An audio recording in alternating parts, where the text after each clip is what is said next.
Guerrilla cricket. Whoa. Guerrilla cricket. Whoa. Guerrilla. Take guard, man the barricades, patrol the cover boundary. At last the time is come, this is a cricketing emergency. Hear this call to arms for every cricket revolutionary. Take up your bats and stumps for the test match insurgency. At first they tried to silence us, but we would not be silenced. They threatened us with lies, so we threatened them with violence. Che Guevara, Sangakkara, Joseph Stalin, Douglas Jardine, Robespierre, Darrell Hare, Vladimir Lenin, O'Brien Kevin, guerrilla cricket. It's not about the winning, it's about how many rules you break. Even in cricket commentary, this is the best advice to take. Pick guerrilla cricket, it's the finest choice you'll ever make. There's so much more to cricket than rev counters and a slice of cake. At first they tried to sanitize us and clean up our act, but people like it filthy, and we know that for a fact. Fidel Castro, Lenny Pascoe, Carlos the Jackal, Umar Akmal, Mahatma Gandhi, Grant and Andy, Brendan Behan, Austin Ian, guerrilla cricket. Stick with us, cause you know we're not the kind of thing that you see on the TV and the radio. So vive la revolution. First they tried to buy us, but we would not be bought. Okay, we were, but then we ran away, and we will not be caught. Would not give up the ghost when they left us all for dead. They decapitated us, but we just grew another head. Chairman Mao, Jamie Howe, Ho Chi Minh, Asif Din, Václav Havel, Graham Saville, No Surrender, Percy Fender, Che Guevara, Sangakkara, Joseph Stalin, Douglas Jardine, Robespierre, Darrell Hare, Vladimir Lenin, O'Brien Kevin, guerrilla cricket. Welcome to Guerrilla Cricket and to day 2 of the World Test Series final at the Oval. Now, if you are a patron of Guerrilla Cricket, and if you aren't, well, why aren't you? You will have heard Anindo and Kat in the Bishop and Bear as we previewed this game, and we all said if India win the toss that we expect them to bat. Now, Rohit Sharma, though, must have been busy and wasn't in the internet's finest virtual boozer that night, and he clearly didn't hear as he chose to put Australia in. 327 for 3 they were at the close. Travis Head ominously Steve Smith, the not out batsman. Head on close to a runnable 146. Smith with a distinctly slower 95. India got an early wicket, and they will be desperate to break the partnership, which is currently, by the way, 251 off 370 balls very early this morning. I'm with the ever insightful Anindo. Good morning, Anindo. Good morning, Bear. Good morning, Tony. And the aforementioned Bishop and Bear landlord himself, it's the Bear. Good morning. Well, there's plenty to talk about. Start with you, Bear. Travis Head, bit of trav ball. Yeah, it was trav ball, wasn't it? I mean, he has been batting like that for a while since he's come back into the side. And it just goes to show it's not about being bad, it's just about being positive, isn't it? Trying to hit the balls that you think you can score off rather than hedging your bets and saying I'd rather leave it. You attack the ball, and sometimes it's going to come off and sometimes it's not. Yesterday it came off. Didn't actually look that troubled for most of his innings.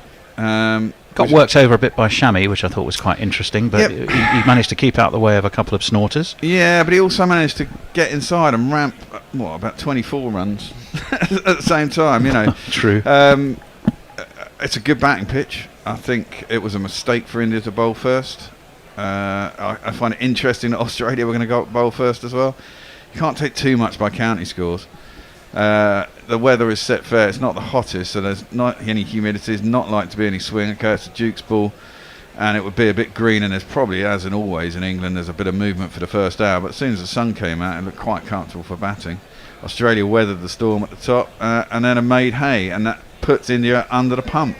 And that's not where you want to be. You don't. Well, and Indo, you were indeed in the Bishop and Bear, and you were indeed, along with all of us, going, well, we think they'll have a bat. What do you reckon? Regrets? You have a few? I don't have any. Rohit Sharma's the one who should be having some. I think I made the right call. He didn't. But, okay, so they made a bad call. Fine. But after you make that bad call, you're just compounding it with a few things. One is wrong team selection, as we've been talking about. You have. The other is post-lunch yesterday. I think before lunch they were okay. Post-lunch, the Indian bowlers just seemed to lose it. I mean, they were just so listless. They were bowling badly. They were bowling in the wrong areas. And they just let Travis Head. I mean, Travis Head was batting beautifully, right? But they just gave it to him, gave him all the opportunity to score those runs at that strike rate. Well, they'd certainly used the short pitch ball a fair bit, particularly to They tried Travis it Head. for a bit, yeah. But it makes But you they wonder, could have and it used- seemed to I work think- a bit. So, I why don't didn't they have do a it earlier? problem with the short pitch ball because I think Travis Head has a problem with the short pitch ball. So I do not have a problem with that. What I do have a problem with is they started bowling short to Travis Head far too late when he Yes. was already well set and had scored a lot of runs. And that is counterproductive. No, very much so. Bear, what score do you think Australia need to make to have complete control of this game? I think they want to get 500, and I think they want to get beyond 500 by tea, and they'll declare. And if, in fact, they can chase 600 by an hour after tea, they might well try for that and try and bat India out the game. Quick word about David Warner. I know you're a big fan. He looked all right, he actually, after he couldn't- weathered the storm. Could have got out quite a few times in the first Very couple of overs. grudgingly, Bear says he did all right. Yeah, Well, but there you are. I mean, the thing you have to remember is, whilst India have played here a lot, it's not really home conditions, and obviously they might have got their length and line slightly wrong, which England will have a much better idea of where they. I mean, I know that sounds quite trite, but I think it's kind of true, especially when things are going against you. I think it's easier if you're in home conditions to come up with a plan that you know will work, where it's slightly early conditions, not so much. Well, we've had 85 overs. I think they took the new ball straight away, didn't they? So you've Yes. got a brand new ball in Mohammed Siraj's hand, and it looks he who is going to be taking the first ball of the morning. There's a crowd gathering. It's not by no means full, as you wouldn't expect for a 10:30 start. I've gone Travis- under for the full of the first wicket, by the way, obviously, because it's a new morning, and I'm hoping something happens quickly for India. I'm going to play some jingles. So happy just to see you smile on this new morning with you.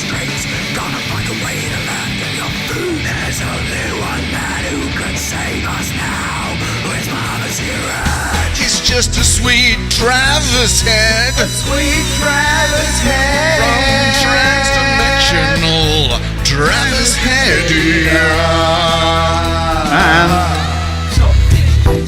Oh yeah. Stand still. Stop playing with yourself. Oh, it's very unsightly. Stop fiddling. Stop fiddling about. Stop playing with yourself. Oh dear. Stop fiddling. You look a bit mental. Stop playing with yourself. Keep your hands to yourself. Stop fiddling, Steve. Oh. Stop playing with yourself. You will go blind. Well, Siraj is over the wicket into Head, who's immediately off the mark this morning and away.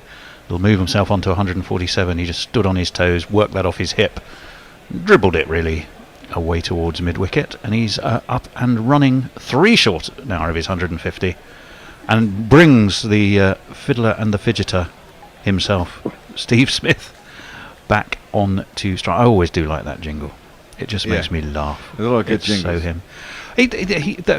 Playing for Sussex, I'd heard he'd sort of rather, got rid of some of his greater excesses of fidget and fiddling. Well, it doesn't look that much different to me. But it doesn't. That Anyway, is unbelievable. that one's flicked beautifully off his legs. That should be the first boundary of the morning. It's away past square leg. Lovely shot. It was overpitched by Siraj, and it's one of these. Right, as Mog sent us a new one, so has JFP. He has indeed. 1 and 2 and 3 and 4. Umpire did a little flamingoette manoeuvre there, just to lift one leg as the ball went underneath him. Just marginally backward of square, that shot, but was beautifully worked away. Not the greatest ball Siraj will bowl, that's for sure. He's got 2 slips and a gully.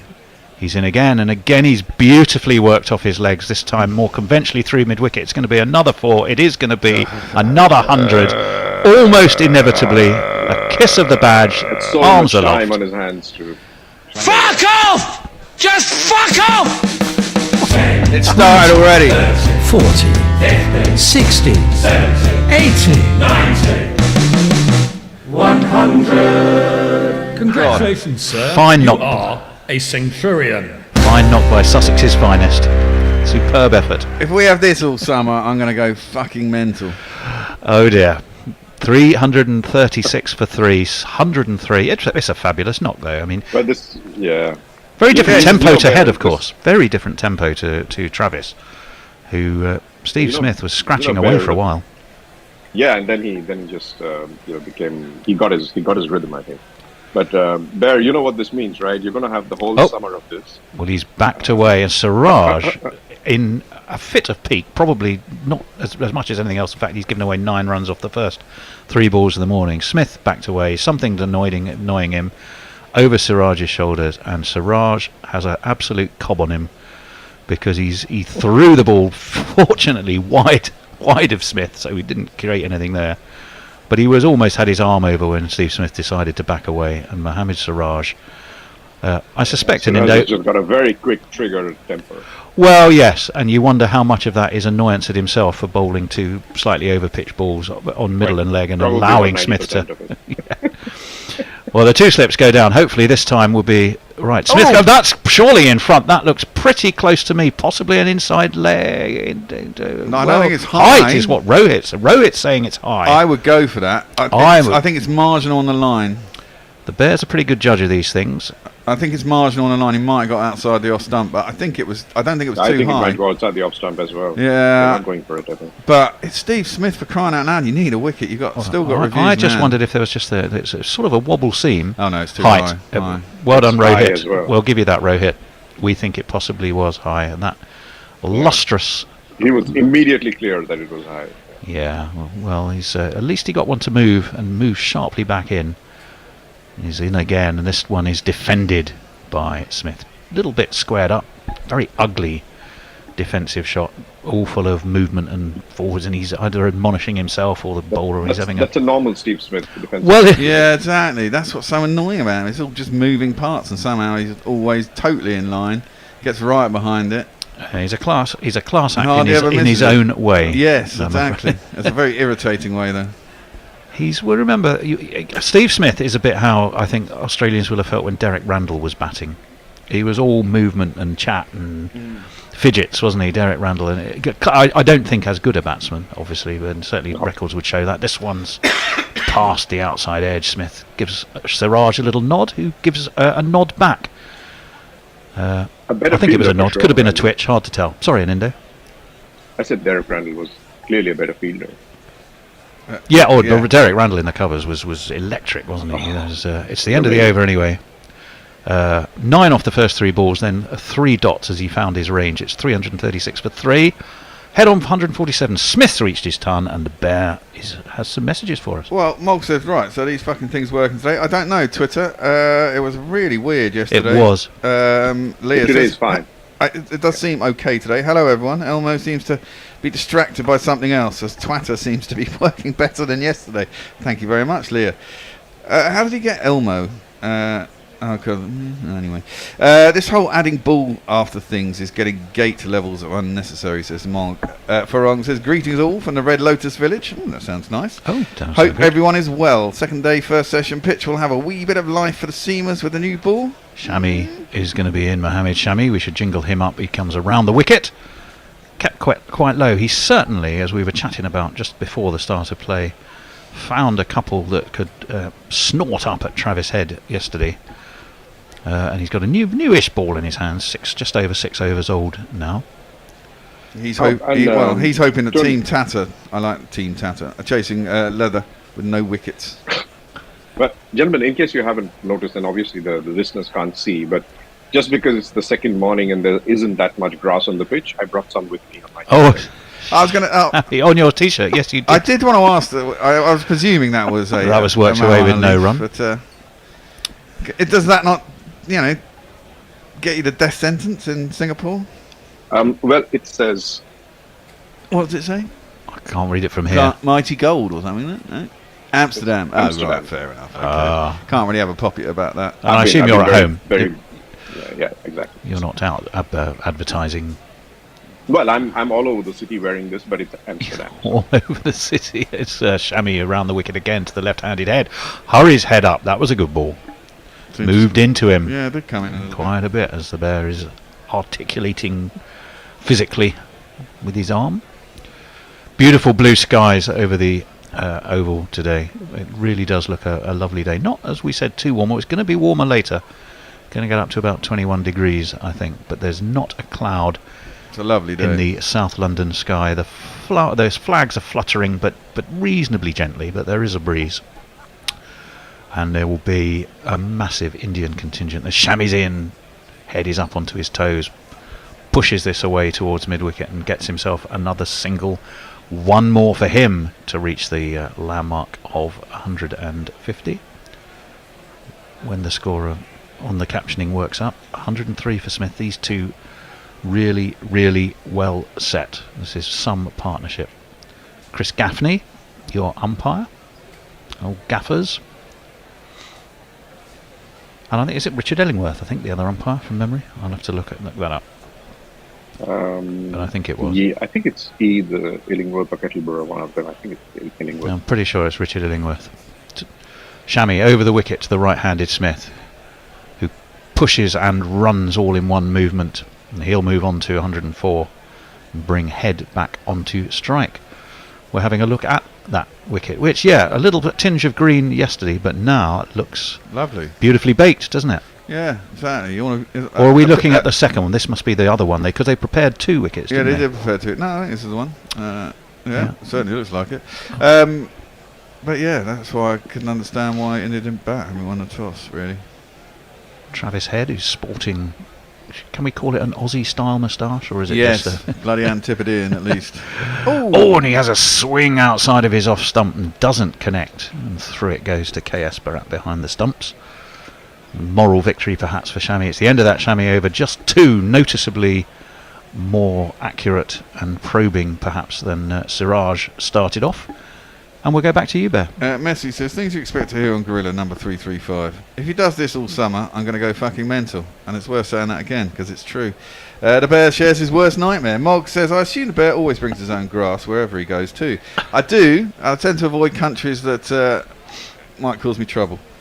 I'll put it that way. Leah Lavender says... We'll leave it at that. Yeah, we'll leave it at that. It's Elmo because he likes to Google his own name. So you need plausible deniability. And he's a Muppet. Okay, fair enough. Morning, gents. Says Ruffles the Gentleman Thug. Oh, and Jay's That's with a name us. I haven't heard for a while. Good morning. Good morning. He says, morning all. I just got dead excited because I thought Bear's t-shirt said Sheffield. But alas, no, it doesn't. Smith is going to be facing Siraj, and he lets this one by outside of the off stump through to KS, and there's no run. 338 for 3. 87 overs gone, so we're in the 3rd over of the morning, bowled by Mohammed Siraj. The 3 pacers that they have, Siraj. 4, actually. 4, of course. Yeah. Umesh Yadav, Lord. Shami, and Thakur. I Lord. forgot Thakur. Thakur. Indeed.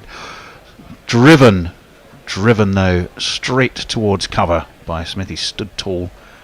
Wasn't quite happy with the way he'd executed the shot when he never actually happy. hit the ball. So he had about 4 different replays of it that we were able to enjoy within about a few seconds of having first hit it. They've been bowling a lot. We're looking at a little graphic here of the number of balls that bowled that aren't really troubling the stumps. Only 9% have been bowled at the stumps. Is that a weakness that really sort of illustrates what we were talking about earlier in Indo? As we wait for Siraj, defended away, no run. You would think so. With Smith, we had this theory years ago, but I still think it stands. If he clips virtually everything through the leg side, you've got to take the chance and bowl straight and just pack a leg side field, basically. Yep. And let him try and play. He's good enough, and we've seen it, and we've tried it, and it's gone wrong, and he's managed to start bashing it through the offside. You've got to have good bowlers who can execute the plan. Well, the wind predictor's got Australia at 71%. That's a short ball by Siraj. KS Bharat has to leap up and take that with his arms fully extended, and Richard Illingworth has given that as a wide. Yeah, I did see him doing that at square leg. No, it was signalled by the square leg. by the leg umpire. I think he took a wicket with his very first ball in Test cricket, did Richard Illingworth, in his playing career. That's one of his claims to fame. I've got a feeling it was Phil Simmons from memory at Edgbaston, but it might have not have been. That is purely from memory. This one is fuller, driven straight to extra cover, and there's no run. 3:39 for 3. Not surprisingly, the crowd is probably favouring India in terms of numbers. That would be a bit of an understatement, I suspect. And they're up against it. Clearly not enough. Well, 11 Indians are clearly not enough. 11 that they've got. Well, they're up against it. 71%. The wind predictor was saying for Australia. This one's fuller, driven, but again driven towards mid-off, and again there is no run. Well, India will have the same problem against the new ball, and there's a good bowling attack that Australia have got. India's is pretty decent as well. India have got to believe they can do the same. They've got the batsmen who can do it, and they've got to believe that they can, match whatever Australia post. And the pitch doesn't look like it's got any demons in it, so no, if you can get through early doors, then you know. Fairly classical oval track, really. Yeah. Siraj is in from the pavilion end, and it's short. Not as much lift this time, but Smith had ample time just to duck underneath, and it means that at the end of the 88th over, 3:39 for 3, this partnership rolls on, frustratingly for India. Max C says, went to bed last night with Gorilla in the background. Don't remember anything, but got woken up early morning by a GPL celebration before I turned off. Sounded fun. Please explain. Right, so we were in the last over of the day. Travis Head hit a single, or 3, can't remember. Got to a Messi Jez score. I was thinking it was 3-3-3. Right. 3-2-3. Yeah. And of course, Smith was on strike. There was 4 balls left. You expected him to just leave everyone, and sure enough, he left the next 3 balls. Didn't even want anything to do with it. Last ball. He took a single, don't tell me. No. Last ball, he was long half volley, smashed it for 4, and Hombre Nuevo had 3-2-7.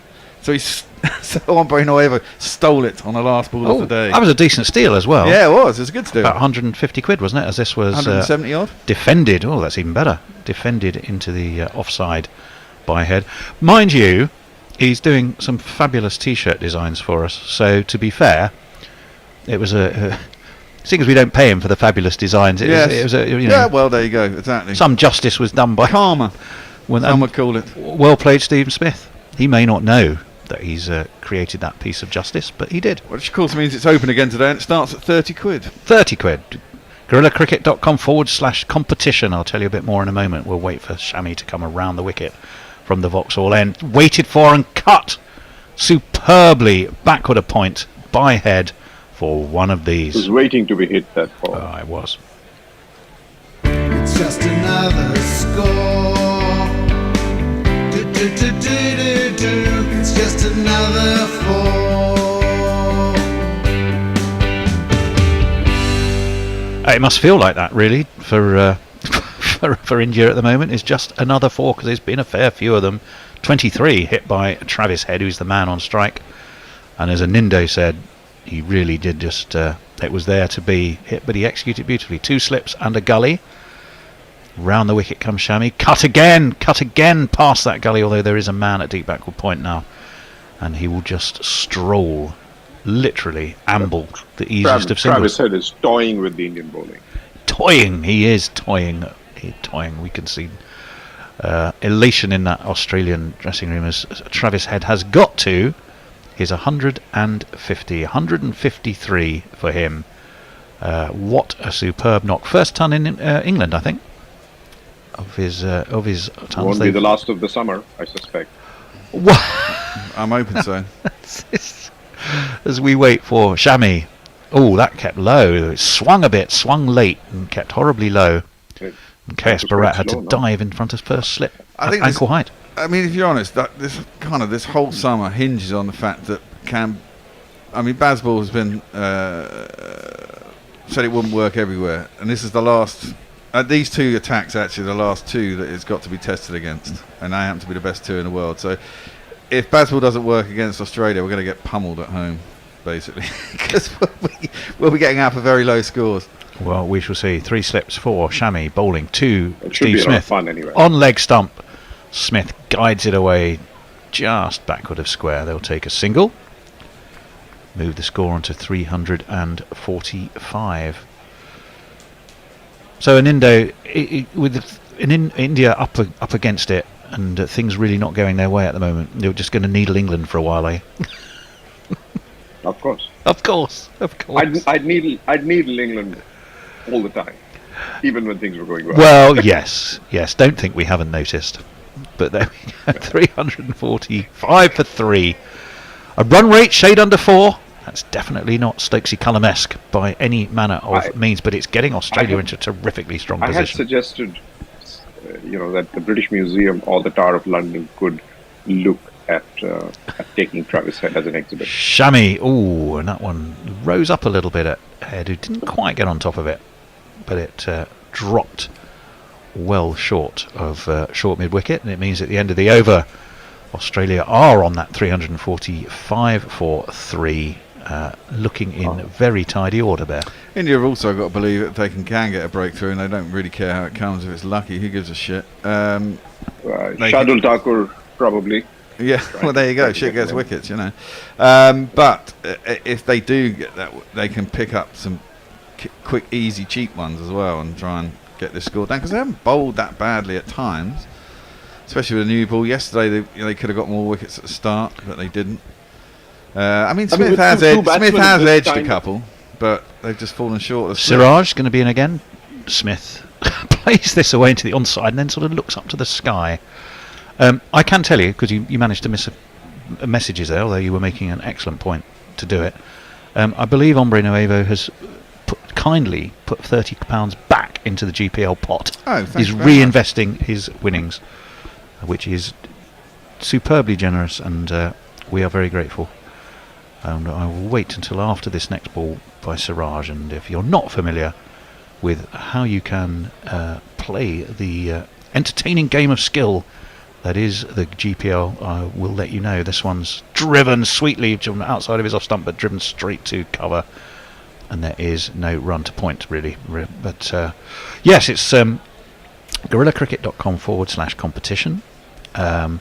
You simply have to guess how many runs will be scored in the day. You have until lunchtime to make that guess. It's £1 a guess. You can make as many guesses as you like. As the pot gets bigger, you stand to win more. If you get it on the nose, you win that pot, or you share that pot if someone else gets it on the nose.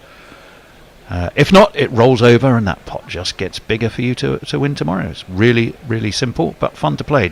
Defended, rapidly run by Smith, and their running by and large has been good, these two. Which you'd hope to. They're now so well set. They should be pretty well telegraphing each other. Australia pretty much always run well, don't they? Yes. That was very sharp. Defended, really. Just a prod towards mid-on. And he was off and running, and Head was almost up his nose by the time the ball had reached mid-on. An interesting conversation going on off the field between Labuschagne and Ashwin. That's sitting next to each other. Well, yes. fellow spinners. Labuschagne, of course, can give it a very reasonable tweak. That one is up the nose of Travis Head again. Siraj is taking up the mantle that Shami did so well yesterday for a while and got that one to rise. They genuinely believe that Head has a weakness. No, he does seem to. He pops a lot. And he did pop that one up. He had both legs were off the ground. His hand was off the bat. His head was turned away. Mind you, it was a nasty, nasty delivery.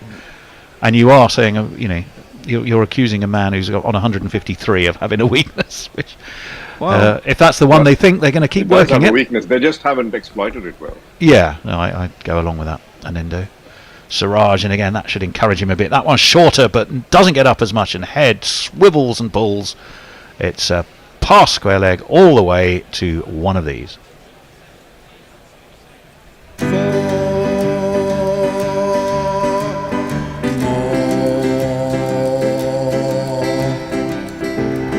It was in the air, but there was no one there. And away it went. Well, I mean, do you know what? I mean, Mog and Perko have been so prolific on 4 jingle creation. Yes. It's really, really lucky dip. It's like being in a jingle sweetie shop now, isn't it? You've no idea what you're going to get. They've all got random names with dates on and stuff like that rather than any description. So and Mogs are all sort of Roman numerals. He's obviously ditched loads because I think it's about 32 is one of the Roman numerals, or 23 or something. I wonder if he's got on his own archive, sort of a catalogue of all those jingles. In comes Siraj. This one's up in the air now. Is the man going to be underneath? It's going to drop between backward square and mid wicket as Travis Head pulled. They got a single. Up in the air it went. Siraj is down on his haunches. He's got his head in his hands, and really that was the short ball in Indo that could have done the trick, but didn't. Exactly. Well, and the ball's newer and a little bit harder as well. They were trying it with an older ball yesterday. Maybe they can get more luck with this. That was a little bit yesterday unlucky. they had only one chance. Well, they didn't really have a chance, but if Ajinkya Rahane could have dived a bit longer, that's the only half chance that they had of getting Travis Head. Let me do some tweets. Yes. Farong says, any chance a quick snippet from the last GPL decider last evening? I don't know if I can be asked, to be honest. I'll have to go and do some work. But if you are a member of the if you're a patron, Farong, you can get into the archive via the Dropbox, which you get a link sent to because you're a patron, and then you can just download the file and go right to the end because it's only the last over the day. How about that? And if not, maybe. Morning, wonderful GC, says Hombre Nuevo. Looking forward to seeing what India can do and play with the bat. Well, exactly. That's still they're going to have to bat well. I mean, if they get to bat. 90 overs gone, 351 for 3. Australia, we think, definitely going to be looking at 500 and want to get there as quick as they can. That one is an attempted pull by Head, but it was too close to him really to try that shot in Indo, wasn't it? And he got himself in a bit of a tangle. I think he's just getting bored now from beating up the Indian bowlers too much. No, he's been in very tidy. He's trying to invent order. shots now. Well, it was a pull shot. This one again, he has pulled. I think we're watching replays, so I'll just keep quiet. I'd like to say that was the first one of the summer, but I managed one against Ireland as well. I remember doing it. This one is live, and it's fuller by Mohammed Shami, and worked away to backward square by Head. They don't run on this occasion. And it's still 351 for 3, so that 350 has come up this morning, as has Travis Head's 150 and Steve Smith's 100. And that was a no ball. There's a no ball. It was a no ball. It was a no ball. Huh? Every time there's a no ball, I keep thinking there's going to be a free hit. Yeah. I think it should bring him into Test cricket. I think it would be fun. After this, I just want to say something to Warren. Shami in short. That one he does connect with, and that one will go past square leg all the way for 4 jingle lucky dip time. Number 7. Number 7.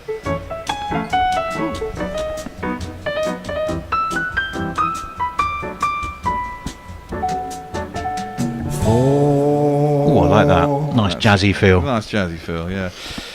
Warren, it's your end, mate. I've just been listening to our website feed on my phone, and it's fine. Sometimes browsers can be difficult. Refresh. Choose a different browser. Works often. There's always TuneIn. Plenty of other places. The Bear Does technical support helpline. 356 for 3. You didn't do the most important one of all. Turn it off and turn it on again. Chami, that one is up again. It's short, and Head controls that, but he seemed to have his head ducked and his bat in the air. I can see exactly what is in India's mind, an Indo. He didn't seem to have control of that, did he? Do you think they need someone closer in on the leg side? Because somebody who's not carrying far. I mean, that didn't carry far, but it was definitely in the air for a while. Wow. Someone that's sort of shortish backward square leg. I think if that's the one they're going to play, because he certainly doesn't like the one slanted across him, because that's a couple of times he's been leaping in the air and pulling the bat back, arching the back. You've got to be pretty accurate with it, haven't you? But I'm with you. I think a man shorter on the leg side would be a good idea. Chami in, that one's fuller. And Smith it is who defends that comfortably enough after they took a single off that last ball. 357 for 3, 5, 6 off this over so far if you count the no ball. 5 runs off the bat. What's this partnership worth now? A lot. Yeah, so it was started at 251 this morning. It was, I think. It's like 270 plus probably now. Yeah, it's going along very, very nicely indeed. I'm just looking for where they put partnerships these days. Oh, there it is. I'll tell you in a minute. That one's away down the offside, leg side rather. Taken by KS Barat. It's 281. This partnership, which is heartbreaking for India, having decided to ask Australia to bat.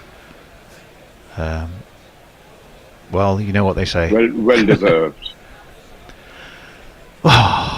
Someone's holding up a big.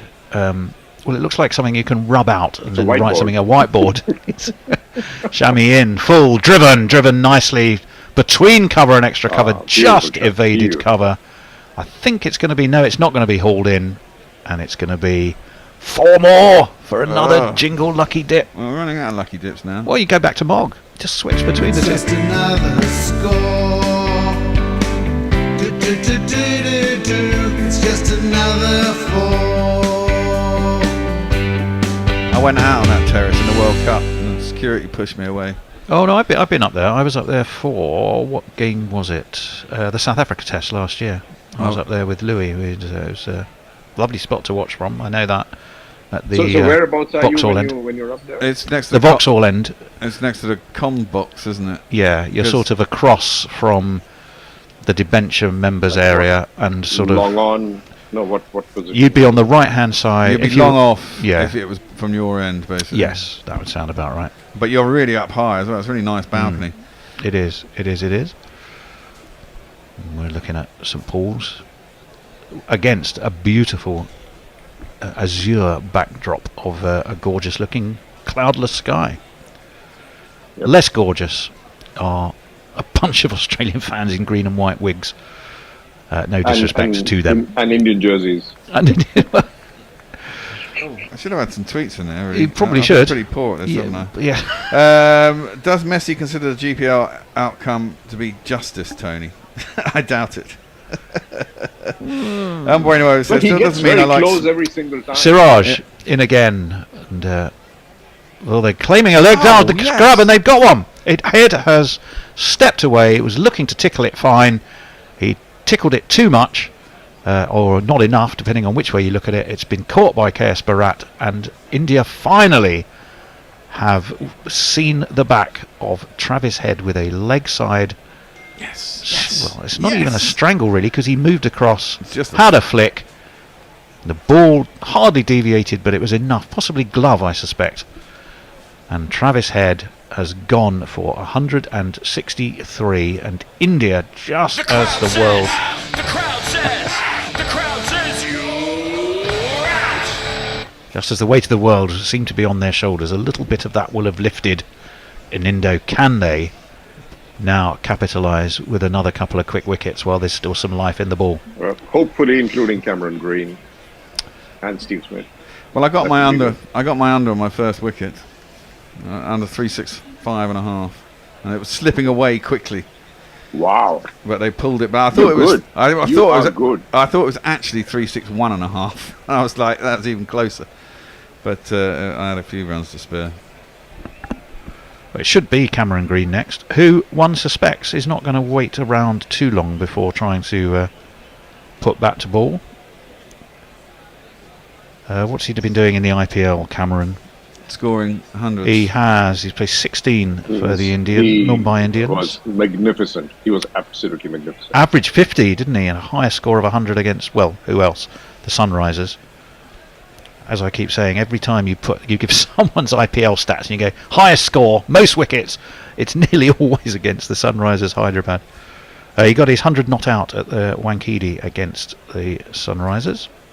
But loads of other decent knocks. He also took 6 for 64 in the tournament. Best of 2 for 41 against the Punjab Kings. That was also at the Wankhede. It is Cameron Green, whose IPL career we were just summarising, or certainly this IPL season. Should have a jingle for him, really, shouldn't we? I'll line it up.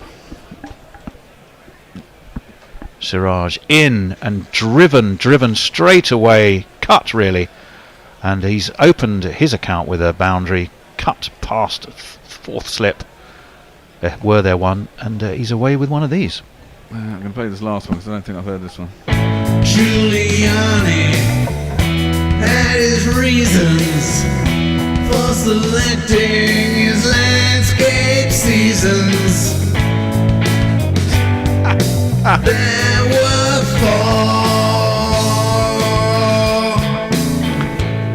4. The problem with Zoom is I can't hear the... A little bit of a little bit of American politics there. Politics there. It's all about Giuliani choosing the 4 seasons for his Trump stump speech thing after the stolen elections. In comes Siraj. Green puts a big front foot forward to defend this onto the onside. Smith had just strayed a little out of his ground, but was back in time as a throw came in. We're watching again. Faintest of tickles off that glove, but again it was the extra bounce that did for head. So finally, you could argue in Indo the plan worked, although rather too late from an Indian perspective.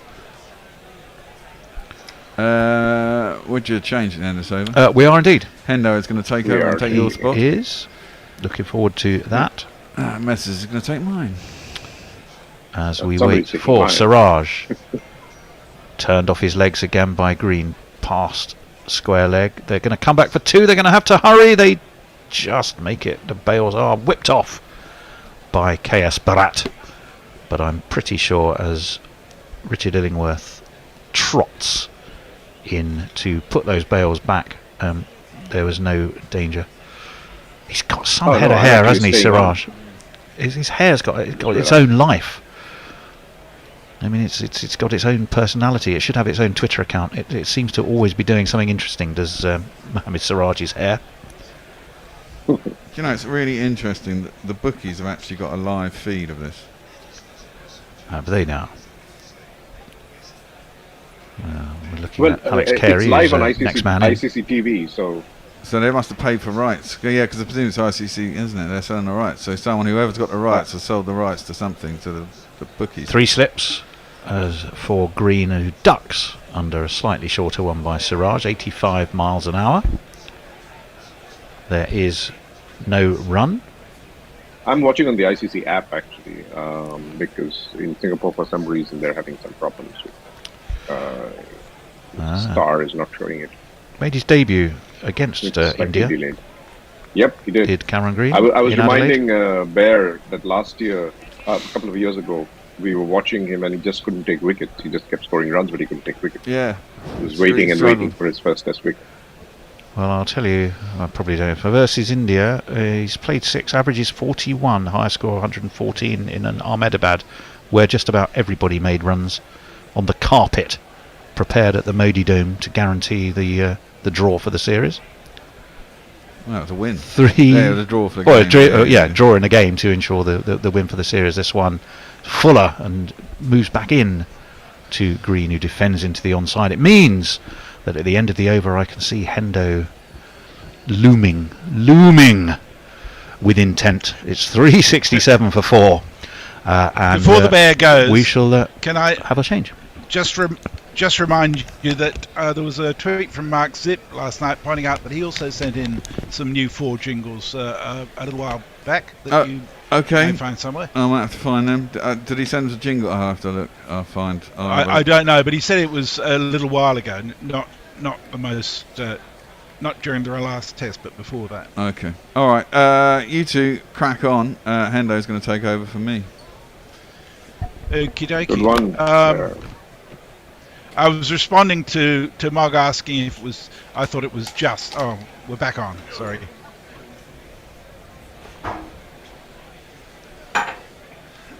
So now that they've got rid of Travis Head, I think they're targeting Smith with short ones. Let's see what happens. Morning, chaps. Oh, is it morning still? Yes, it is. Oh, it's 11 o'clock, isn't it? Yes. Oh, God. Did he just get up, Hendo? Feels like it. Feels like it. I actually got up, and now, when Tony picks me up, I have a little walk to the garage, which is about, I don't know, 2/3 of a mile, in an attempt to get some exercise during the day. Because by the time I get home in the evening, I'm just ready for another episode of Succession or something like that. Some light entertainment. Shammy, continuing to Smith, onto the back foot, pushes into the offside, thinks about a single, but won't get it, as I think it's Jadeja coming in to do the fielding. I wanted to put something to you. I was listening to, God forbid, Jonathan Agnew on the way home last night. Not because he was in my car, but he was on the radio. And he was talking about Smith's innings, and he basically said Smith's innings was... It's a kind of strange thing to get out of a mainstream commentator. He's basically said that Smith's innings was boring. Now, he was very slow. God. It was very slow for the first 130 balls. Anyway, here comes Shami, wide on the crease, left alone by Smith, through to the keeper. Now, I bow to no one in my dislike of watching Steve Smith bat. However, once he got to about 40, I thought he batted really well. And, of course, the fact that he was there allowed Travis Head to play his shots around him. May not be fashionable to play a sort of sheet anchor role to a certain extent, but if he's trying to set himself up for the summer, he couldn't have done it much better. And I just thought, Jonathan Agnew on his second childhood, because that's the only reason for him to say it's a boring, because he's got so used to basketball that he doesn't remember anything else about it. oh, maybe that's what it is. Yes, you could be right there. This is left alone again by Smith, unless it was a replay. Might have been. So I'm actually find myself in the very strange position of feeling like I have to stick up for Steve Smith, which is uncomfortable for me, to be fair. But you know, what you've got to realise is it's ugly, but he plays the ball so incredibly late that he gets away with ugly shots. So there is, I think that's really, the key to his batting is how late he plays the ball. Exactly. Shami in again. So much Turns time. him round there. The cameraman's completely bemused by that. It took a bit of a leading edge as he was trying to get it into the onside, and I think it must have just gone straight back to Shami. I thought it might have been a catch or catchable. No, it went straight into the ground and then up again. Yeah, but the cameraman was fooled. He was following that towards mid wicket. And Steve Smith saying congratulations to Mohammad Shami. He's nodding in appreciation of what a fine delivery. But I suppose, in effect, saying, and what a great player I am to have survived it. Anyway, 2 slips only for Smith, who comes across his crease before Shami delivers and then jabs it away through a vacant gully region. They will come through for a single. Australia move to 368 for 4. What do Australia have to be bowled out for India to feel that they're still in this game? Certainly in with a chance of winning it, an Indo. 450? Well, I think as long as Australia is bowled out, India will be Okay, that's very confident. at this stage. But if I imagine you prefer to see them bowled out by 2:30 rather than 5:30. Yeah, I mean, ideally below 450. Below 450. I don't see how that's going to happen, but ideally, yeah, that's where I think they would believe that they had some sort of a chance to make a comeback in this test match. It's quite possible. Australia's quite capable of folding in a heap for 50 runs. Yeah, but on this pitch, it looks pretty good for batting. Well, Apart from the odd one. Yeah. Beautiful day. I can't But see. Hendo, this Agnew's comment still bothers me.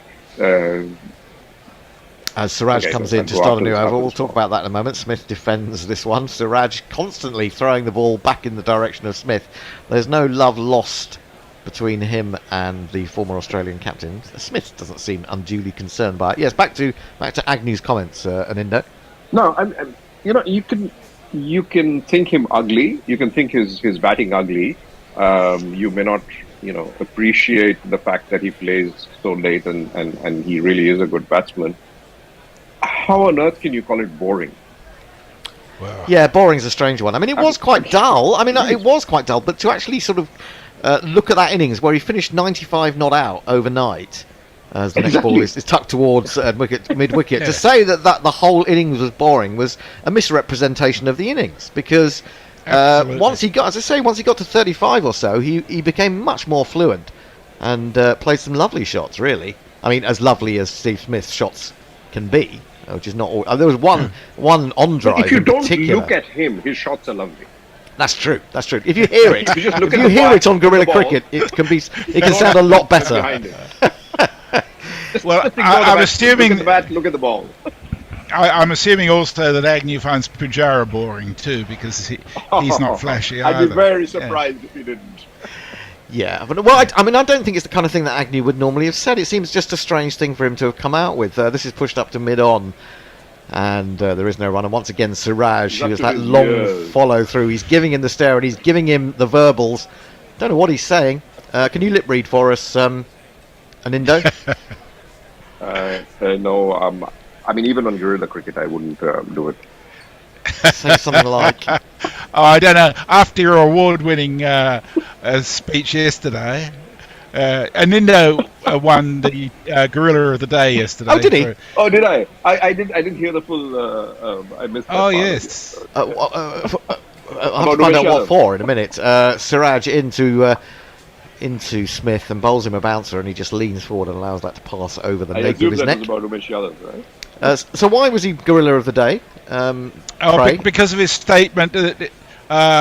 What was it you actually said, Anindo? If it was about Umesh Yadav, I think I said something along the lines of mindless fucking bowling. Oh yes, that's right. That's right. yes. And if Anindo gets that annoyed, then it's something very, very annoying. He's one of our calmer commentators. Oh, now this one. Well, I say it rises on Smith. He makes it look as if it did, but he played it down to ground and through backward point, who won't be able to catch it. And he gets a 4. He's going to get a 4 for it. Siraj is going to stand there. Fucking believable. He's going to stand there, Siraj, and say, "How the hell have you done that?" Well, I just put my bat in the right place, and the ball ran away. Even I could lip read that without him saying it. Yes. Well, he didn't actually say something. He just stared. He just made a what the fuck stare. It's like we're talking about we talk about this fantastic thing on a sitcom called a sketch show called Big Train. They have the World Staring Championships, and they have Barry Davis commentating. It's absolutely brilliant. If you can find that on YouTube, it's really worth watching. It is superb. Smith moves on to 115, 372 for 4. The Bears come to do some remedial work, probably because someone's not in the picture. Full and worked away off middle stump. That was quite ugly, but it's effective, and it's probably going to hit the boundary board around about now. Yep. Oh, that's better. There's not one boy for me, I must have 2 or 3, I need 4. Some tweets, perhaps? Yes, I inherited a 20-minute backlog from the Bear. Umbrella Over says, even though he did win in the GPL, he still doesn't mean he likes Smith with his bat in hand. And in response to the question as whether I thought the GPL result was just, I said, if I put it this way, if I wasn't to win, then it was fair that Umbrella should win, considering he and I built most of the pod. Well, there is no justice. You must know that by now, Messi. The Pornbot says, Anindo channeling his inner Gorilla Hendo. Well, funnily enough, funny you should say that, Messi, because we were talking about the impact of Gorilla on other people. Now, other commentators in particular. Now, we've, of course, as you know, we've brought in some of the White Line Wireless people, and they've been joining us and will be joining us over the Ashes series, and you would expect the Aussies to be the foul-mouthed ones, wouldn't you? Really, you'd expect the Aussies to be hard, but they've been very poor. Their lack of swearing is just, it's just you just can't understand it. Cameron Green goes back to Fens. Shami starts his 25th So what's the point of playing over. cricket? Well, true, absolutely. Oh, But I mean- it did make me think, Messi. I don't think you swore very much when you used to come. Now you're on every day, and you've been exposed to us for That's it, yeah. months and months. You're corrupting and years. me. We have corrupted you, and you're now possibly one of the worst offenders when it comes to expletives. I think you're only second to the bear. Oh dear, yeah, And too much the bear. gap isn't even that big. No, exactly. It just rubs off on you. The longer you stay with the gorillas, the more you will swear. It's one of those dear. mathematical formulas. Driven, edged, caught, and Green goes, and Shami has a second wicket, and suddenly Australia are Oh. folding. Fifth wicket goes down. Green has gone for 6 from 6 balls. They are 376 for 5. I have to say, he's gone. Well bowled. Just the right ball to bowl.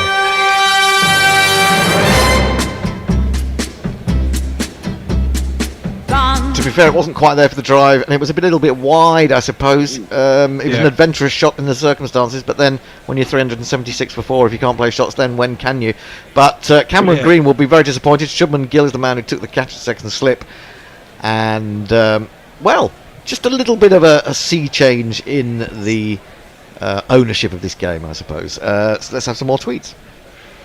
Raffles, the gentleman thug, says, how do they come up with a win predictor? Is this some sort of sophisticated formula, or they just go down the pub and ask the first 2 blokes they meet?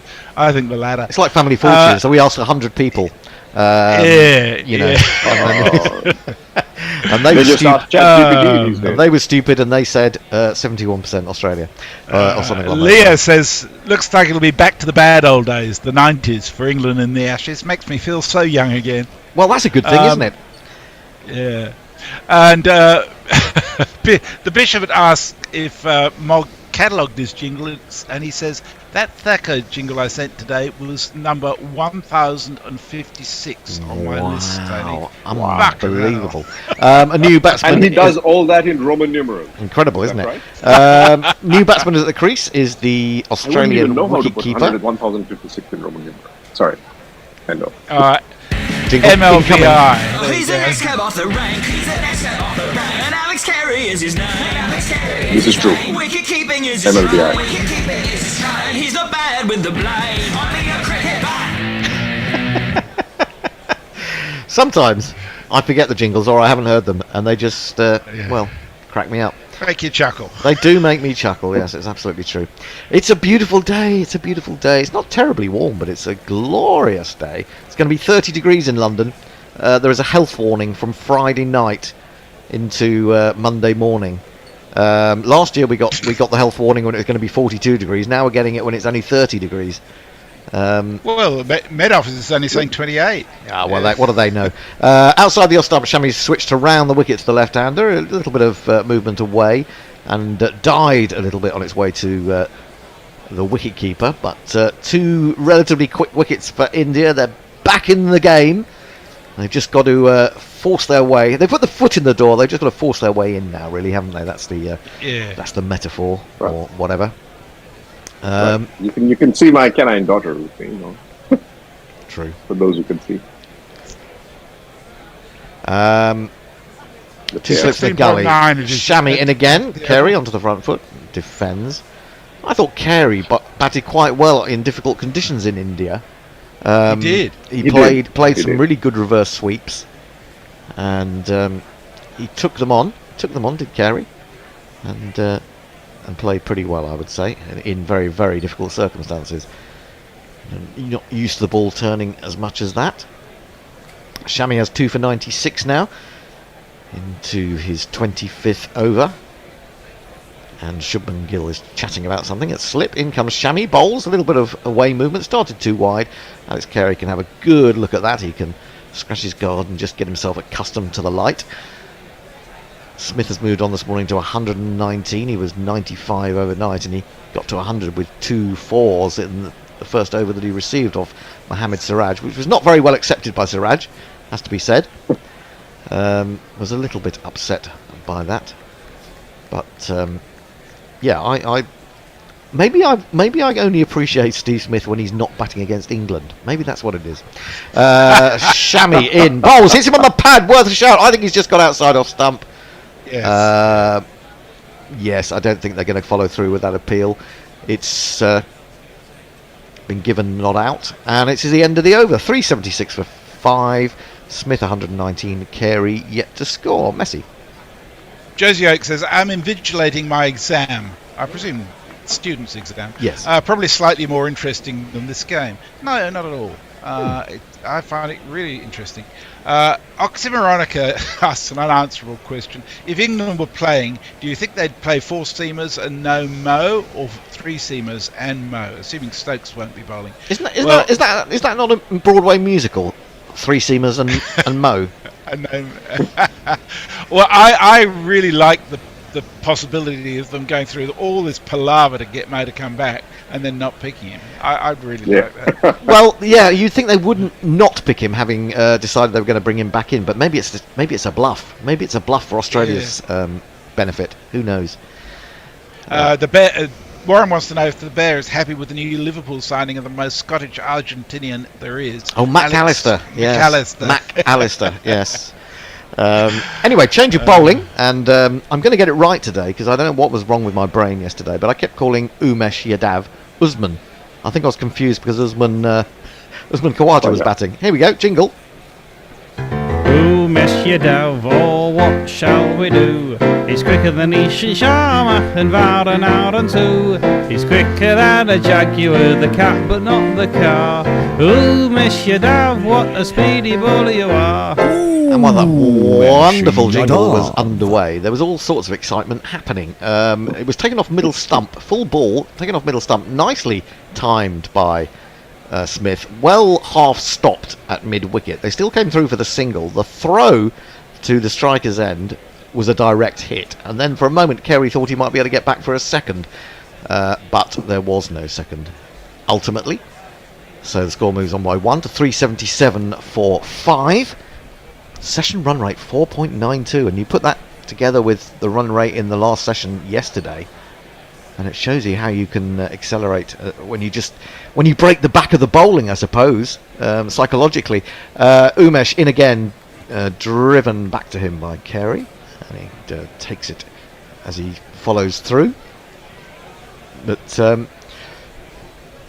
yes, so controversy last night when hearing what Jonathan Agnew was saying about Steve Smith. Maybe he's decided that the only way to succeed is become more like Michael Vaughan. And Jay's got a theory on that. He says English commentators have some bizarre compulsion to talk utter bobbins about Australian cricketers before, during and after any Ashes.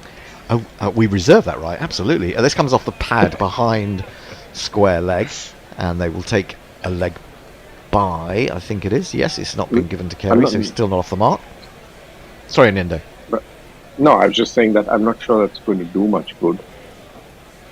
No, we'll still talk rubbish. They're just going to score 10 centuries or something during the Ashes, at least. Yeah, I mean, I think the least of Smith's worries is that people might think he's boring. Yes, he doesn't care. Why should he care? He's got an extraordinary record. This is nicely driven up to mid-on. There is no run. Smith moved on to 120, by the way. Yesterday, someone had a lovely one yesterday on Twitter, I think. I think it was on Twitter, where... I think it was on the other commentary where I was listening to, and said, do you realize that Steve Smith actually has to score 60 every single time to ensure that his average doesn't go down? It's very true.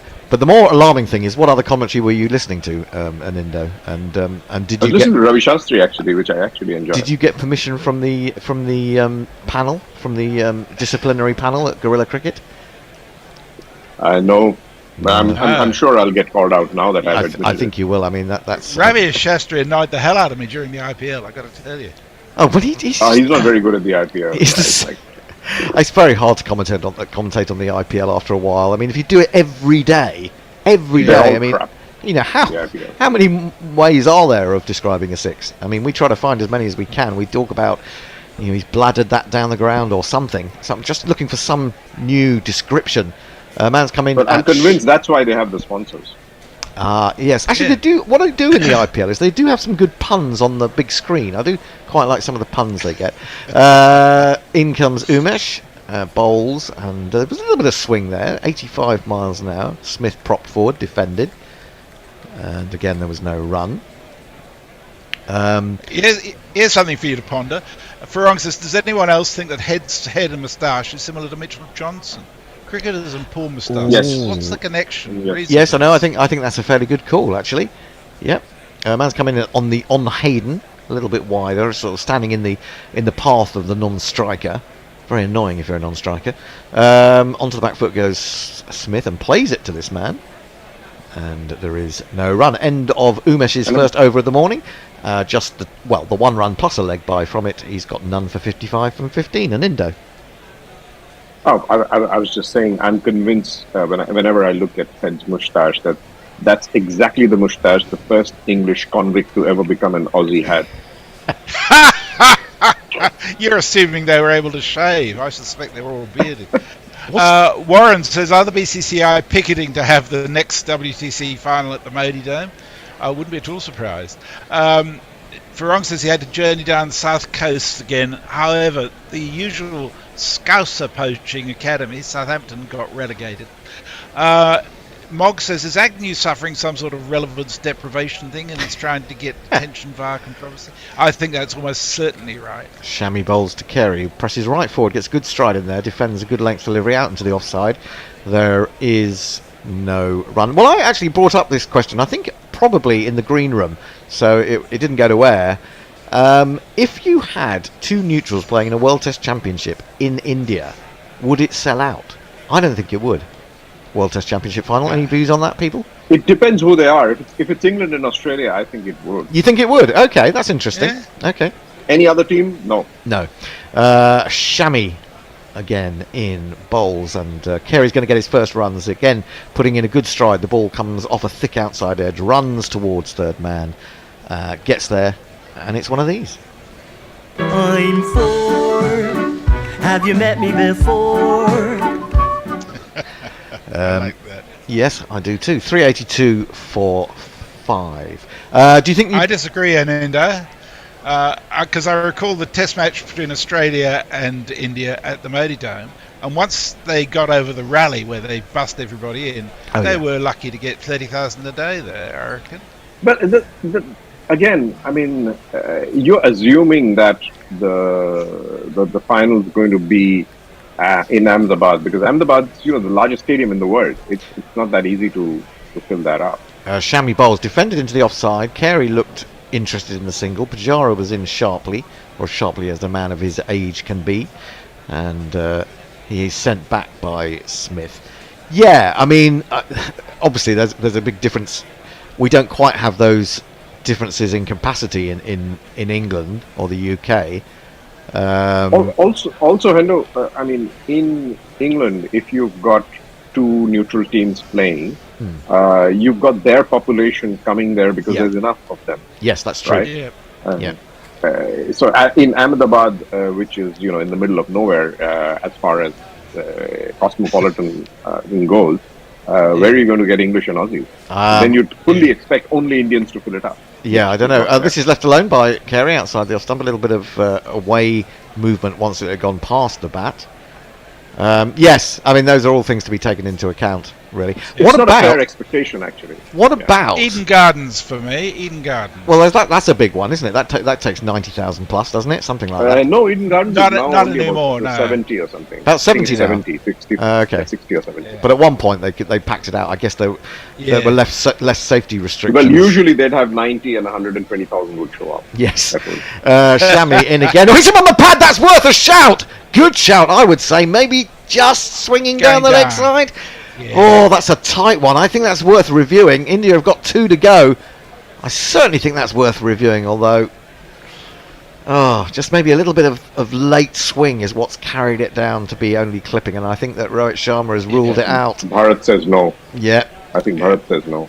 Well, there you go. That was a good ball, though. It swung viciously in at... maybe did a little bit off the Yeah, that would have gone outside the leg.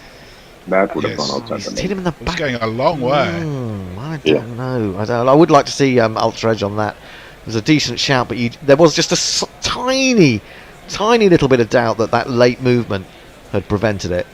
And that's what the Indian captain decided as well. The Australians were in the Aussies crowd. wanted The the Aussies in the DRS. crowd, they wanted them to go for a DRS review, didn't they? Either that or they were saying something particularly rude. Shami in again, hits him on the pad. That's not closer. Surely that isn't closer. That's going further down the leg That's side. going down the leg. That's Yeah, going further down the I leg. know. I mean, if you review this one after not reviewing the one before, Seriously. then I think you've got it very, very wrong. He's going to ask his wicketkeeper, Rowett, but we were counting down to 7, 6, 5, 4, 3. Oh no! Why is he going for? Did he? You're Seriously? kidding. Well, hang on, he's not actually. Yes. If you don't put your hands together when you do that, does that mean you've actually asked for it? Well, I think Gaffney's saying you're too late now, mate. If you're going to do the T, Oh, let him have it, gesticulation. Gaffney. I want him to lose it. if you're going to have surely you have to touch one hand I with think the he did other. that deliberately. If you I don't, think he did that deliberately. oh, is that meant to be a joke? Was that meant to? that's Was that exactly what Rowett he being did. a joke? Okay, fair enough. Yeah, he was just playing a joke. Anyway, so well, that's we'll have a little chortle about that. But it does He mean knows it does very well that he needs to do that. it does mean that we're going to have drinks now. And what I'm going to do is because the I bear's can not catch here. up on tweets. Oh, all right then. Go I've on got then. 17 minutes of tweets to catch up on. Sorry about that. I know you wanted to play a fundraiser. So we've got Mog saying, one after that. Farong saying, ideally Australia won't want to bat again. Head dismissal will affect the scoring rate for the remainder of the innings. Can still post 550 to 600 runs and say half a dozen overs at Team Tata this evening. We shall see. Well, that was before Green was out. The porn box message is given back log by Bear. Oh God. Please. Oh dear. And also says I was a monk before guerrilla cricket rubbed off on me. Oh dear. Mog says if it's any consolation, I was possessed of a strong expletive ethic long before I met you, Radmans.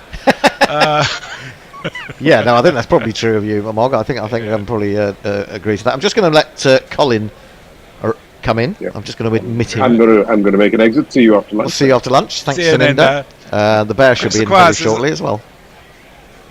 It's Krista Quas. I didn't know a bloody swear word before finding fucking guerrilla cricket, and I thought Bradman was a cricketer.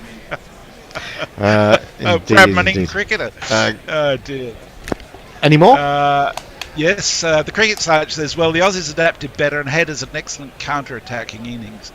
India held back by lack of penetrative third and fourth seamers. That's certainly true. Leah says, I'm pretty sure Usman wasn't batting anymore when Umesh first came on to bowl Hender. Oh, I'm not saying that. I mean, I just had it in my brain. I mean, I had about 3 hours sleep the night before. My brain wasn't working. Did he get enough sleep last night? No, I didn't sleep very well.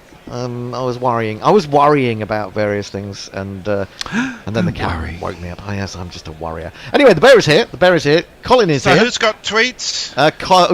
It's going to be Colin. Hello. Okay, All right, Col. Leah from 7 minutes ago is next. Colin? Yep, no worries. Thank you very much. And it looks like I've got to stay on because James has got a meeting. James Hillhouse was due, but I'm here. What do you think? I mean, where do you stand on this argument? Did you hear us talking about what Agnew was saying? No, the thing was too quiet. What did he say? Well, Agnew last night, I heard when they were discussing things on Radio 5, he thought that Smith's innings was boring. And I thought, well, yeah, you could say that for the first 30-odd runs. And I think he got 32 off 128 balls. I remember that at one point.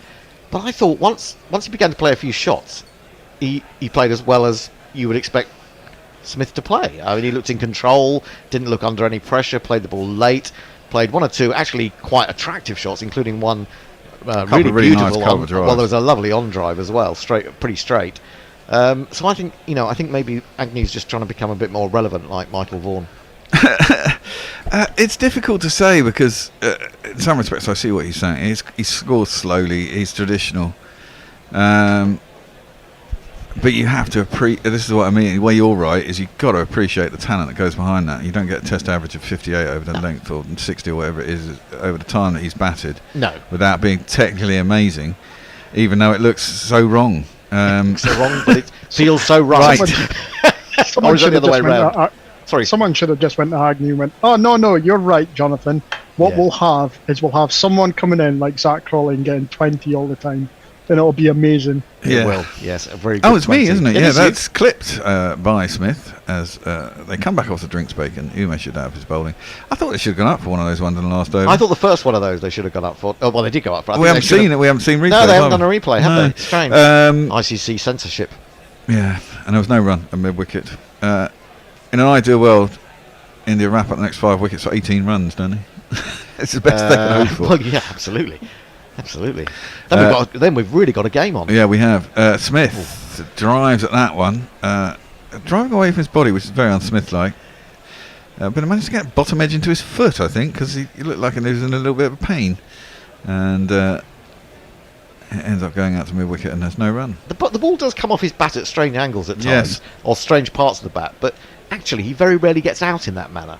He's not one of those who chops on a hell of a lot, whereas you can see it happening to certain batsmen much more regularly. Mainly I've getting heard caught, don't you? heard Caught in something from- LBW. Sorry, Cole? Wait, Oh, now that one's left him. Genuine play and miss. That was a cracking ball by Yadav.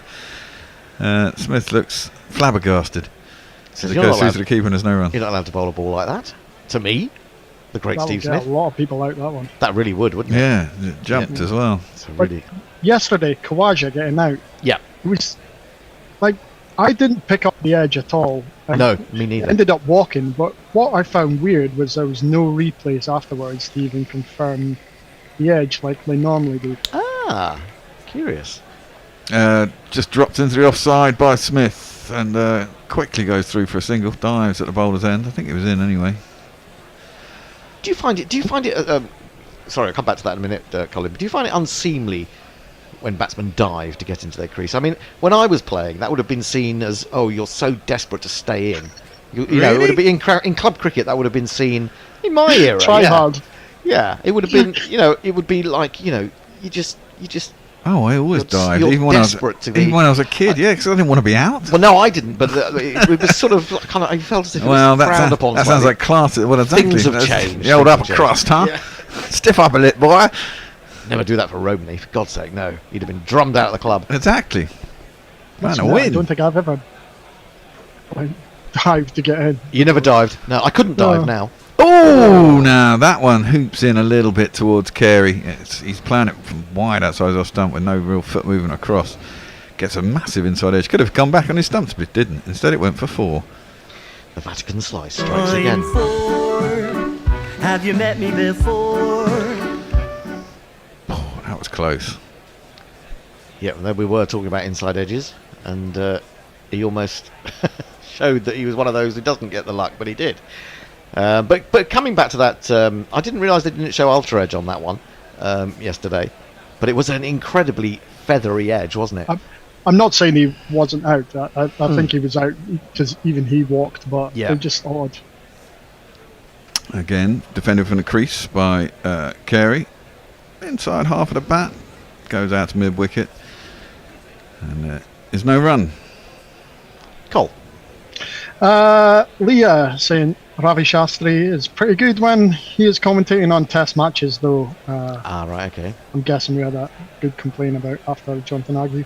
Crickwriter has to pay half of his match fee for listening to another commentary. Unfortunately, his match fee is we don't make him pay, do we? We don't pay him, but we don't make him pay either. So there you go. You've only got 20 minutes left for the GPL. How many- I know the pot's not, up in the hundreds now. But it would be if 100 of you entered. Precisely. Yeah, So- it's fair point. We've only had 3 entries so Come far. on, people. Come on. 20 minutes to go. We are Guerrilla Cricket, and we are struggling to keep afloat in this cost of living crisis. So please help us out, if not on the GPL, at least by becoming a Patreon. Patreon.com/Guerrilla Cricket. Pledge us a monthly amount. Just think of us as a charity and give us everything you've got.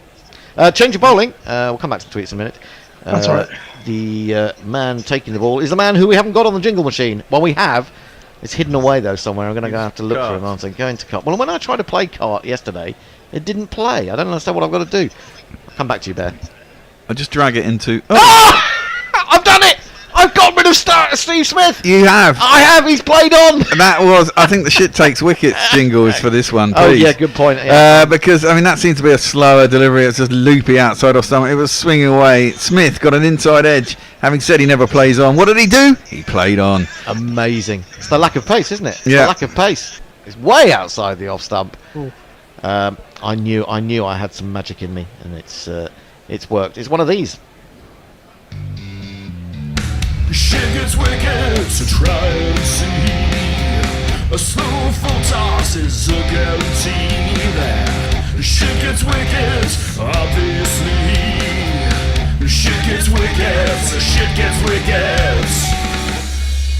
And there's a T-shirt with that written on it. Should you wish to go and buy one, Indeed. on our website, go and have a look at that.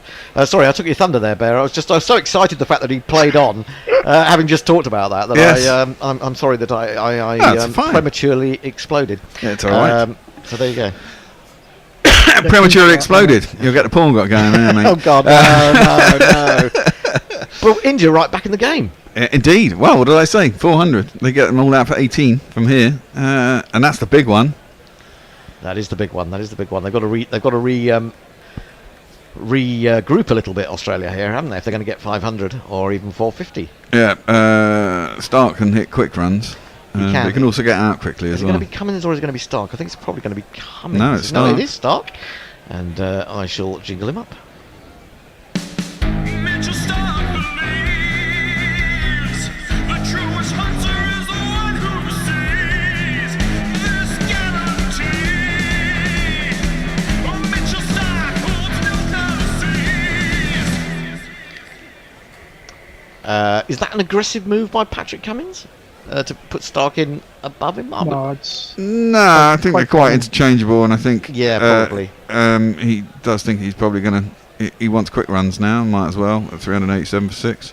Stark gets one. It's going to cross him from Thacker, his second ball, and there is no run. Well, on the basis that he took a wicket with on his return, we should try and play a jingle of his. Is this going to work? No. That is not. Yes. Oh, here he goes. No. Stand still. Why did he do that? Stop it! It's in the other one. Oh, bugger! Shut up. Go back to it. Okay, I'm going back. The one in blue. See, on the top, on the right, top right. Yeah. There's a stop and a play button. The old triangle play button. No. Next row up. Next row up. Left of it. There. No, that's an eject button. That That's one. a play button. Yeah. Well, the beach is just a road, need to share the workload. I got 7 players on my mind. All the lack in pace, too deep in disgrace. One looks like he might be fine. Shadow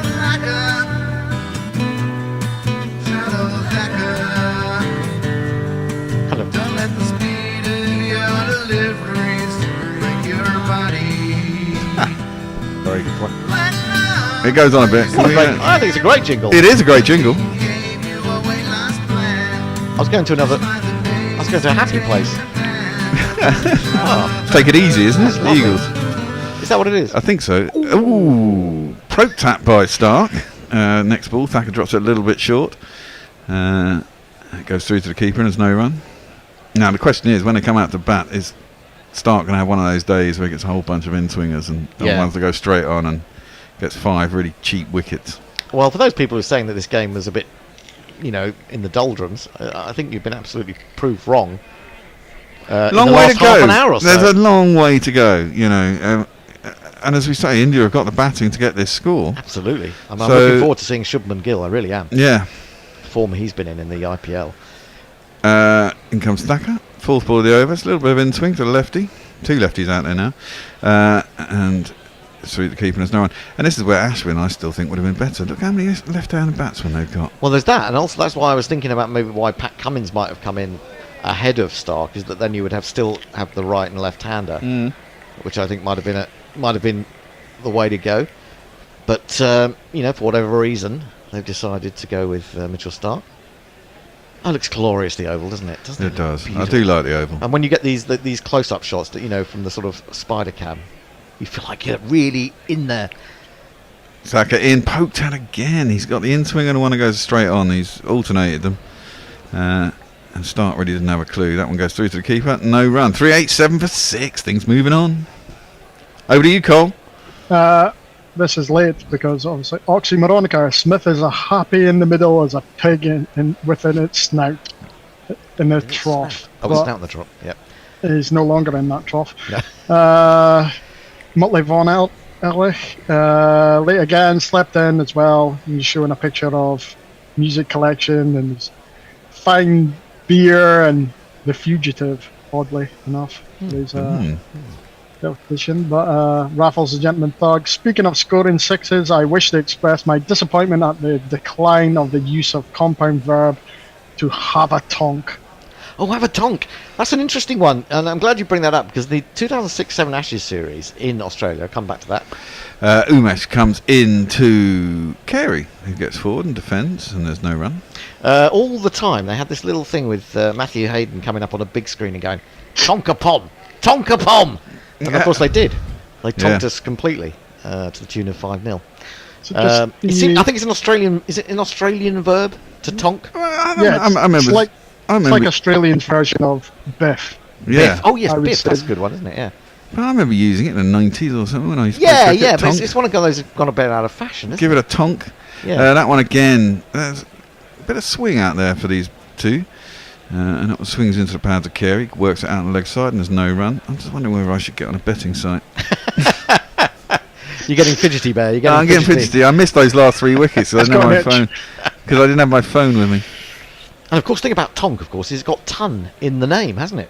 Ton, tonk. Yes. Almost as if it was meant.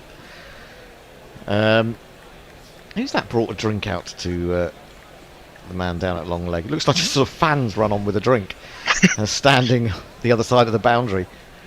And this must be 409. What are they on? 388. That's not bad spread for this wicket. Shall I do this ball for you? Outside the off stump, left alone by Stark. First ball that he's faced from Umesh. A little bit on the rise, that ball. Actually, it wasn't a bad ball at all. Are you fighting it every time to say Umesh? Because it feels like you're Umesh. desperately trying to not say Usman. I'm trying to get back. I'm trying to get back some credibility.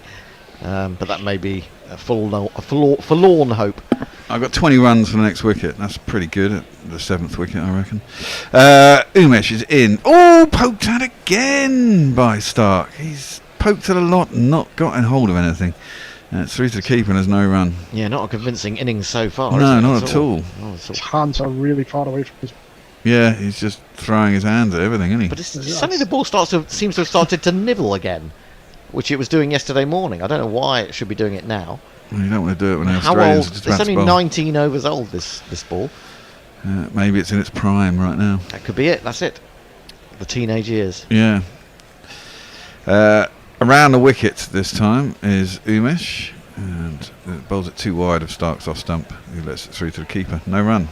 Does he think he might bowl it a bit straighter into Stark and then take it away? Well, it looked like the change of angle and the slight change of action that will have nullified any movement, didn't it, on that occasion? He was trying an in-swinger there. Yeah, maybe he wasn't. It just didn't come off. Yeah. Needs to be a way swinger that nips back. Yeah, well, he needs the angle in and then takes to go it away. Yeah. That one again. Poked at by Stark. Can't lay a bat on it. He's looking Cannot terrible. lay a bat on it. It could have been out, I think 8 balls out of his 9 that he's faced. But he's not managed to get a nick on it. And he remains there on 0 off 9. Carey's 9 off 16. Australia 3-8 for 6. Over to you, Cole. Farong, the 2025 World Test Championship final will be at Lords. So 3 finals, all in England. Southampton, Oval, Lords. I was quite enjoying... Sorry, Bacall. I was quite enjoying the fact that they're not at Lords. Yeah. Just for a change, you know. I'm a bit bored with Lords. You could have one at Old Trafford, couldn't you? You could have one at Headingley. Trent Bridge. Surely Trent Bridge should get one. Edgbaston. I suppose, if you want the grounds with the greatest capacities, Lords and the Oval will be your ones, won't they? But, Motley Von Ehrlich. Michael Vaughan is irrelevant. No. No. Sadly not. Definitely not. Thacker is in to Carey, who gets inside half of the bat, goes nowhere on the leg side, and it's a dot ball. I was watching him actually being interviewed by Colville. Who, Michael Vaughan? Vaughan. What, from years ago? It must have been. It was about his captaincy Right, of England, and about captaincy in general. It's quite interesting. I found myself hating myself for finding it quite interesting. Oh, yeah, I mean, he can be interesting, and he was a brilliant player to watch, lovely player to watch, but it's just this attempt to be a character or be something on Twitter is just really dispiriting. Thacker is in, and this time Carey does find a gap. It's gone out towards third man. They're going to come back for two. They thought about it, but they were never going to make it. No, that would have been a very suicidal second run, wouldn't it? Right over the top of the stumps. I think it's Rahani down there doing the work. And now we're going to see a bit more of Mitchell Stark's prodding. Yes. Which I'm quite enjoying. He might have a swing. But do you think he might just swing one over mid-wicket? That's where his good at big that. game is. Yeah. Yes, it is, basically, yeah. But when he does swing it over mid-wicket, it goes a long way. It's got big levers. Yeah, he has got big levers. Over the wicket, Shardul Thacker. Oh. Defends that quite away from his body and ends up drawing his bat back in, but he got fat inside edge onto his pad, and there's no run. I don't mind him blocking and playing away from his body so long as his hands are kind of in line, but They're never everything's not in line. No, exactly. His feet don't move, he just swings. Yeah, he's still quite an attractive batsman when he gets going, to be honest. We've had 6 people enter the GPL. You've got about Come on, people. 10 minutes. That one is Fuller, and he clips that quite pleasantly up to mid-on, and there is no run. I just have to say to you people, it can't be £173 every day, because every now and again someone wins it, as happened Well, it could be yesterday. if about 300 people entered every day. Well, exactly. So it needs you to take part for the pot to rise. The pot to rise, the jackpot to go up, and we need your contributions.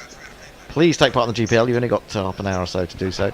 Estimate how many 40 runs. minutes, not 10 minutes. 40 minutes. Estimate how many runs you think will be scored in the day. Go to guerrillacricket.com/competition. Oh, yeah. Follow Sorry, the we're only on the instructions. 3rd session of the morning, aren't we? yes. Not a 4th. Yeah, it's confusing. Oh, dear. Clipped into the leg side by Stark. He's laid a bat on one. He did He's take a laid a single. bat on For a one. minute there, I thought he hadn't taken a single, but yeah, of course they took a single. It was out to deep mid-wicket. Surely. It's 1 run. See, today just hardly bowled. Yes. Not very well. I'd have had Ashwin. I'm going to go there. I'd have definitely taken Ashwin. Well, you were always a man for just the one spinner anyway, weren't you? Yes. You were But against this supportive particular to- side, I'd have had Ashwin. And I go back to the preponderance of left-handers, which is why I don't think Moeen is the worst pick. Because I think, because Leach, A, is injured, but B, that's clipped into the leg side. Offside, sorry, just forced out on the offside, and there is a single.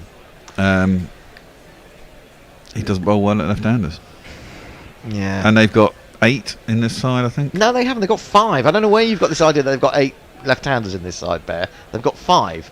Well, all the batters I've seen, bar Labuschagne and I talked you through it yes, yesterday. yeah, you did I as well. talked you through it But okay, yesterday. so the top 8 is all 5 are in there. 5 are in the top 8, yeah. Yeah. Okay, fair enough. Well, depending on where Start bats, whether he bats 8 or 9. Oh yeah, I keep forgetting Green, don't I? You do forget Green, yeah. So look, you've got Warner Khawaja, Head, Carey and Stark. And then, I haven't seen Boland bat, but I don't think he's left-handed. No, He's no, a he's a right-arm right-arm isn't he? bowler. Yeah. Mind you, that doesn't always hold, does it? No. Cole. Warren Davies. Who's more Scottish, Colin or Alexis McAllister? Good call. Into the ground as he tries to cut that by Carey. Round the wicket as Umesh as he starts his 18th over. Tries to cut it, gets the bottom edge into the ground, goes back to the bowler. Ain't no run. Yeah, he's going to Liverpool, isn't he, McAllister? He's gone. He's gone. Yeah, what a Sweet. shame. Yeah. That's a goodbye. I've seen his uncle, who played for Boca Juniors, Oh. and he is the most Scottish man you will ever look at. But he doesn't speak a word of English, has no interest in Scotland. and kind of hates the place really. How did he end up with that name? Down a leg side! Oh, I think there was a little bit of bat on that. No, it's buys. It must have gone from the hand then. Went further past Carey's gloves and thigh pad and raced away for 4 buys down a very fine leg. We don't. Was it leg buys or was it buys? No, it's buys. It's buys. We don't have a buys jingle, do So we? I just played a 1, 2, 3, 4 one. Never mind. The moment's passed now. Okay. Fair enough. That was good enough. Yeah, I mean, how do you get the name McAllister in fucking It's colonialism. Argentina? It's colonialism, basically. Yeah. There were a lot of Scots in Argentina. Oh, were there? Well, in Southern America, weren't there? I didn't know that. Yeah. On the back foot, forced by Carey. Square on the offside. Out to the man riding the boundary at backward point, and it'll be a single. There's a lot of good sort of tennis clubs and whatever in Argentina as well. They're a very good. A very good tennis nation. But yeah, whilst that's true, you see, this is the thing. I think clearly, as you say, none of them have any interest in Scotland. So the Scottish aspects have got lost a long time ago, and therefore wouldn't have. This is why I don't understand why they didn't sort of Spanishize or the equivalent Anglicise, whatever Argentina size is, the name from McAllister to something that sounds vaguely South American, as that one is cut at by Stark, well away from his body again, and he misses it, funnily enough, and it goes through to the keeper and it's no run. In Bermuda you have a lot of people who took their names from slave owners originally. Yes. British names, so that's a reason right there, really. We're also going to try and get Coney, aren't we? And then some other dude who everyone else is now fighting over, which is really annoying because that means we won't probably get him. All 22-year-olds. Round the wicket, you'd have. And it's left alone through to the keeper and there's no run. For some reason I thought you were talking about Jeremy Coney. Coney? Who Coney? Yeah, I think. The other guy from Brighton. No. He plays for Mönchengladbach or something. Oh right, okay. You know what they're like. They're like Moneyball. So. Yeah, I don't follow European football that closely, I have to say. Well, neither do I, but someone does. Someone does. And then they have their insights. Start facing up. Finally gets one kind of off a bat and plays it out through the covers towards the boundary. He's going to get back for 2. It's going to move on to 3.98. He's timed that quite nicely, hasn't he? Yeah, he has. How are we doing for time? 3 more minutes before a change. Oh, who's on next? Oh, Gary. I'm going to have to let Gary in. Gary hit with who? He's on with Messrs Anew. Okay, so I'm going to switch over to your chair.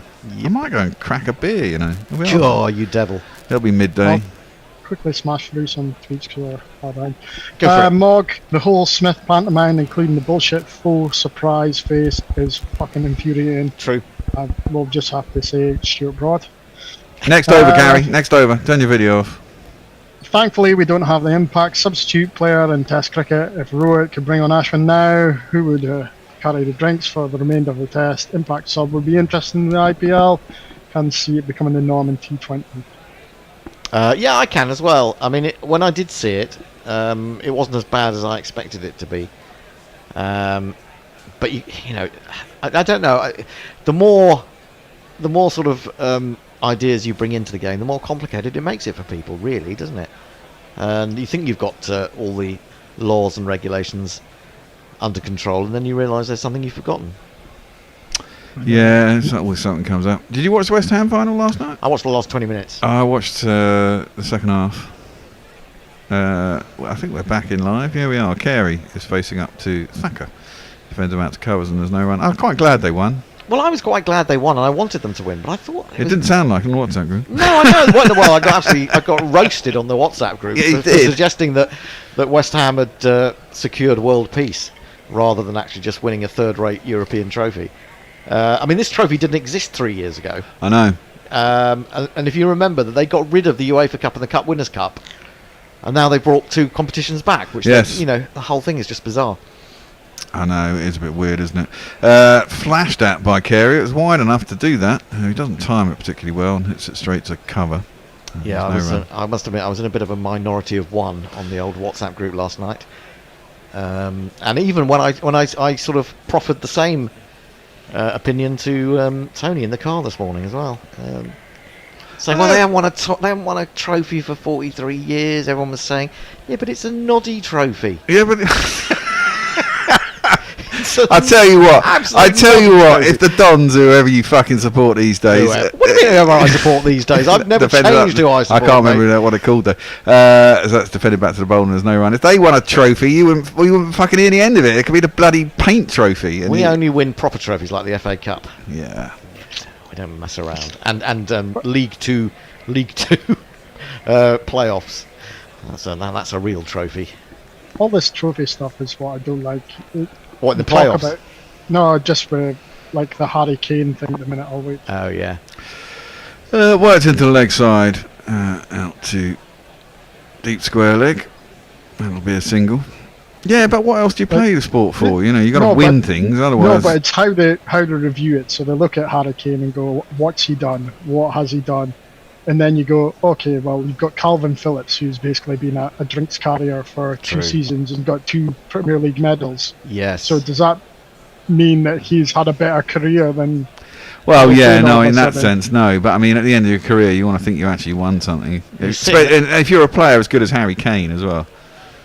Yeah, but I mean, he's played in huge matches, hasn't he? Really? Yeah, for England. But yeah, true. And lost some of them when it's important. So that's defended square offside out to the man deep square behind square, and it's a single. I mean, he blazed over the fucking bar when he needed to score in a quarter final in the World Cup. Well, I think there's too much made of this trophy thing because I've still got a medal from the Rosehill Morden Sunday League Division 5 plate. Final. Wow. I was clearing it out. I was clearing it out at my mum's the other day, and I thought, do I want to keep this? No, I don't think I do. Actually. Well, I mean, one of the things I remember, I mean, I played a lot of cricket and a lot of good games of cricket and stuff. One of the things I do remember is in under 15, we got to the final of the national competition. That's defended back to the bowl and there's no run. I think we got knocked out in the semi-finals, but the team that beat us went on to win the bloody final with ease. We were the best 2 teams in it. But I mean, and that's it. You remember it. There was 800 teams in that competition, and we got down to the last 4 in the national competition. I was only 15, but it still sticks in my memory. In my Epsom days, at the age of about 19, we won the Surrey Championship. But I can't find any form of medal to note that fact. Having cleared out my mum's house. Sorry, I have 3 words for you, Hendo, before you leave. Yep. Papa John's Trophy. That's what Wimbledon won. No, well, we are vehemently against it. We end up putting out sort of youth teams in those games, and I'll go and watch them because there's only 200 people there, but it's a bit of a laugh. Sorry, Messi, we're miles behind on tweets. Matthew Collins have lost one. Okie dokie. You catch up on some tweets because I'm going to go and grab a beer. Gary, good morning. You're going to take over ball by ball. Good morning. So we'll leave the celebration police behind there. I'm not sure whether we have permission to celebrate and what we can celebrate, but Hendo's your man for that. But we're at an interesting stage in the match. Australia are 400 for 6, half an hour before lunch, as Siraj is back into the attack, and he's just pushed into the offside by Mitchell Starc, and they're through for a single. Jez, you've got some work to do. I have. Muttley says Michael Vaughan is relevant. Warren says who's more Scottish, Colin or Alexis McAllister. Moggs says the whole Smith pantomime, including that bullshit faux surprise face, is fucking infuriating. Messi, we've had those. Matthew Collins next. Oh, sorry. Good morning, Gorillas. Loving the new jingles, of which the FOR one is the best by far. Up there with Now My Innings Going Great Guns for the best of the lot, in my mind. Here's Siraj, and he's just sort of knocked that on the head, as they say these days. It was Shortich outside off stump, and Carey just let the ball hit the bat and run down to third man, and they're through for a single. He goes to 14. I have a couple of theories that I can put out there. Now, you'd be disappointed. I would be disappointed if you didn't have some theories. Yeah, exactly. Here's my 2 theories. I've always said that it's difficult batting in England before midday. It doesn't matter what the pitch conditions are, what the atmospherics are. At midday is the tipping point when it becomes more of a batter's game than a bowler's game. As Siraj is in, and that's a big drive outside off stump by Mitchell Starc, who misses it. How the fuck hasn't he got an edge so far? He's done that about 10 times so far. Yeah, well, he'll edge one. He'll edge one soon because he'll get close to the ball because it won't move so much after midday. And rather interestingly, I would suggest the wickets have come before midday today and before midday yesterday. there was wickets to go down as well. So I think that's the time to bowl. Well, but that's a very... Well, I mean, funny enough, you get an extra half hour of that in this test because it starts at 10:30. Well, you do. And, of course, it helps if you leave 5 overs the night before when the Australians were going at 6 and over. They just disappear. Yeah, I'd have still batted if I was India. I would as well. This is through to the keeper. Again, a poke by Mitchell Starc there. Less a full-blooded drive, more a poke. But Siraj is getting this ball to swing a little. Because that's my second theory I want to proffer today, as we're seeing it again. Bit of wobble seam there, and it did kick a little off the surface. Obviously, it's a bat-first surface, but Tim Payne made that mistake in 2019, and Rohit Sharma's made the same mistake in 2023 at the Oval. But here's the other thing about that, Gary, is that the first hour is when the bowlers are freshest as well. Yeah. So this is pushed by that's got to be out, surely. Mitchell Starc, and they took a single to mid-off. There was a fine bit of fielding there by the substitute, Akshar Patel, and the Indians are very, very confident. The Australians will always push that single to mid-off. They'll push the fielder. 99 times out of 100, you get 99 runs, but every now and again you get run out, particularly if you're a big fast bowler in his 30s who takes a bit of time to get going. They're going to DRS, but it's pretty much a done deal on the field, this, isn't it? Well, great bit of fielding by Ashar, who picked the ball up and he round-armed it back and he's out by a yard. Yeah. Good fielding. That was. I mean, it looked, if he fielded it, I think he thought it was going to miss the fielder, actually, and that's why he set off, which is a bit stupid. Let's have this jingle. He called me for a single and my stump shattered. Do don't run, run, run, do don't run, run. Oh, I got another pitch in. Yeah, I don't think Australia are throwing this away, as some people might. They've lost, I think, 4 wickets today, is it? But what it does show is just how good that partnership was yesterday. Yeah. I don't think India bowled particularly well to Travis Head. The short ball was obviously the way to go, and it took them a while to work that out. And then when they did work it out, they didn't pack the leg side field. They bowled without a short leg, which seemed crazy to me. So Travis Head got away a little bit. Steve Smith is a genius. There's no other way to describe his ability to make runs at any time on any surface. So you kind of give Stephen Smith that, but I don't think India bowled Speaking of Smith, well. That's how far behind I am on tweets. Mog says from 26 minutes ago, fuck you, Piggy. Raffles the Gentleman Thug says, speaking of jingles, how about coming up with a Centurion jingle from Michael Palin in The Life of Brian? Muttley says, I always reserve judgment until the other team is in their first batting innings. And a wicket fell on 87. Isn't that the devil's number for Australians? Statistically, no. People go on about it like they do for 111, which statistically isn't significant either. Okay, we have a new batsman. And he's not facing up because it's not T20, so they don't do that thing where they turn everybody round again. So it's Alex Carey defends that ball from Siraj. It's the end of the over. The new, as yet unjingled batsman has yet to face a ball. Australia have 402 for 7. Carey has 14. Let me play his jingle, then you can crack on. Yeah. Paceman Pat, and his baggy green cap. Early in the morning, just before the warm-up, he has to pull out with a dodgy back. Rick Cummins! We probably would have run that around a little faster than Stark. Farong says Lord of Shite gets wickets, has done it again. Warner Smith, take note England, Shite gets wickets. Trent Pridge just tweets, did someone mention me? Warren said I had forgotten about tune-in ads. Anything happening in the last day and a quarter? Mog says, how can you not have a buy jingle? Muttley von Eric says... Here is Thakur, well wide of off stump, no run. Crack on, because we get ourselves up to date. Yeah. Could we repurpose the buy wicket jingle for buys? Oh, there's a possibility. We stopped playing Jay strikes.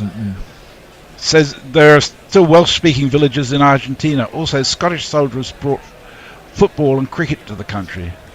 So, Scotland's spreading culture. There you go. Yeah.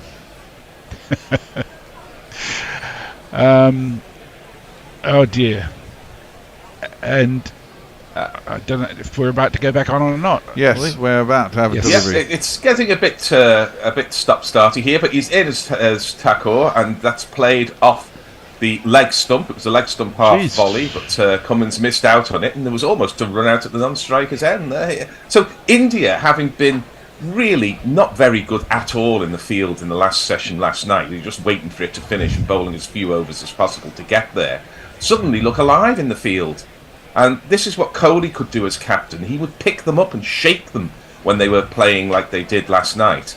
But Rohit lacks that, I think, personality that can drive the team forward. And they leaked a lot of runs very easily last night, but they're playing much better now. Short ball from Takor surprises Cummins, who gets shoulder to the back, but it lands safely in the offside. No run.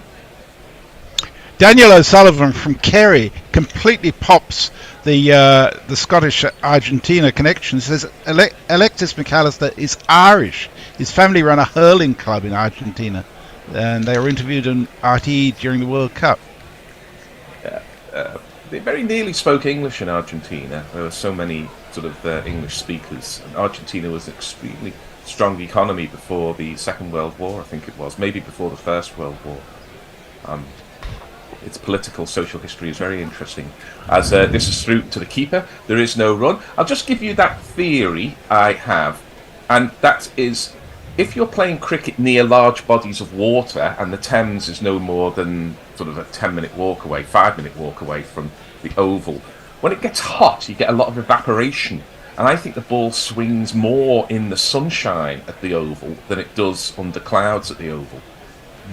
Interesting. It's going to be humid over the weekend as well. Yeah, I think the humidity and the water coming, the evaporation coming off the surface makes the ball swing a bit more as Cummins gets this to gully and there is no run. It's also, I think, why the ball swings so much at Trent Bridge, because it's so close to the Trent, as its name suggests. I've got no theory to back that up. I was going to say, it's just one of your theories. It's just one of the theories, but empirically, it always seems to look that way. To infect that much humidity in the air from that distance. Well, I remember reading that you probably have to evaporate the entire river every second. Yeah, but the amount of evaporation off Lake Mead in Nevada, where admittedly the sun is stronger than it is in South London, but it's vast tons upon tons every day evaporates off that lake, as this ball is leg by down the leg side. Not a very good ball to finish the over from Takor. It's 4 leg buys for the Australians, who go on to 406. 1, 2, 3, 4. Very appropriately, the next tweet is from Grubby. It says, I did a leg by baby, basically rollers jingle, but it fell foul of Bear's stringent production quality criteria. Grubby. It probably involves strikes as well. Matthew Cullen says, we have joined the Patreon, not for much, I'm afraid, as I'm a dirt poor PhD student, but I'm enormously grateful for your coverage and always look forward to hearing that theme tune in the morning. Long live the Gorillas. Thank you, Matthew. It's wonderful to have you on Patreon. And even the small amounts all add up and help to keep us going. So if anybody else is so minded, we'd love your support, however small or big you may be able to afford. But it's great to have you on board, Matthew, and we'll be writing to you very soon. So it's the combative Siraj who's about to bowl. His hair's a bit longer, curly, looking a little more Bollywood than he usually does. It's very lustrous. Siraj, and he's in, and this is a full half volley, but Carey just pushes that to mid-off. And it was interesting that Ashar Patel had come on as substitute fielder, affected that run out, and then was demoted back to the bench sort of straight away. So he kind of done his bit, collected the glory, and now is sitting and looking on like the rest of us. Done a Gary Pratt. Yeah, Gary Pratt. Warren says, I can hear Glory Days playing as the Bear talks about his under-15 exploits. Here's Siraj again. This is just defended by Carey, who's slightly imbalanced there, slightly falling over his front pad, but he got the middle of the bat on it.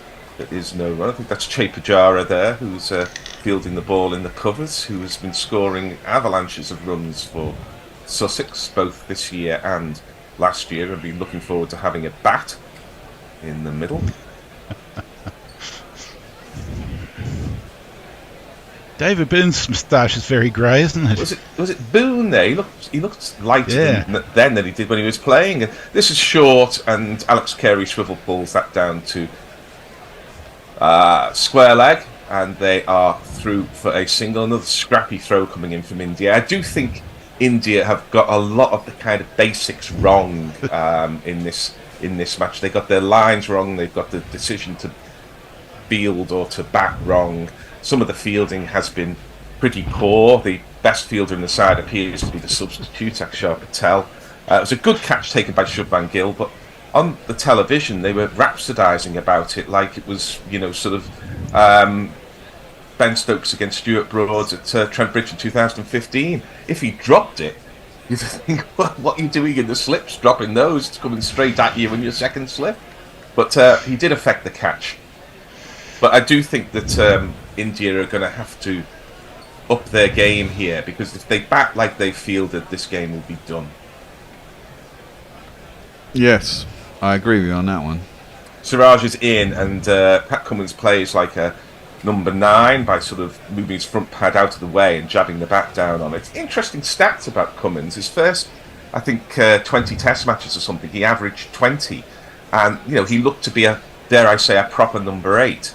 Since then, he's averaged 16. Of course, some of that is taking on the responsibilities of captaincy, and some of it's because you just don't get time to bat playing IPL and Big Bash and so on. But his batting has diminished, and it's shown that he's now batting behind Stark. So, maybe 6 or 7 years ago, you'd have said Australia have 2 number 8s in Stark and Cummins. Now they've got 2 number 9s. Yeah. He's in again as Siraj, and this is just pushed to point by Cummins, who doesn't look entirely secure against the pace of Siraj. No run. Your time is exquisite, actually. Leah just tweeted 12 minutes ago, I want Gary's opinion on whether Stark is indeed a good number 8. Well, not anymore. I think I think we saw his debut, and I remember commentating on it in our days underneath the Post Office Tower, or the BT Tower, whatever it's called these days. And I think his debut was against India, and Shikhar Dhawan made a brilliant century, and Mitchell Stark made an equally brilliant 99, as I recall. Siraj round the wicket, and this is let go through to the keeper. There is no run. Good to see Siraj coming round the wicket. I thought India didn't do enough of that sort of stuff yesterday. They let the game drift. It needed Kohli's energy. It needed Kohli Khan to be whipping up the crowd and all of that, and they leaked a hell of a lot of runs in the last session yesterday by simply waiting for the overs to run out, which eventually they did. Yeah, drawing the fans in here. Muttley says, Gary, woof, long time no see, love and sausages. Warren says, Messi should be able to catch up on tweets now with Gary on.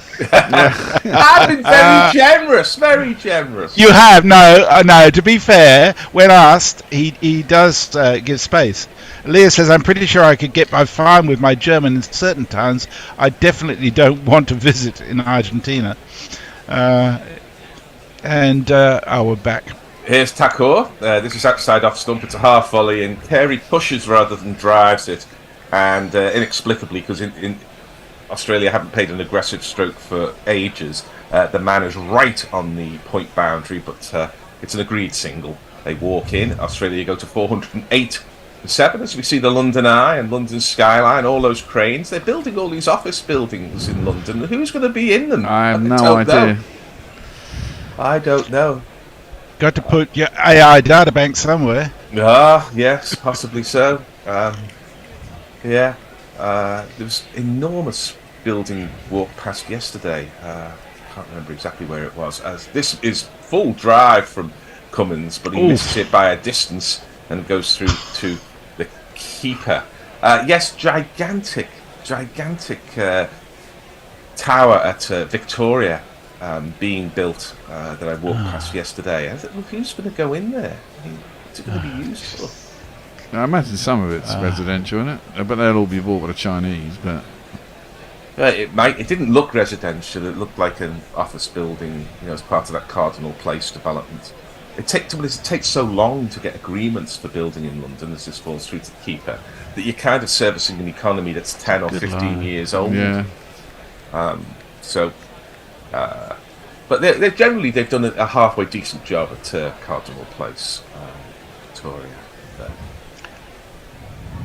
One of our great supporters, Madam Mohan Sharma, says, "Good day, Guerrilla Cricket. Thanks for providing us live commentary on the match. I feel Ashwin should have been in the team instead of Yadav.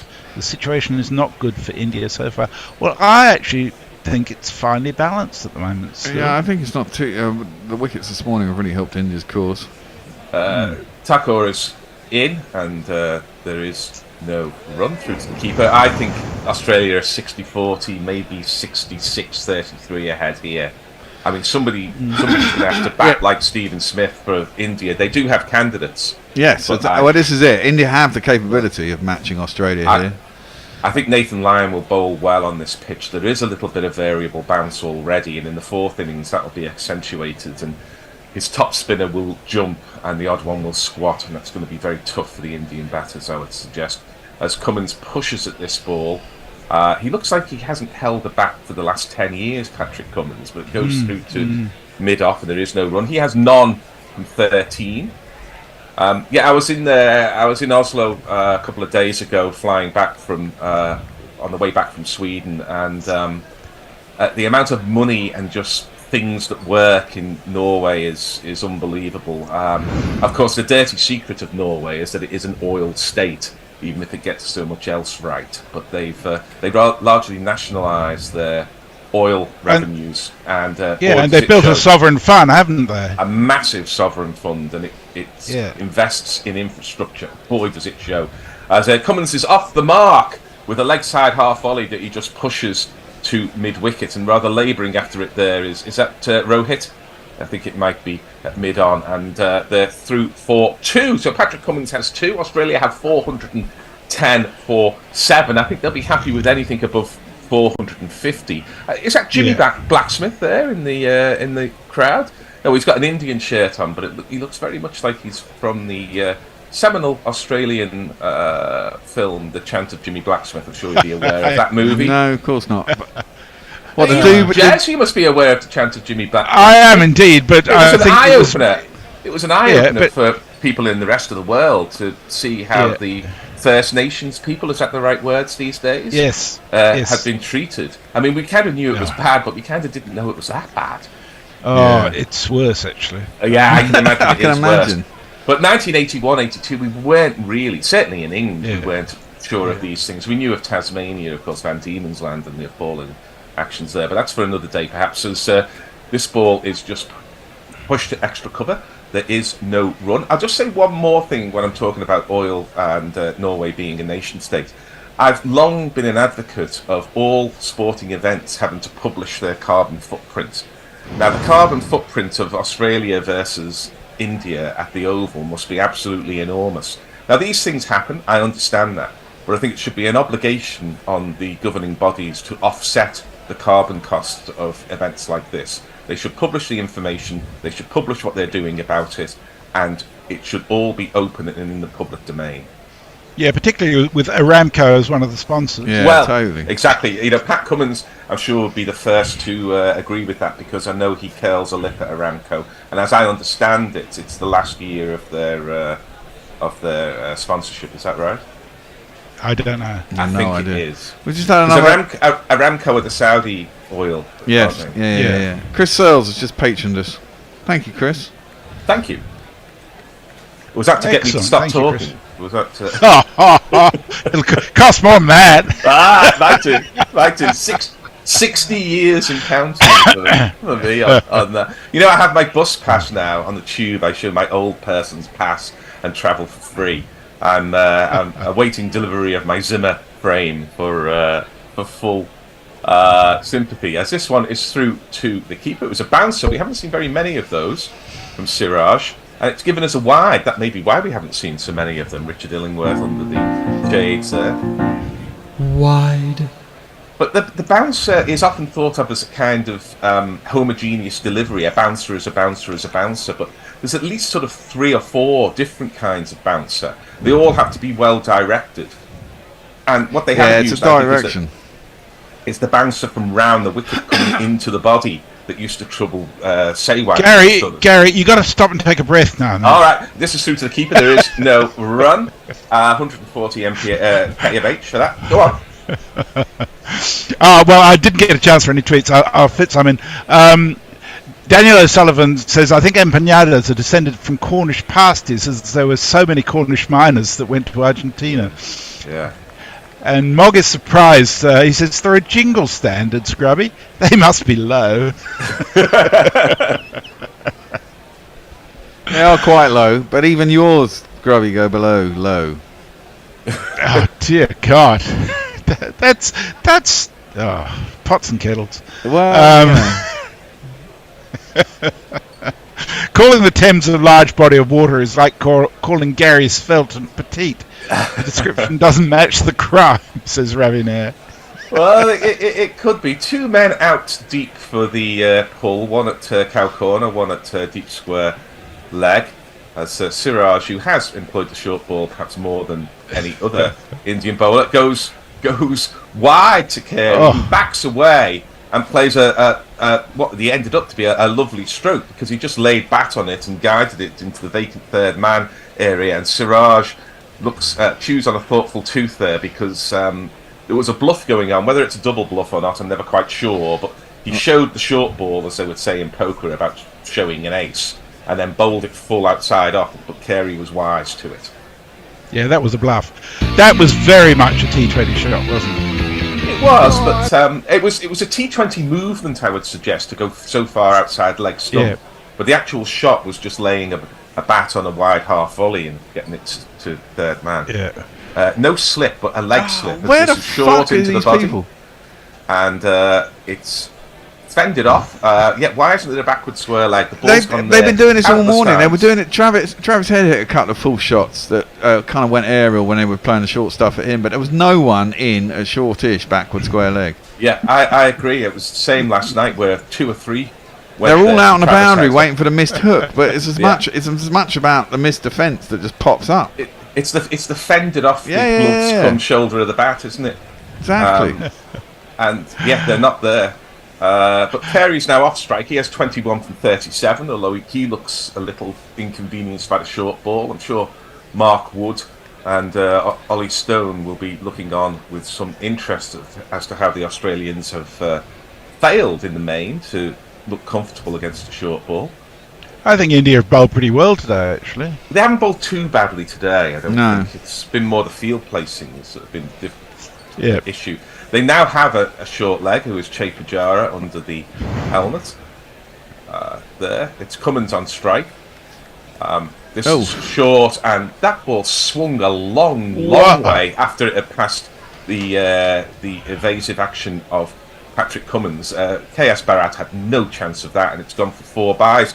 You've seen all of a sudden the total's gone to 420 here, and this is how Australia can get up around 450 or beyond, and I think at 450 Australia are biggish favourites. Yeah, they're biggish favourites, but I mean, this morning I think they were looking more at 500, 550. Oh, they were, but they were betting without having to start at 10:30 in the morning.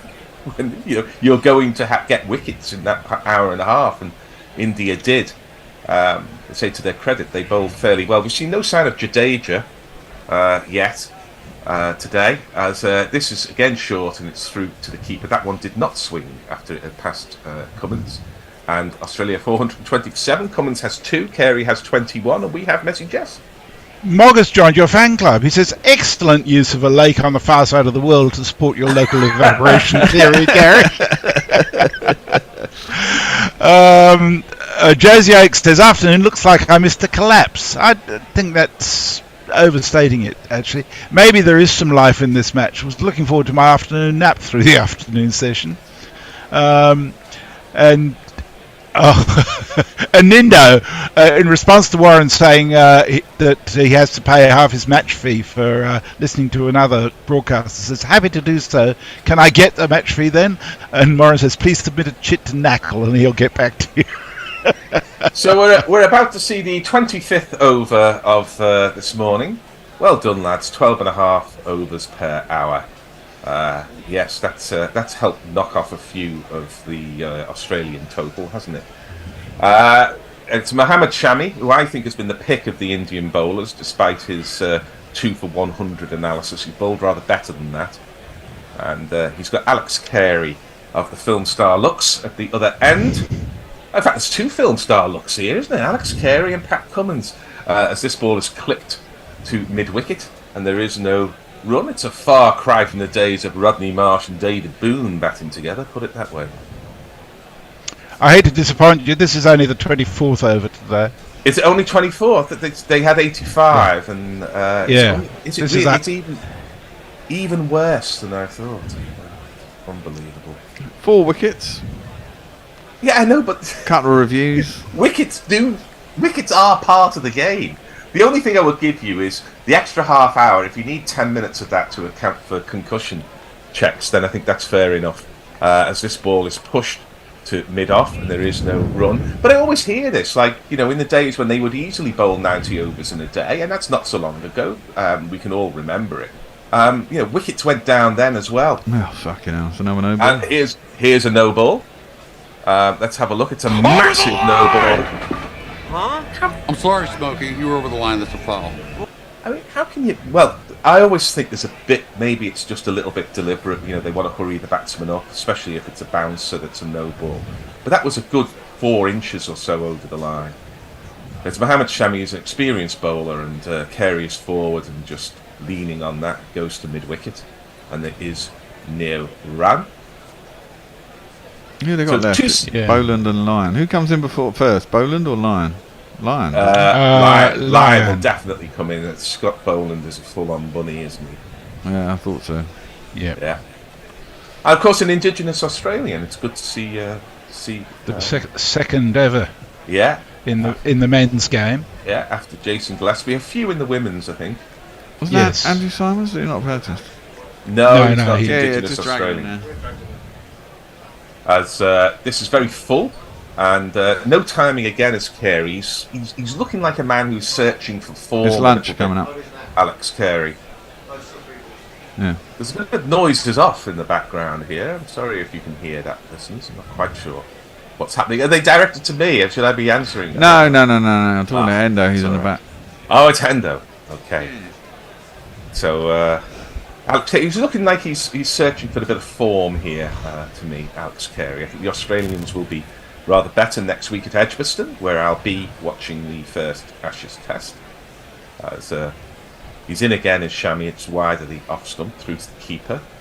No run. I'm going to see one of the women's Ashes. I think it's a T20 at the Oval one evening in June. There should be a good crowd there. Yeah. Where's that again? The Oval, I think, there's a women's T20, because the Ashes is multi-format, I think, for the women. The boundaries were well drawn in at Lord's for the T20 women's game I saw a couple of weeks ago. But I think that sort of makes the game equivalent, because you know you've got the same chances of scoring a 6 and so on. This ball is punched by Carey and fielded. There is no run, but it does seem bizarre when you've got sort of about half the field on one side, which is not being used. But it does allow a kind of equivalence in terms of scoring in T20. You don't want to see T20 matches when 87 is beating 83 for 7, 20 overs. It'd be quite interesting. Avoids that. Yeah, but it means that it's 140 beating 136 for 7 in 20 overs. So, you know, it's more what we're used to. You don't have to recalibrate your considerations of win rate and all of that kind of stuff. So this is through to the keeper. There's a half-hearted appeal from K.S. Bharat, and that will be, it seems, yes, that will be stumps. Australia 422 for 7. Patrick Cummins has 2. Alex Carey has 22. India shading the session, I would suggest. Just 24 overs bowled by India. No sign of Jadeja. They started out with the overnight batsman in Smith and Travis Head. Travis Head was bombed a bit by the short pitch stuff, and I'm damned if I can remember how he got out, but Stephen Smith was bowled off the inside edge without moving his feet, which happens. But Australia, 422 for 7, very much the centrepiece being that enormous stand between Smith and Travis Head. Over to you for wrapping up. Well, I've got to give you this tweet from Richard Peel, the Jersey Jingler. He says, "Who's winning Gary Naylor bingo? In 10 minutes, we have had number 8s, over 8s. I have long said, ... Yeah. Socialism in Nordic countries. Yes. Wild theories backed up by nothing more than postulation. Yeah. Don't ever change, you scouse wonder." You missed that reference to a movie. So of course. Oh yeah, true. Pirate Badger says, "Have you ever tried flogging the bowlers, Gary? It might get them moving." And Ravi there says, "And Gary, historically every city was sited on a huge body of water, a river, as in Nottingham or Bristol, and the sea, Bristol, Liverpool, which gives you no counter-examples against which to test your theory, unless they pay tests in Brasilia." Well, that's not so, because there's no body of water near Lords, for example, not within a few miles. There's no body of water near Old Trafford. There's Manchester. There's a lake in Regent's Park, isn't there? There's a lake in Regent's Park. I'm looking for a bit more than a lake in Regent's Park, though.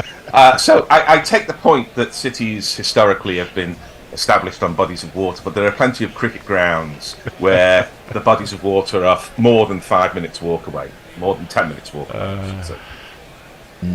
Okay, right. It's dice cricket because it's dice cricket. Why not? We'll see you after lunch. The World Test Championship to dice cricket. Cheers, guys. You can't say we don't bring you the stuff here. Exactly.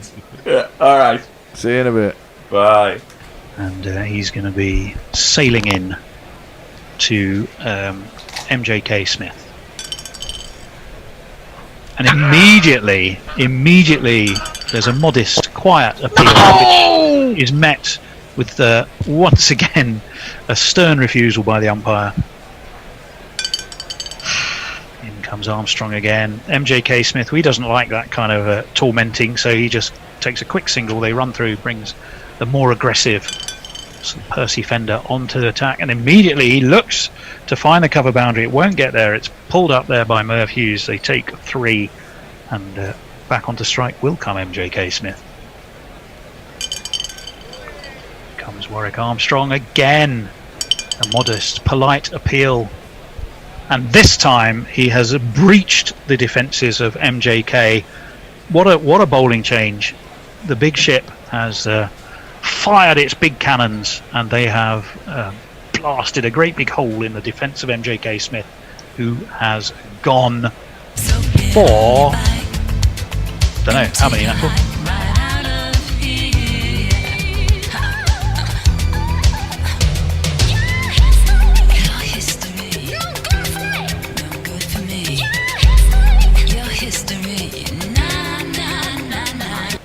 For an innings leading 40 off 17 balls, 4 fours and 1 6. Rather lost momentum in trying to keep giving Percy Fender the strike, though, bowled by Warwick, the big ship Armstrong. 160 for 7 after 8.4 overs. Still 219 to win into the making a spectacle of themselves 11's very long but surprisingly effective tail. Well, and of course it is none other than Alf Valentine, immortalised by Egbert Moore, better known as Lord Beginner. Are we hearing the jingle for it? We are.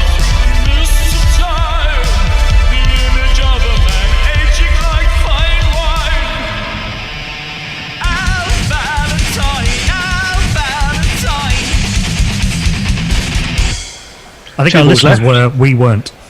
2 balls left of this Warwick Armstrong over. Sometimes Zoom doesn't seem to take the jingles to you, but they're always playing. Here he comes, right arm, fast, medium. And well, Alf Valentine. He may be bespectacled and not particularly a muscular of stature, but my goodness me, he got every single pound of his weight behind that, back up over the bowler's head for 6 runs. 6.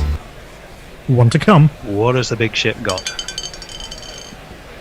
Well, he's got the taste so much that they could. Is it going to go for 4? It's not. It's pulled up by Merv Hughes on that cover boundary. They'll come back for 3. It ends the over, and it will keep Alf Valentine on strike.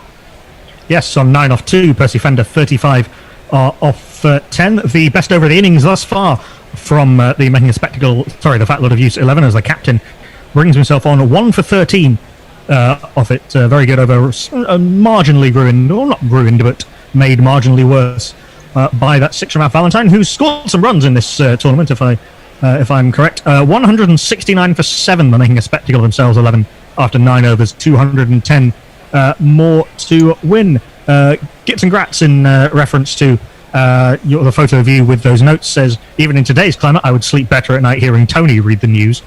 And Leo Wicket Witch says, I can't believe Hendo doesn't bring on that Grace lad whose all-rounder qualities I've heard so much about. Well, Hendo, who do you have coming on next? I've got WG Grace. So you do have WG Grace. Well, there you are. Easily led. Easily led, yeah. William Gilbert Grace. Willie G's friend.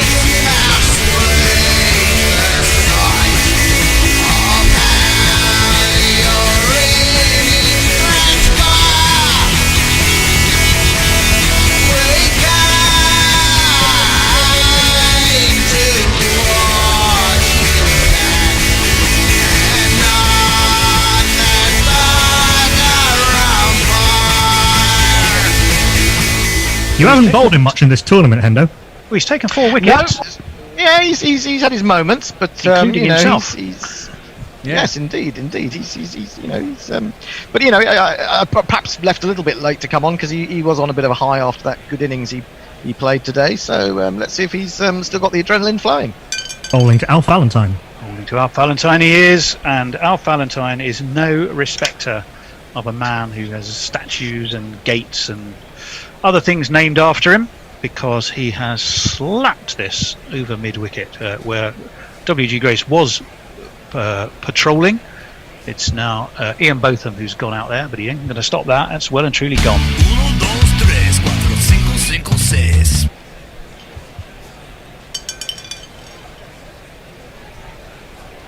Oh, however, big shout. This was a big shout this time. Not out. Get those fat fingers working, Bear, you fuckwit. I've lost track. Oh, that's Alf Valentine, isn't it? Alf Valentine is facing WG. 6. Yeah, he's on 15 off 4. 175 for 7. 204 more to win. In comes the doctor. Again a shout. Surely this time. Yeah. Indeed. Alf Valentine, a big swing, a miss, leg stump, pegged back, and Alf Valentine, in brief but glorious, but gone.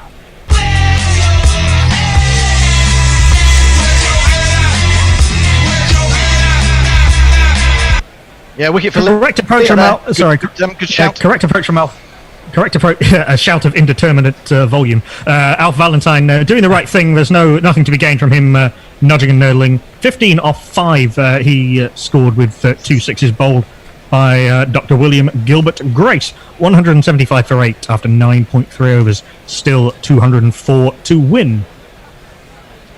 Yes, indeed. So coming to the crease to keep company with, no longer Alf Valentine because he's gone, of course. Percy Fender still there. And to keep him company, a man who performed some of the heroics that saw the bespectacled 11 over the line when he made 30 odd, I think, against Grubby's Weaves, but of course it was Devon Malcolm was the main destroyer. So all is not lost when you've still got Paul Allott and then Devon Malcolm to come, but Paul Allott is the man at the crease, and he's facing, of course, Wait up, here's the kicker. He's Paul Allott. He was 6'4". He should have bowled much quicker. facing WG. What's WG got? Well, it's a bouncy, almost beaten by the bounce there, but he's away with a 2 is Paul Allott, so he's going to come back. In comes the doctor, who dispenses a fairly loose and ropey ball, which Paul Allott cuts away for 3. 1 to come. Back onto strike comes Percy Fender, and Percy Fender again, it's a 2 short by the doctor, probably huffing, puffing and tiring a wee bit, and he's pulled to the mid-wicket boundary for 4. 2 + 2 is our member. Is Fender perhaps rediscovering some of that form that has served him so well in this innings and indeed in this tournament? It remains to be seen. He is on 39 off 11. Paul Allott is on 5 off 2. 184 for 8. The making a spectacle of themselves 11 trail now by just 195. I say just. Leo Wicket Witch says, now that I've seen him, I have to say that my fat round armour of choice is still Lasith Malinga. He has a better haircut and facial hair too. This is true, not a bad shout. Okay, Hendo, who's next? Warwick Armstrong continuing. Warwick Armstrong, the big Victorian from Kyneton in Victoria. He's going to be bowling to Paul Allott, I think. And Paul Allott clips this nicely off his toes. It's away to the mid-wicket boundary. It's fielded down there by the doctor, who's got more work to do. They come back for 3. This one, though, there's a medium-size shout. And again, don't know why they bother with these medium-sized shouts, because they just seem... the stumps have gone flailing in all directions. Warwick Armstrong has done the trick. Percy Fender has gone. Hendo double fist pumps, Klopp-like style. And they are 1 wicket away from a glorious cup-winning victory.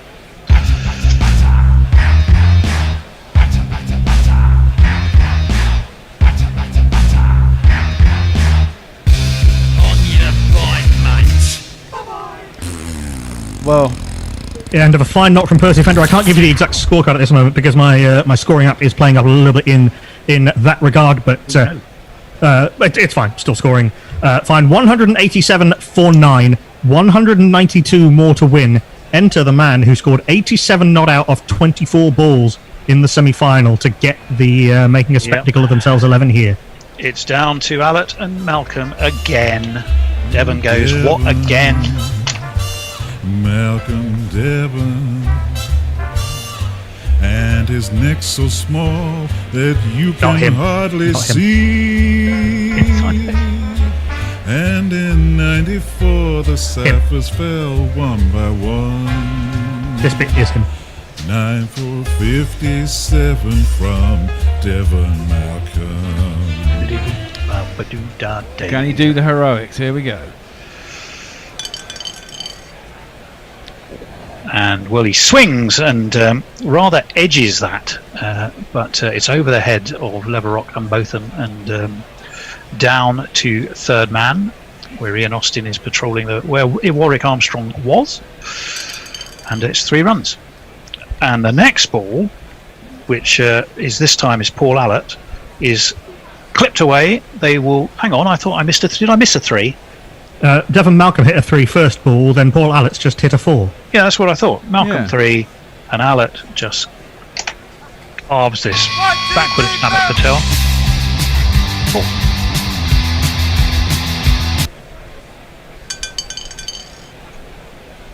In again comes Warwick Armstrong in once again, 4 runs. Fine shot from Paul Allott.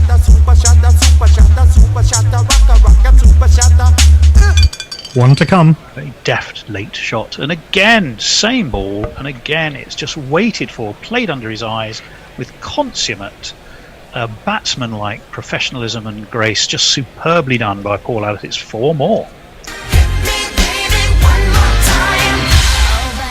Not that grace, or that one, or indeed that one. Paul Allott 20 off 6 with that flurry of boundaries, 18 runs off that over from the big ship, who's at 2 overs. 2 for 31, 200 up, 202 for 9. 200 is indeed up, 202 for 9. 177 more to win. Paul Allott on 20 off 6, and facing will be Devon Malcolm, hero of the semi-final, on 3 off 1, facing up to... It's going to be an interesting move, this, by Warwick Armstrong. He's taking himself off despite getting a wicket in his last over, and he's going to hand the ball to Ian Terence Botham. It's in fact WG who he's taken off, having got a wicket in his last over. That's what I meant. That's right, it's Beefy, fat bastard. Beefy has got boring, bastard. That's right, it's beefy. Stop press. We've had a donation. Jonathan Shawland, 40 quid. Thank you, Jonathan. Oh, magnificent. Fantastic. That's wonderful news. Thank you indeed for that. A reminder, of course, that we are playing this not just for Hendo's pleasure, but also for for the cause of JDRF to research juvenile diabetes, type 1 diabetes. You can go to our Just Giving page. If you Google Guerrilla Cricket Dickwell Abroad, you'll find it easy enough. It's on all of our social media feeds. And anything you can give is just most graciously received by us and by them with the most enormous thanks. Now, Hendo, who have you got? He just said it's Ian Botham. Oh, Ian Botham, of course it is. Of course it is. Whose daughter, of course, is type 1. He climbed Kilimanjaro twice, did Ian Botham, for diabetes research. The worst thing was that he came back down again. Well, indeed he did, and he's served up an absolute shocker there, which, who was that, Knuckle? Devon Malcolm. Devon Malcolm, who surely history couldn't strike twice, but Malcolm has just spanked this over the head of WG Grace for 6 runs. What a shot. 2, 4, 6. Botham in again. Oh, same again. Once again. This one, though, is just carved over extra cover. With Merv Hughes just swearing, chuntering to himself under that bristly tash. Can just watch it over his head. It's 6 more. 6. He took 8 for 34 once at Lord's, did Botham.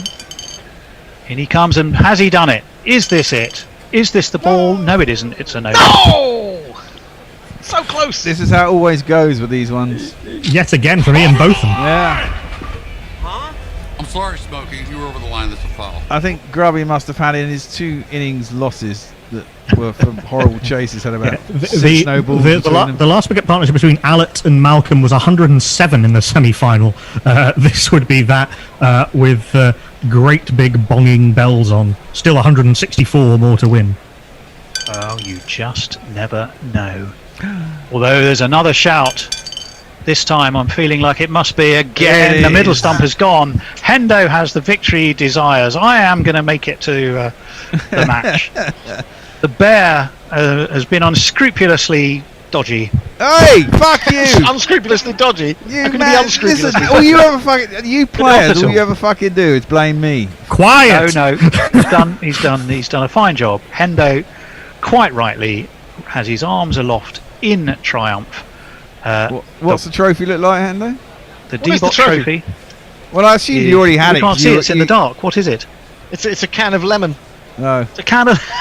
You should have bought yourself a trophy. You always knew you were going to win through scandalous. Well, I don't think so. I mean, we were 5,000 to 1 outsiders at the beginning of this tournament. If you look at the betting, and that there was absolutely nothing dodgy about that betting at all. Put 100 quid on yourself, you'd have won 500 grand, mate. Well, yeah, no, but I don't do that sort of thing. I just set the odds. I don't. Yes, I don't do a Leicester City-esque victory by 163 runs for the fat lot of Youth 11. They made 378 in their innings. The record score in the Dickwell Abroad Alzat Trophy with 72 from WG Grace, 65 from Ian Austin, gainsaying Alf Valentine's 4 for 117. For the making a spectacle of themselves 11, well, it started very badly, or very well, depending on how you're looking at it, with Jeffrey Boycott being stumped by Mohammad Shahzad off Ian Austin for a golden duck, a diamond duck indeed, first ball of the innings, and then David Steele 6-4 and out, LBW to Austin 10 off 3. Then there was a bit of but credit to the making a spectacle of themselves 11 for keeping up the boundary hitting, scoring at a much faster rate actually than the fat lot of Use 11. So the fat lot of Use 11 scored at 18.9 and over, and the making a spectacle of themselves 11 scored at 21.5 and over, so quite considerable difference, but that target just too steep in the end, and they kept on losing wickets. The third to go was Eddie Barlow, who was bowled by Ian Austin for 19 off 6. Zahir Abbas caught by Mohamed Shahzad with the bowling of Merv Hughes, 19 off 7. Clive Lloyd didn't last too long in 2 balls, in fact 4 and out, bowled by Merv Hughes. Then there was a very good partnership between Dick Young and MJK Smith. Dick Young falling eventually for 30 off 9, bowled by the demon non-turner of Dwayne Leverott. Then Smith put on a very good partnership with Percy Fender before MJK rather ran out of momentum. He fell for 40 off 17, bowled by the big ship Warwick Armstrong. That was the highest score of the innings. In fact, Alf Valentine was useful. It was kind of a similar story, in and out, and just the tyranny of that massive total. Too much to overcome, but they're making a spectacle of themselves. 11. 2 sixes off his first 4 balls, and then bowled by WG Grace for 15. Percy Fender finally fell. He's been heroic this tournament, really, has the Maverick. 39 off 12, 6 fours and 1 6. Bowled by the skipper, Warwick Armstrong. And then after a bit of a false start with some no balls, Ian Terrence Botham finished it by bowling Devon Eugene Malcolm, who could not repeat his ridiculous heroics. 15 off 5. There were 4 no balls, could have been costly. In the end, weren't. Ian Austin, 4 overs, 3 for 75, 1 no ball. Rakim Cornwall has been superb with the bat, not so much with the ball in this tournament. 1 over, none for 25, 1 no ball. Merv Hughes, very effective. 1 over, 2 for 18. Dwayne Leverott, 2 overs, 1 for 38, 1 no ball. An absolute hero of the semi-finals and beyond. Warwick, the big ship Armstrong, doing fine work. The skipper, 2 overs, 2 for 31. WG Grace, not called upon very much with the ball, but doing his job when he needed to in the final. 1 over, 1 for 15. And Ian Botham, who was reserved to the end, an unfamiliar role for him in this tournament. He's usually been opening the bowling. 3 balls, 1 no ball, 1 for 13. Very, very eventful. 215 all out. The making a spectacle of themselves. 11. They win by 163 runs. We go now to the post-match presentation. Tony, did it all go wrong at the toss? No, I don't think so. Unbeaten coming into this final, and every single game I had, or my team had chosen to field or been put in to field, but just didn't come off today. Things went Hendo's way. He did perhaps have the rub of the dice, but at the end of the day, you make your own luck, and he was indeed a worthy winner. We are happy to have got to the final, a bit like Watford last season. We may have got thumped, but at least we got there. Magnanimous stuff from Tony. Hendo. Was it magnanimous? I think there were some deep wounds in that little chat there from.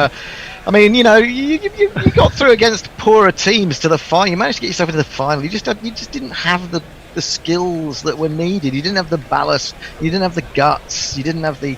You have those in plenty. You didn't have the. In the end, you just were just lacking in class, I'm afraid, Tony. Speaking of lacking in class, thank you, Hendo. I've been Knuckle and Pandey. I've been your host and social media wrangler and scorer for much of this tournament. I should go to some social media.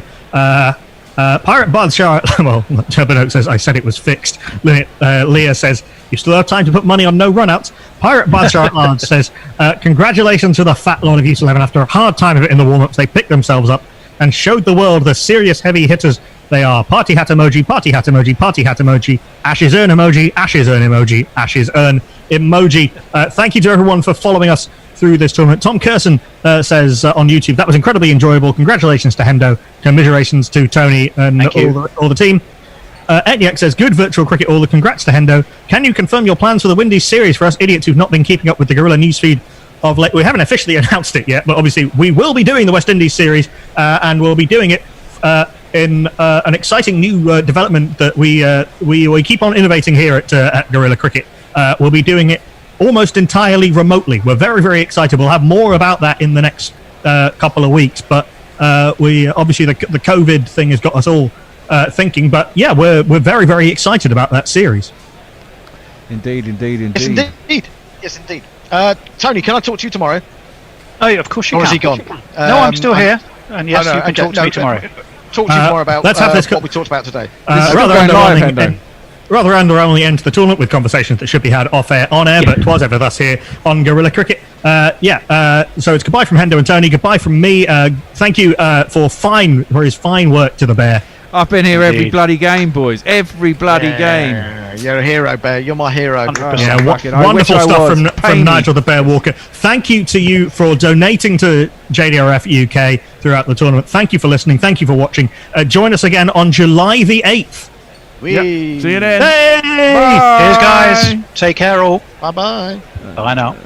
Guerrilla cricket. Whoa. Guerrilla cricket. Whoa.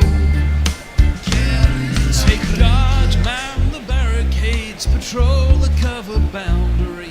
At last the time is come. This is a cricketing emergency. Hear this call to arms for every cricket revolutionary. Take up your bats and stumps for the test match insurgency. At first they tried to silence us, but we would not be silenced. They threatened us with lies, so we threatened them with violence. Che Guevara, Sangakkara, Joseph. Greg Matthews, Alan Knott, who's that weirdo? Daniel Tito, Neil Mackenzie, who's that weirdo? Wayne Leverock, Shannon Freed, who's that weirdo? Chris Harris, Kevin O'Brien, who's that weirdo? Good morning, good afternoon, good dawn, good dusk, wherever you are in the world. Welcome to Guerrilla Cricket, and after a break of about a month for Christmas, we're back with episode 5 of Who's That Weirdo? A test of skill, knowledge, and overactive imaginations that separates the live cricketers from the dead cricketers and those who aren't cricketers at all but sound as though they ought to be. I'm Gorilla Hendo, Nigel Henderson, and today's edition matches occasional Gorilla Kit Harris, the finest Richie Benaud impersonator it's been my fortune to meet, but more importantly now, assistant editor of Wisden Cricketer's Almanac, against the award-winning author, Guardian writer, and possibly Michael Atherton's biggest fan, Emma John, who've been trying to get on for a while, and finally she has relented. Emma, welcome to Guerrilla Cricket and Who's That Weirdo? How on earth did Kit manage to persuade you to come onto this orgy of chaos? Well, he definitely didn't say that I'd be announced as Michael Atherton's biggest fan. Are you not Michael Atherton's biggest fan? I thought that was... No, I am. I'm a huge fan. I'm a huge fan. I just, it's definitely one of those things that, you know, now feels like it's become such a parody of itself that Are you trying to disown Michael Atherton? I get nervous about hearing it. Is there a scale to measure it by? Well, exactly. That'd be the interesting To be thing. honest, I know that I'm not his biggest fan because I've met Miles Jupp, so Miles. Well, we've met Miles Jupp, not recently. Miles Jupp is an even bigger Mike Atherton fan. Really? Okay. Well, we'll have to get Miles on this. He's got kind of. You know, he's one of those people who remembers a lot of facts and stats, and he's got all the Athers knowledge in his head. To be honest, way more than I have, and I blooming wrote a book about that involved the man, and I'm terrible at that stuff. But Miles really knows his stuff. Well, Miles will be our next target. He doesn't know it yet, but he will. If he's listening to this now, he will now know that we're after him. Now, your book, which you just sort of alluded to, was following on a memoir of teenage obsession and terrible cricket, and we can all relate to terrible cricket. When you said terrible cricket, was that terrible cricket from England in the early 90s? Is that what you were really referring to? Oh, yes. Well, I didn't play cricket at all, so it wasn't my terrible cricket. It wasn't your terrible cricket. No, my terrible cricket has only recently started because I literally never played until last season. I joined Stoke Newington Cricket Club, who are just up the road from me. But no, when I was a teenager, it was just before all the This Girl Can and all those kind of campaigns to get women into cricket. And even though I was absolutely obsessed with the game, nobody would let me play it. That's really sad. I mean, you probably know Annie Chave, who comes on our program quite a lot.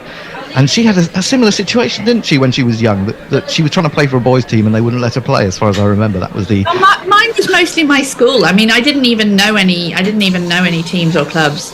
But and certainly the one that was local to me was the Luton one was and possibly still is all male.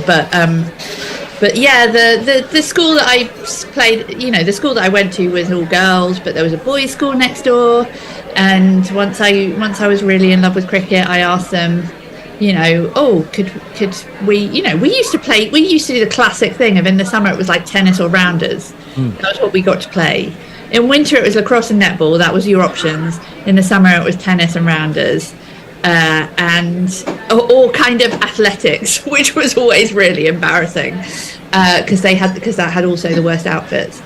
And so I really wanted them to kind of, you know, maybe show us how to play cricket in the amazing facilities that the boys' school next door had. Right. And we were told no. And then eventually, when I did finally persuade them in sixth form, you know, we got one session, and the boys and the male teachers just laughed at us because obviously we didn't know what we were doing. So it was the most dispiriting cricket experience you can imagine, and certainly not one that any girl who went to, you know, who turned up to play in England today would find, I think. No, things seem to be improving greatly in that respect, don't they? I don't know really what's happening at clubs. I'm not that sort of involved with clubs anymore, so I don't know whether it's really growing as much as people are saying. Anyway, have you got anything else in the pipeline regarding writing, books, or ideas that you're planning? Oh my goodness, that's always the worst question. I'm sure it's lovely for people who do have things that they can immediately answer, but for those of us who kind of maybe aren't as organised, I mean, I bobble along, having vague ideas and then trying to work out if they will work, and I'm definitely in the bobbling phase. It's always a good phase to be in, the bobbling. Do you not think, Tony? But let's move on. That's an introduction for Emma. Let's talk about Kit, who he's just become an author. Bobbling would be a very good name for a bluegrass artist, though. Oh, true, it would, yes. Kit, if you're still there, are you still there? I am still here. He's still here. He is still there. You have just published your first book, I believe, which is called The Queen at Cricket. Tell us the idea behind this. Is this every game that the Queen has ever witnessed? Yes, that's right. And along with, as it turned out, all the occasions when she held receptions for cricketers or really got involved with cricketers at all, according to the official records. And in fact, the idea came to me only after she had died. I found myself sort of casually wondering, how many cricket matches did she actually go to? And because I know she didn't go to very many football matches. Right. If you were the Queen, what would your cricketing experiences have been? Mm-hmm. We can all say, if we've been to test matches, we can all remember exactly which tests we've been to or which days or what happened on those days. So I decided it would be really fun to reconstruct the Queen's cricketing memories as a watcher. So that's what it is. It's a chronological journey through all the games that the Queen saw, live and in person, from 1947, when she first went with her father, to 2017, which was her last appearance at a test match at Lord's. How difficult was it to track down those games? I mean, did you not have to sort of delve deep into old newspapers to find a mention of the Queen having been there on a particular day, or was it through your access to back issues of the Wisden Almanac? Well, as blessed and beautiful as the almanac is, it wasn't terrifically helpful in finding the information, because Wisden is, of course, far more focused on the cricket than whether the Queen turns up. Right. And the MCC provided a list which it said was partial. In fact, Emma herself managed to get that for me. Oh, brilliant. So then when I started investigating in the British Library, going through past newspapers, quickly established that the MCC's list was definitely partial. So, yes, got to work with the newspaper archives, digging up things like Surrey at Guildford, the Queen turning up too late for the game to still be on, so the cricketers all traipsed out again and had a county beer match, bun fight as they called it in the 50s. So, yes, it's a reconstruction of her cricketing journey. You worked on that pretty quickly then. If you didn't do it until after she'd started on it, until after she died, and it came out in December, that's pretty swift work. It is pretty swift work, and yes, I don't think many writers are used to working exceptionally hard for prolonged periods of time. But yes, it was quite a sweat to get it out, and lucky really that it having to write it didn't coincide with these last 2 months of working very, very hard to finish the Wisdom Almanac, because January and February would have been a nightmare time to try and get anything done. Oh God! Well, of course that comes out. What about April? End of April or early May? Mid-April. Yeah, mid-April. Okay. And what? Can you give us any little quick, things we should be looking out for this year, or is it all hush hush and won't be revealed until the last minute? Well, aside from the hush hush expectation, which of course we do like to have, I think what are now called Easter eggs, things that you open the covers and look in our part 1 comment section and say, oh, that's fun. There are things which, of course, you can predict easily will be in there. Our coverage of Shane Warne's death and of his life, I should say, more correctly. That's very, very detailed, and we've got some very good writing on that and covering it from a range of angles. This wonderful cricketer and all his great achievements. Yeah, that must have been the biggest shock of the last year, mustn't it, Shane Warne? I don't think any of us could really believe that had happened. Anyway, so that's the Queen at Cricket. That's Kit Harris's new book. Have a look out for that. And just a reminder that Emma's book is following on a memoir of teenage obsession and terrible cricket. Let's get on with the show. The other man I haven't introduced to you so far. Who's that weirdo? I remember doing that. Sorry, that's not about Bear's friend who's come in. It's the name of our programme. Hope you enjoyed that. We should be back with... who's on with me? Colin Sousa is back. Hello. And also joining us, Anindo. Are you there, Anindo? Have you got the results of the Singapore jury? He's not there at the moment. He should be along. There he is. I am here. He sounded like God then when he said it. So I am here. And the omnipresent. I would have thought you would have known that. I know you are my God. I bow to you each morning. No, every time someone sees me, they say, "My God!" Oh my God! Oh my God! Absolutely, absolutely true. The Indian players have managed to get down to the bottom of the stairs, but they've gone no further. So I'm not quite sure what they're waiting for. We've had anthems presumably yesterday, and we don't need them again today. We don't need them certainly after lunch. It's been a bit of a comeback from India, and Indo, you must have been delighted with the performance this morning. A mini comeback, do you think? But I didn't switch on the other commentary because I've been getting threats online. Yes, I saw. Been causing all sorts of problems, haven't I? By just by saying that you were under suspicion of listening to a rival commentary, and it would be put to the disciplinary panel this evening. Probably this evening. We will sit. I've even been warned that half my match fees. Yes, but seeing as your match fee is nothing. You don't have anything much to fear, do you? I did say as long as there's something I wouldn't mind half going.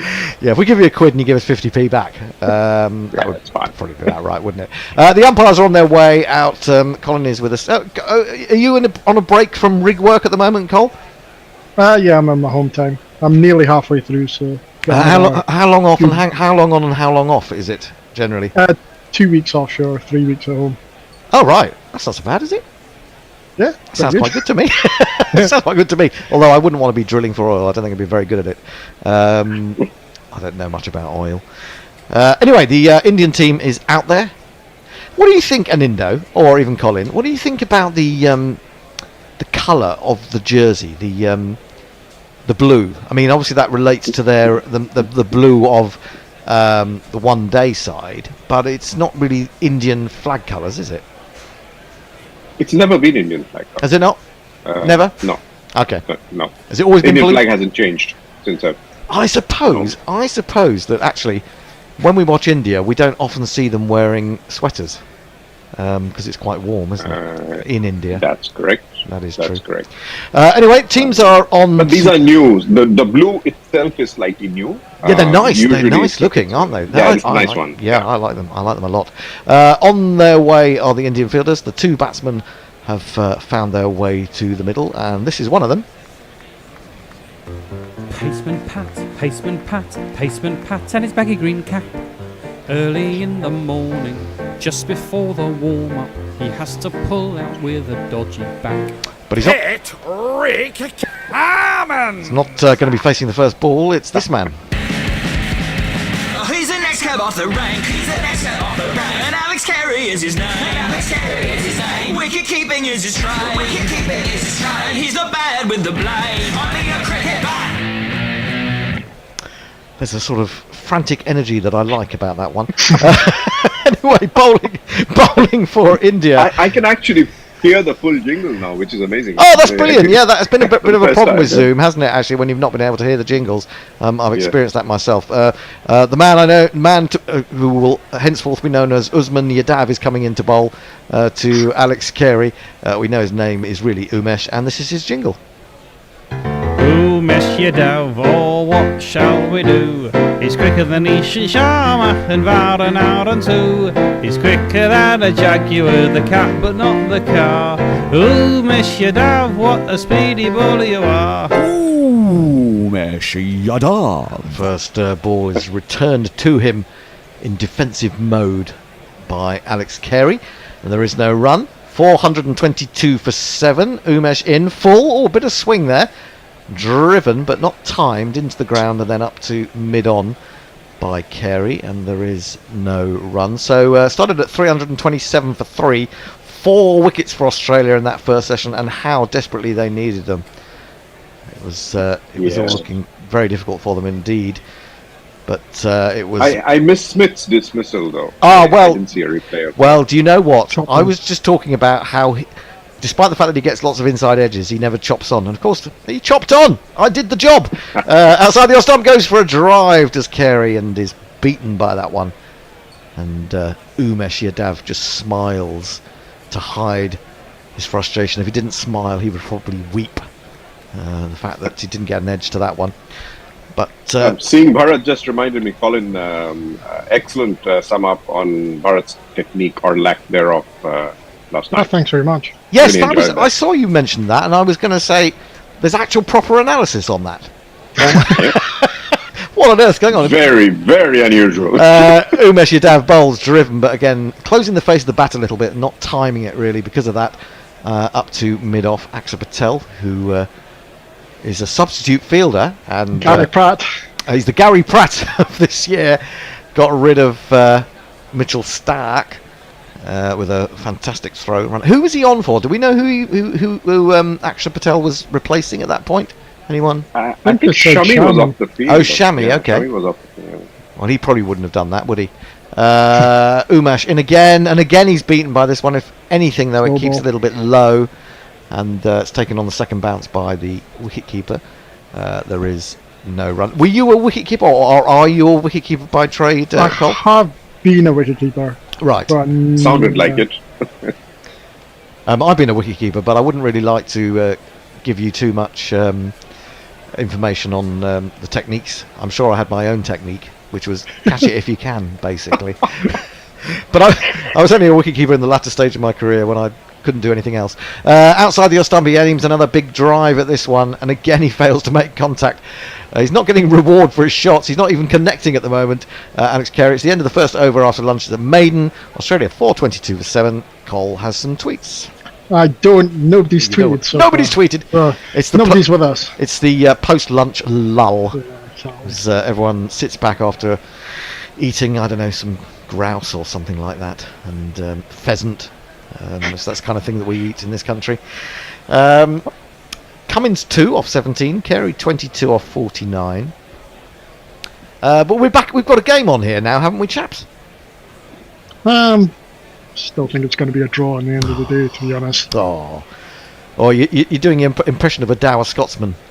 Well, just the pitch. I don't think the pitch is up to much. I think we're going to see the same thing when Australia are bowling. That India are just going to have just as much sort of class in their batting to. Well, they've got a lot of rack up some runs. They've got a lot of guys in form, haven't they? Shami starting after lunch in bowls to Cummins, who defends a slightly back of a length ball. Just seemed to have to adjust a little bit to that, so maybe there was a little bit of movement off the pitch. Let me jingle up the bowler if I can find him. Here we are. He's coming down fast and moving it too. Tell me the answer. He may be a bowler, but he's often injured. Look out, Muhammad Shami. Hell of a bowler when he isn't injured. He's in. Oh, now that swung a long way. In fact, too far to be of use to anyone, really. Started off around about middle and off and then went way down the leg side. Very good tumbling stop by wicketkeeper K.S. Barrett. Tell us, what did he do right there, Colin? He caught got it. his feet moving. He caught it. That's what he did right. I'm stopping. Oh, did he catch it or did he? Ooh, Yeah, he did actually take slightly it. reverse hand. Oh, that's quite good. That is quite good technique. I would imagine. And there's been a lot of criticism of Barrett, hasn't there? He's done all right, I think. Well, his keeping here has been far better than his initial debut series. Shami in It was terrible. again, full of ball, driven by Cummins, but into the ground, not timed at all, and it's retrieved by the bowler on his follow through. So wait for the first run after lunch. Australians not able to find their timing or the middle of the bat at the moment, and score remains 422 for 7. But India have got to finish this innings off as quickly as possible to get back in this game. We don't want this going past tea. They don't want Cummins and Carey to put a useful little partnership together. Useful for Australia, not useful for India. Is Shami got 3 slips waiting, gets that one to swing, but nicely played by Cummins, who is no mean batsman really. He's tucked that away very nicely indeed. Mohammad Siraj has just about managed to flick it back. He's hoping that there's a fellow fielder behind. I'd love it to see if he flicked it back and then realised there was no fielder that accompanied him to the edge of the boundary, but fortunately he was, so they get through for 3. He was getting down to flick that up, and the ball just seemed to not be getting any closer to him as he was going. It just seemed to accelerate. Yes, you sometimes see that. I remember once being christened Shep because I escorted a ball to the boundary down the hill at Wokingham. If anyone remembers those days. All the Indian spinners that in the 1960s and 70s have been accused of doing that. Doing exactly that, yes. Well, I'm in good company then, aren't I? Accompanying the ball to the boundary. Yes, come on. That's how the commentators. Round the wicket, Shami clipped. Nice shot. Diving figure at mid-wicket, can't stop it. That is probably going to go all the way to the boundary. Pujara was racing round from deep square leg, but won't get there. And it is the first one of these of the afternoon. I think that was a chance. Was it? Yeah. Looks like it. Let's see. Need to see that from Rohit side looked on. interested. Just a little bit aerial, wasn't it? We're seeing it from all sorts of angles. Just wide of him. But Yeah, just wide. Is that Rahani diving there? I think it was. So suddenly the runs flowing. 7 runs off the last 2 balls. 429 for 7. India really have to break through. Round the wicket, a slip and a gully. He's in and doesn't swing, but this is helping the Australian batsman at the moment because that's just eased away as it was going down the leg side by Carey. He's got it to long leg. And that is the end of the over after they take a single. 430 for 7. Colin, anything yet? Yep, we've got some coming in now. So, Mog, I could only squeeze out 2, but I've sent more buy jingles in. Oh, So buy you- jingles. Okay. The way you said that made it sound like Boy, it was boy, some sort Tom. of sexual thing. Anyway, sorry, carry on. Hoi hoi Pom, time for my afternoon snooze. And then Mog.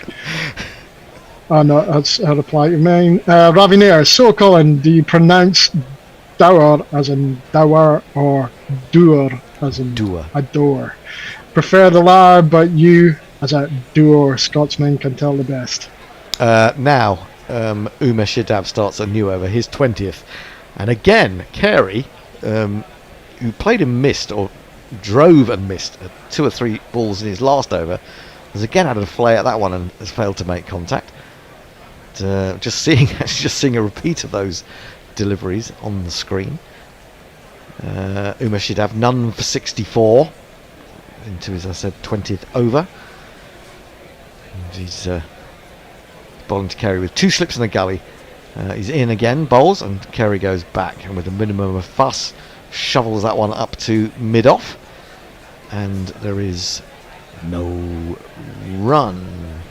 The ones he missed there, it didn't seem too much wrong, other than obviously missing the ball, but everything seemed in line, which was quite odd. Yeah. It is funny. Every now and again, you see a ball, and when you see a replay of it, and you're amazed by how much a batsman has missed the ball. And that sort of makes me a little bit worried about them in general, batsmen. Umesh Yadav in again. Oh, that's a that must be out. That was a brilliant ball, but it isn't out. How did that miss as bat? I don't know. I think it probably went just too good. It just went too far, didn't it? It went too far. That one, an Indo, I think. That's just a cracking delivery. Really Pitch middle leg and going fabulous. away. Pitched on, absolutely pitched in the middle and went far too far. Really, far too that's- good. It's definitely one of those balls that's far too good. You'd need to be a fantastic batsman to get an edge on that one. You really would, to be able to have adjusted a little bit to that. Dav in again, bowls. Oh, and he almost, I thought for a moment he was going to chop on, but he's chopped it down into the pitch and then it has run back past the bowler and is picked up by one of his fielders. Every now and again. There's an interesting. Sorry, go on. On you go. No. No. I'm just saying that there's an interesting stat on Twitter. I think Shardul Thakur's taken 5 Test wickets at the Oval. Batsmen were 81, 50, 36, 43, and 121. So they'd all been well set. All 5 were edges. 2 were caught behind, 3 were played on. Oh, that's interesting, isn't it? The lack of pace, isn't it? They're going to take a quick single here. Well spotted by Cummins. He backed up well. Carey just, I'm not sure he called, but he just gave him the eye. Said, "Do you think we got one there?" And they said yes. It was all in the eyes, and they came through for the one. And let's talk about. He's also scored 250s here. Oh, that's right. One very good one against England, wasn't it? Very quick, if I recall rightly. Let's talk about him being the Lord because he takes wickets, comes on, and something happens. Well, something did happen. I mean, he did come on and something happened, but he'd already gone for a lot of runs before that. I think we have to make that. But he always goes for a lot of runs. Well, yes, I suppose. For some reason, we're looking at just a breakthrough bowler. Yeah. Yeah. Well, he did it today with getting rid of Smith, who we just said he doesn't seem when he gets inside edges, he never seems to chop on, and of course that was the commentator's curse, and off he went. End of the over, 431 for 7. Colin. One from Grubby, just saying the low standards that I consistently fail to reach. I think it's in regards to making up some jingles with Mog. And that's about it. On YouTube, there's not much going on either. So we had a load of 4 jingles sent in from Michael, and I've forgotten your surname. I have replied to you. There's some quite good ones in there. I don't want Mog to get jealous now, but they're not actually originals, but they are. There's some really good stuff in there. So we're trying to convert those to the basket. Full from Shami from round the wicket, and Carey defends straight up to Siraj at mid-off. There is no run. 431 for 7. Cummins has 5 from 22, the captain. And I think we're all just waiting on this innings to come, just so we can see the likes of. Desperately want to see Gill back. Oh, I know. Well, I mean, I want to see Scott Boland bowl in England as well. Boland to Gill or Gill. That should be fun, shouldn't it? Or maybe the swing. Well, I hope both stay right there for some time. Well, Boland definitely will. Yes. Here is Shami, 2 for 110. He's got through a lot of work, 28 overs or more. This comes off a thick outside edge, past a diving figure at gully, and that's going to run down to the boundary. I do hate that sort of boundary. It's very frustrating for a bowler, and it's one of these. Just 4. Yeah, just 4, but yeah, I suppose he played it late enough. Yeah, needs to be. He's been trying to play that cut shot and it's just not been working. So just guide it with the face. Yeah, I mean, maybe I didn't give him the credit he deserves there, Carey. I mean, without a third man, that's a pretty reasonable shot. Well, if it was Tony here, he would have said it steered it past. Oh yes. Well, Tony, poor old Graham Hume for Ireland last week. He's hit him on the pad.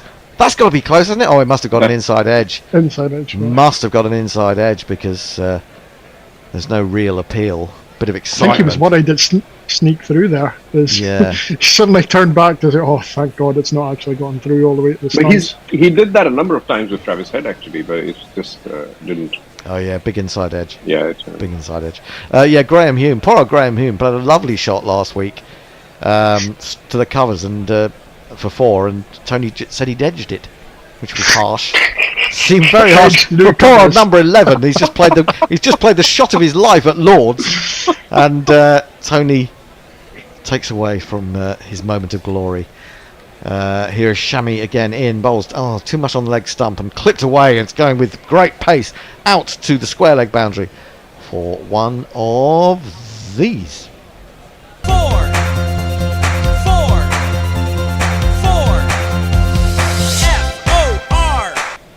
F-O-R. Happy Australians in the crowd at that boundary. There aren't. There may be Australians. Take those wickets, bloody wickets already. Yeah, I know. What are we going to do? How are we going to get rid of Carey and Cummins? What can we say about them that will do the job?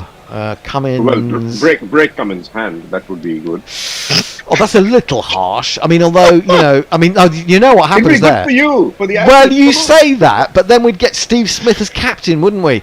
Shami in, bowls full, driven but not timed, up to mid-on. And Steve Smith's definitely a much better captain than that. Well, that's probably true, exactly. And so, I'm not sure that would be the result that we would want.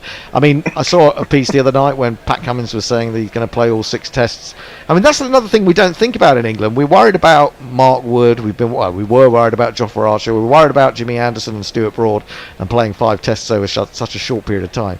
But what about the Australians? I mean, Cummins has got to get through 6 tests, and he's got but a it's not captain. like the Australians count. No, exactly. Here is Shami again, final ball of the over, on his legs, poor delivery, clipped away, and there's no one out at deep mid wicket, and the runs are flowing. That's exactly what it and this is a little bit of a worry for India, I would say. Get Shami out of there now. Buckle my shoe. 3, 4. Shut the door. Yep, 3 fours off that over. Shami now 29 overs, 2 for 122, 443 for 7 already in the few overs that we've had since lunch. The run rate is up They at should get Shardul 5.25. Thakur in. Oh yes, yeah. So he can induce a little bit of mistiming, can't he? Because of his the way that he bowls and his lack of pace at times. And he tends to bowl short as well. So with someone like Cummins there and Carey trying to play a few shots. Yes, it might get something. Pitching it up is not going to help. No. He's got wonderful eyes. There's a super slow motion of Alex Carey playing that shot. His eyes are almost as beautiful as my cat's.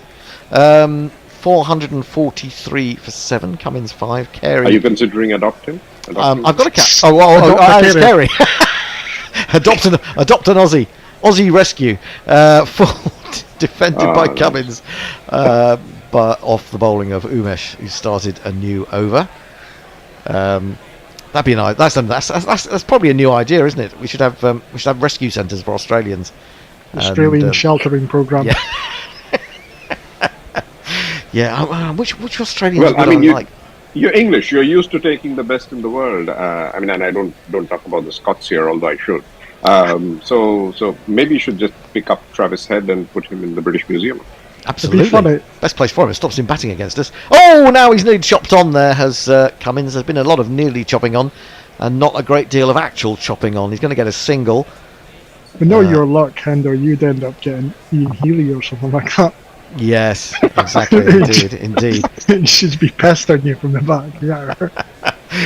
Hendo would ask for a cuddly cat. I get a really irritating Australian that just sort of, shouts abuse at you all day. Theodos coming into you, telling you. I'll be telling you, hang on, I'm the ranter. You can just shut up at the back there. 444 for 7. It's double TTT. And India's win prediction has gone back down to 14%. Here's Umesh Yadav again on the legs of Carey. He's eating and drinking that. He's absolutely feasting on it. They're going to get back for a second. And Australia move on to 446 for 7. India have got to do something here. I'm not quite sure what. What would you do if you were captain in Indo?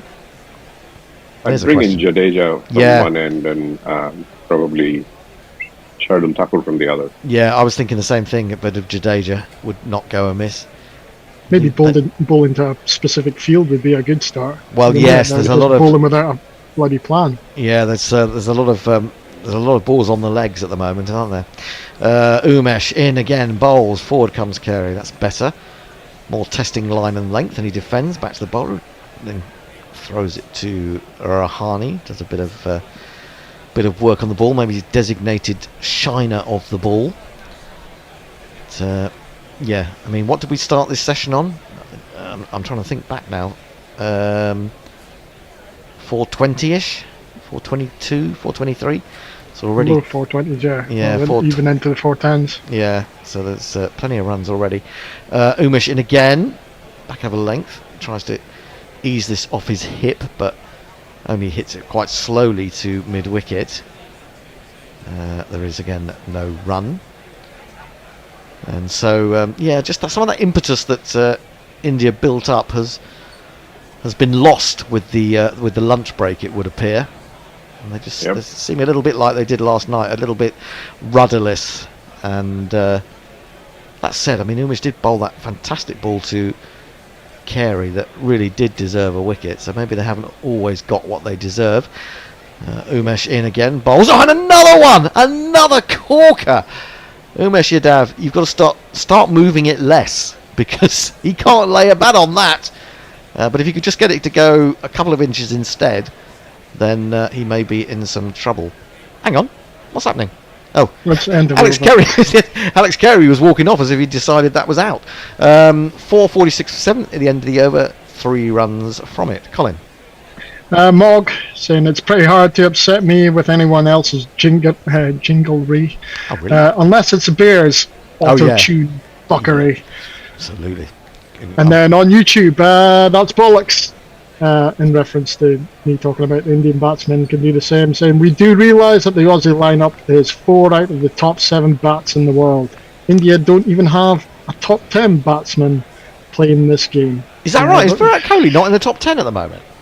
He must still be in the top 10, Virat Kohli, You'd think surely. he's still there. Now, Anindo and I, or me, are absolute cricket geniuses because, or genii, if that's what the correct plural of genius is. You are the editor around here.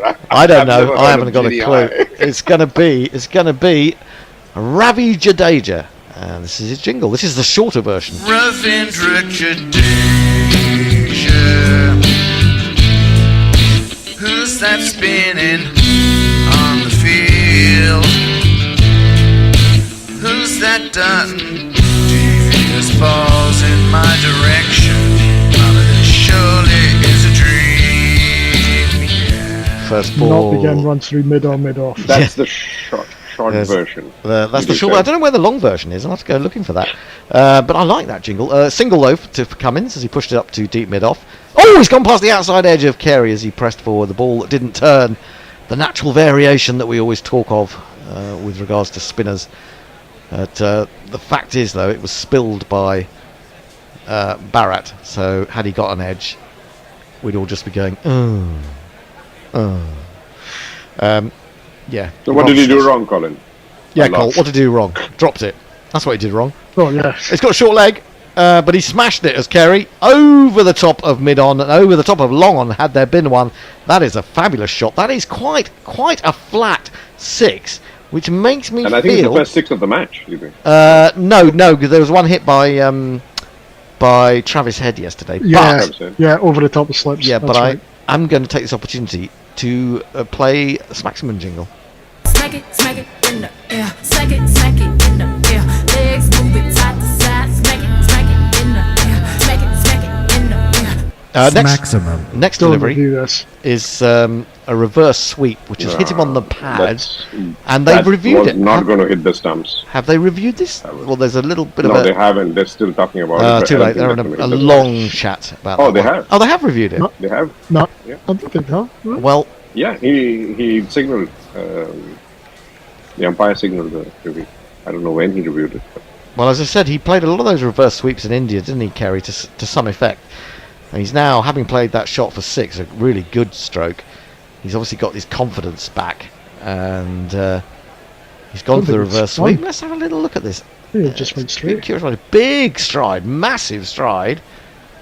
He's missed it, and it's hit him in the box. It's not a bad. Well, not bad. Okay. That's hit him in the It's box, not a hasn't it? Yeah. That's hit him in the Box box on before middle and off. wicket. I think that could be close. That could be even be middle stump. I mean, I didn't realize it. I was going to say middle and off, yeah, but you might be right. I'd say umpire's call on off stump. It might be how far did he get down the wicket? It was a massive stride. Didn't actually come But it down the needs wicket. to be halfway on the off stump for it to be umpire's call. Yeah. Not. Yeah. Yeah. Well, we're all standing around waiting for something to happen. Should we jingle it? Why not? Better out than in, better in than out. Better out than in, better in than out. In, out, shake it all about. I'm just going to see if he's got an under edge to the ball or a No, glove. it was nowhere near his bat. No, Yeah, it looks it from side on, but not from front on. And that's hit him just on the inside of the front pad, very much on the inside. I think that's got to be out, hasn't it? I mean, it's not going to be going over, surely. It's hit him low enough down. So I don't think it's straightened enough. Oh, maybe just outside off. I don't know. Well, they're still looking to see whether there's any bat, and there definitely isn't any bat or glove involved. I'm not even sure why they're looking at that. I don't know why they're looking at that.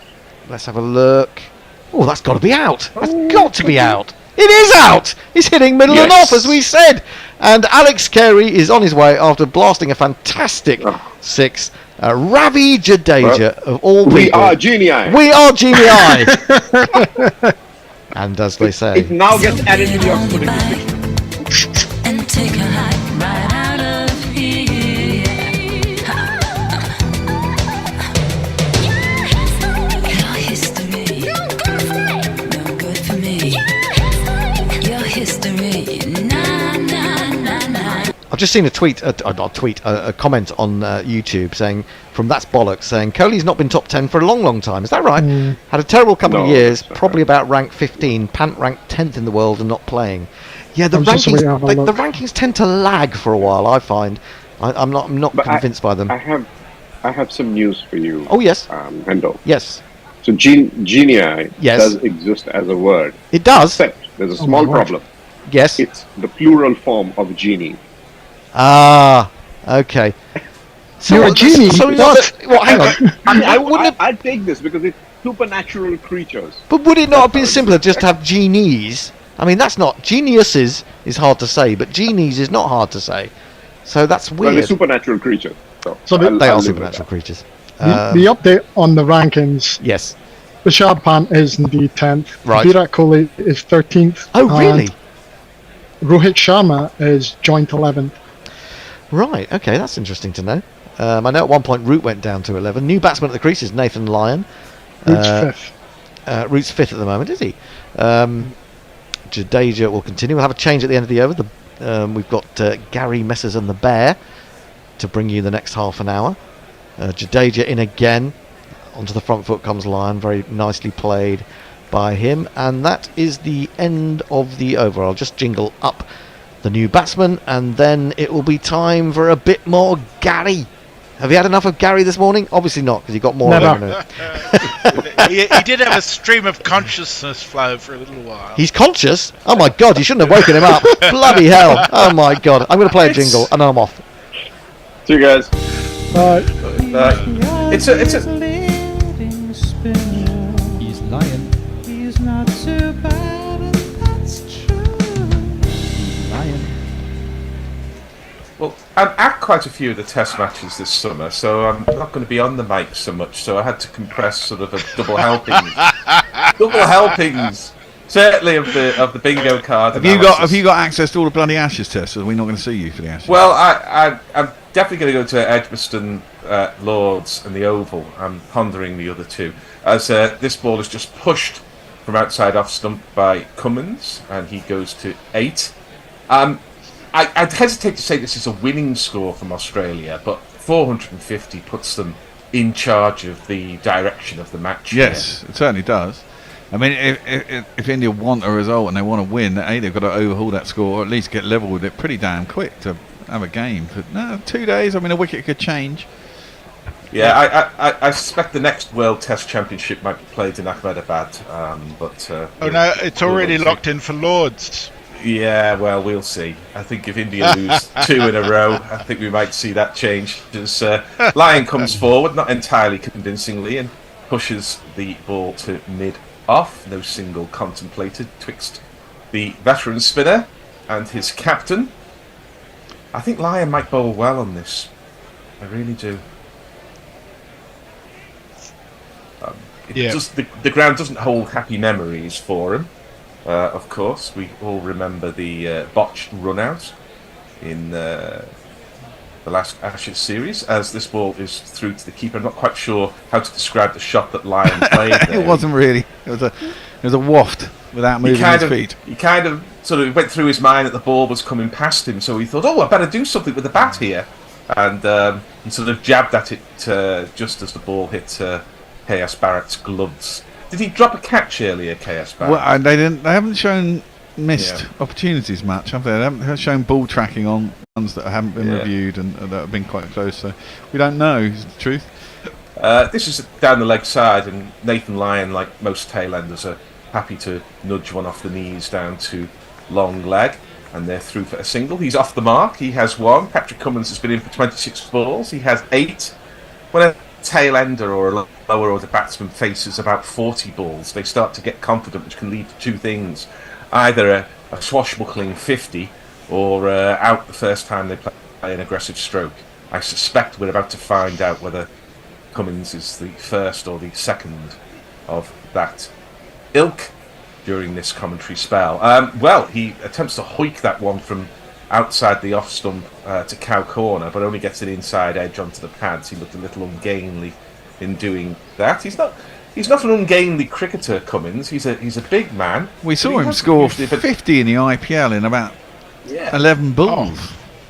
And he usually moves with a certain grace, not the kind of grace one might expect from a really beautiful mover, a Michael Holding or Dion Nash. I thought used to run in absolutely beautifully. Graham Onions was another who floated over the ground to the crease, but that was particularly ungainly from Cummins. I think hasn't everybody got an IPL 50? Hasn't everybody got a not in 13 or 14 deliveries. Though. Yeah, maybe not. As this ball goes high and K.S. Barrett takes that, it's not called wide. It's the end of Meshedav's over. Sam Curran hit 7 sixes last night in the T20 for Surrey. 1 4 and 7 sixes. Oh, in an over? Oh No, in an innings. He made 63 off 20 balls or something like that. Mogg is consoling Grubby about his his jingle standards. Chin up. One day you'll make it, Grubby. One day. All you got to do is record them better, Grubby. Mogg says it's pretty hard to upset me with anyone else's jinglery unless it's the Bears auto-tune fuckery. That's genius, mate. That's genius. We all rather like that. And Mogg that jingle's rather more famous than its subject, Dame Pete. As this ball is just pushed into the offside by Nathan Lyon. No run. Go on, Jez, get him in. Well, Mogg was asking Hendo how his little migrant was going, his new cat. And he makes a good point. If it did indeed hit him in the box, I'd say that his middle stump was threatened. This ball is also pushed to mid-wicket, and there is no run. Whatever they're using as the win predictor these days has Australia at 79%. Oh, bullshit. Tad high. They are favourites, but not that much. As Lyon just pushes this back to his opposite number, Jadeja, and there is near run. 79, Australia 12%. India, and presumably the balance is a draw, as this is wide off stump, and Lyon's able to push that to the right hand of point, and on this wide square at the oval, which is the entire width of the oval, the ball runs away very quick either side of the wicket. So they're through. I go about 50% Australia, 25% India, 25% draw. It will not be a draw. It will not be. Do you not think so? I don't know. Yeah. As Jadeja is in, this keeps a little low, and Cummins jabs at it. It's fielded at mid-off, and there is no run. I mean, I'll reserve that until after India have batted, but if India bat and get close to this score. Could well That's be. it. This ball keeps a little low. That's one reason why it won't be a draw. And Cummins jabs down on it. Goes back to Dejaja, and he's through his over as he usually is in about 90 seconds. Australia 256 for 8. Colin Soda says cock before wicket, which, as Mog says, is the cruelest way to get out. And we're up to date on tweets. That's good. Oh well, we should celebrate such facts. If you do want to tweet us, we are at Gorilla Cricket, 1R2Ls. Bit bizarre, but that's how we do it. Pokey Bumfinger says Naylor outside broadcast where he harasses passersby with his many options. I'd watch that. Yeah, can't you join us from Zoom in the media centre? Yeah, that's you can yes. actually, Well, the chances of me being able to make the technology work are, as they say in mathematics, tending towards 0. I can't believe that's true. All you got to do is click on a link, it'll open Zoom for you. Umesh Yadav is in, and that's punched by Nathan Lyons. A decent looking shot, actually. Oh, wow. A fair piece of that. It's a back foot punch, extra cover drive for 4. This outfield is very fast. And one more 4 than the 4 before. That's what 4s are for. To get funky on the dance floor. Yeah, well, it is fast. It always is now, because English grounds drain the money that came from the Sky deal in 2006 or whatever. Has been some of it's been invested in support for drainage at grounds. So grounds are usually dry, and they like in the T20 to have the boundaries hit. Nope, that's down the leg side. You reckon? Yeah, Lion. I thought maybe he hit it. Half forward. We can see 2 stumps, so I'm pretty sure it's going down the leg side. And Yadav and Rohit Sharma are 2. Australia 460 for 8. Plenty of reviews left. Australia have 3 and India have 2. We're seeing it again. That's inside edge. That's why. No, it's an inside edge. Yeah, it's an inside edge as well. But, I don't think it's going down. I think it's going on the hit. If you hadn't hit it, it would have been hitting the stumps. For sure. Are you sure? We could see middle and off. And, well, anyway, immaterial now. As Yadav is in, and this is punched, but with rather less good timing than earlier in the over, and therefore it's fielded at extra cover, and there is no run. We're seeing the Australian heroes here going up on the honours board. They've done a very fine job over the last couple of years in improving the pavilion, and the honours boards in particular look very good now, and already they're up are Travis Head and Stephen Smith. Devereux himself, he gets the full SPD Smith on the board.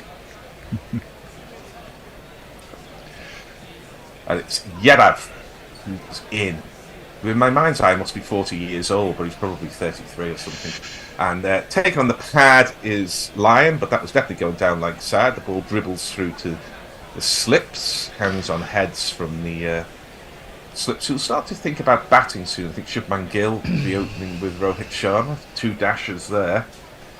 So should be fun and games this afternoon. Yeah, should be.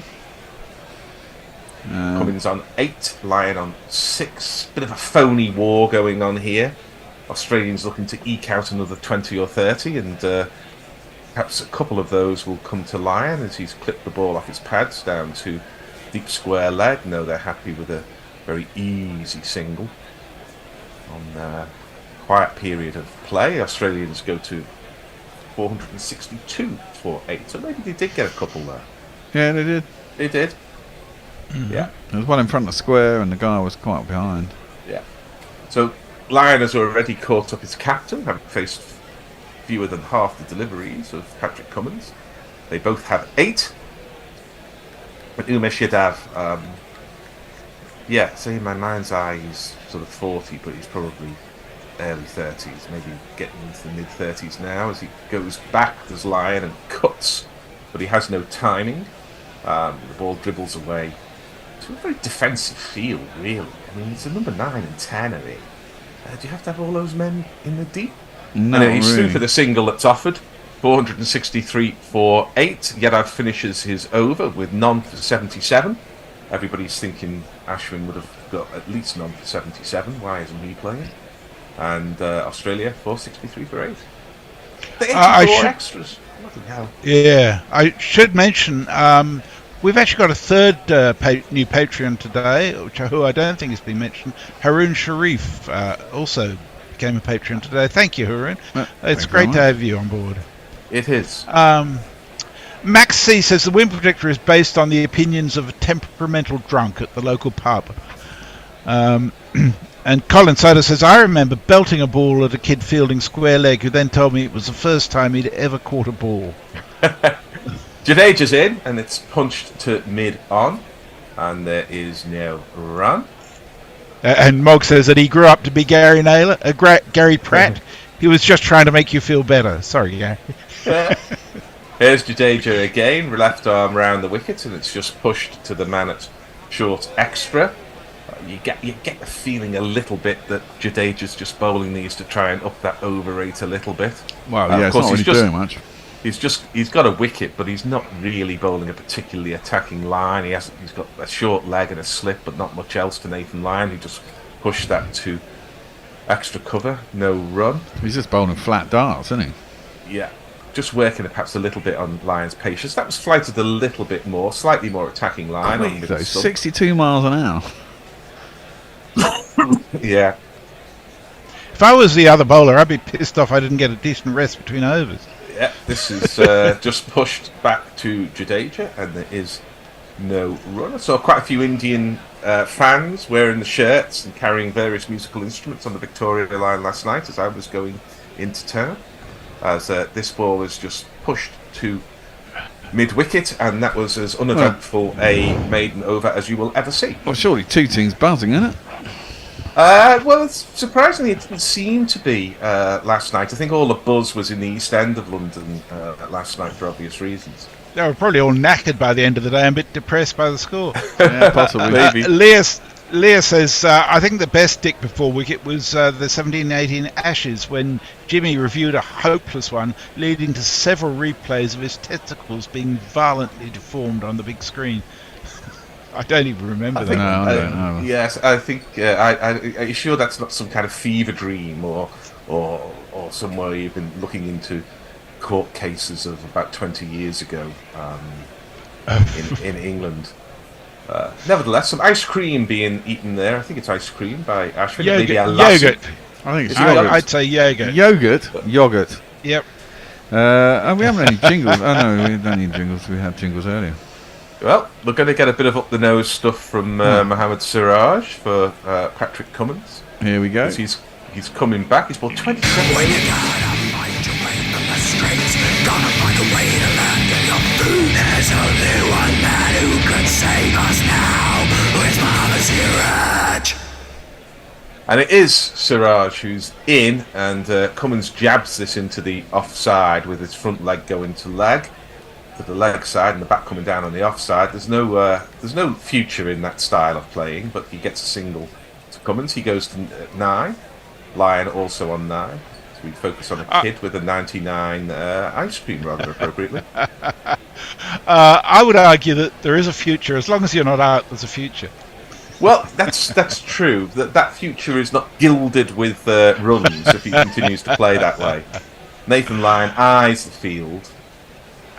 But Siraj, who's definitely going to bowl a bouncer this delivery, so he should be on the back foot waiting for it. Hands dropped as no, it's full. So what do I know? And it's punched to extra cover, and there is no run. Australia 464 for 8. What happens if it's a draw? They share the trophy if it's a draw? Yes. Yeah, they do. Is there a 6th day to? There is, but it's not for a result. It's for a loss of weather. Yeah. Not for the loss of overs due to no over rates. So it's got to be weather. And presumably it has to be a minimum amount of weather loss to trigger it as well. Yeah, there might be a few storms in London over the weekend, but that'll be all. So this ball is punched by Nathan Lyon to mid-on, but there is no run. It's hard to find much interest at the moment, isn't it? We're all waiting for Australia to get out. So we can watch India bat, exactly. Yeah. Man in the West Ham kit there. Congratulations to West Ham last night. Every Evertonian raised the glass in David Moyes' direction yesterday. We're all very pleased that Moyes has got the trophy his career largely deserved. Yeah, I'd agree with that. I think so. Mikhail Antonio, Wandsworth boy. He was very happy in his interviews as well. Oh. As Lion attempts an enormous Roy Fredericks-like hook, albeit without the sky blue bucket hat, misses it, but it goes all the way to the fence in any case for one of these. 3, feed Yeah, you're playing a proper wicketkeeper here, because there's a lot of talk about whether England should play a proper wicketkeeper, but 42 extras already conceded. I think it's 42, isn't it? It is. It is. No.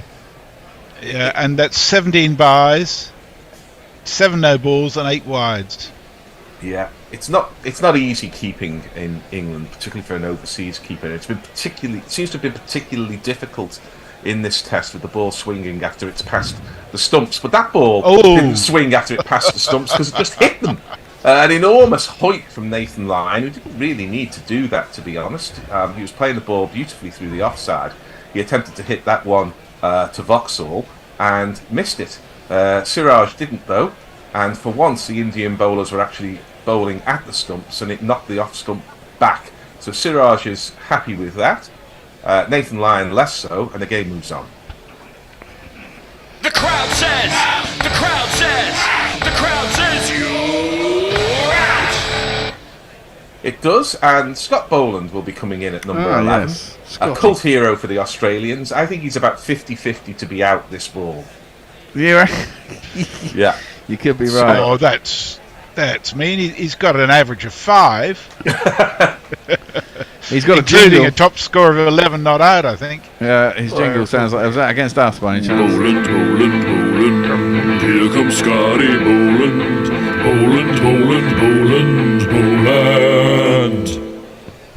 That's Frankie Lane, I think. The Rawhide was, I think, sung by Frankie Lane. It was the theme song of a cowboy television series, wasn't it? Was Clint Eastwood in Rawhide? Yeah, I don't know. I remember it being on TV when I was really young. Black and white, wasn't it? I don't think Clint Eastwood was... High score of 10. He scored 26 test runs, all up in 8 matches. Yeah. He's got a lot of padding on. He's holding the correct end of the bat, so he's starting in the right place. So, and he's bothering to take guard. You know what? I had under 465 and a half, which I put on when I think Stark was out. Oh, bugger. All those extras, you've been done by the extras. Exactly, totally. If So he's here's out Siraj, first ball. breathing fire, pull and on middle stump, mate, you'll get him. And here's Siraj, he's in, it's on the stumps, but Scott Boland just eases into a push into the leg side, but inexplicably the fielder was on the fence. Did he expect him to hook that one for 6? Well, also, they took the single, which means he's back on strike again. Yeah, I don't think Cummins is thinking that he's Well, that's true. You don't really need to protect I mean, you're right, Bear. His top score of 10 not out is against England. He averages 12 against England. Yeah, of course. He probably averages 11 with the ball and 12 with the bat against I think he England. averages about 7 with the ball. Yeah. Or less. I think so. I just, I don't know what's going off out there. I'm turning into Fred Truman here, but you've got Scott Boland at the far end. You've got a fast bowler who's just hit the stumps. Why haven't you got everybody round the bat? His bowling average against England is 9.55. Ah, there we are. True all-rounder against England. Better batting average than bowling average. We've had a few Australians could make that claim over the years against England, and we're taking forever to get the next ball bowled. I don't know why. Jadeja is going to bowl it. They're bringing in the field. There's a slip. There's a short leg, but there's no leg slip. God knows why. As this ball is defended, there is no run. I would have all the fielders round the bat, all telling him he can't bat, and why doesn't he try and hit it for 6? And he'd miss it and he'd be out. But not so Rohit Sharma. This ball is defended. There is no run. That's pretty much the field that Jadeja had yesterday when he was bowling to Travis Head and Stephen Smith, both on about 90. So wide's the right field for Scott Boland on North. Oh, there is a closer man now, so it's slightly different. There's a forward point. This ball is defended. There's a silly mid-off, but they've taken out short leg to put in silly mid-off, I think. Have they? Yeah. They're frightened of Scott Boland taking this over for 21, are they? Yeah, they have. This ball is defended. There is. You need to. I mean, this is the thing with tail enders. You've got to give it some air. If you bowl Yeah, this you've shit, al- they'll you've just also- get. I mean, it's not really doing much off the pitch. I mean, with this, you just get forward and block it. Yeah, You're not going to you've get also- out to this. I wouldn't have thought. You've also got to be there for the one that just pops up and hits the glove. This takes the inside edge, goes to the man who is saving one. Nothing is popping up and hitting the gloves at that pace and that Yeah, trajectory. maybe not, but a little inside edge onto the pad, and you've also just got to make them think that one might do it. As a certain Australian bowler, now no longer with us, knew that spin bowling is as much about what you make the batsman think is happening as what's actually happening. That's left alone, and Jadeja gets an over-rate improving maiden. He has 1 for 56. Cummins has 9 and will be on strike. Boland has 1.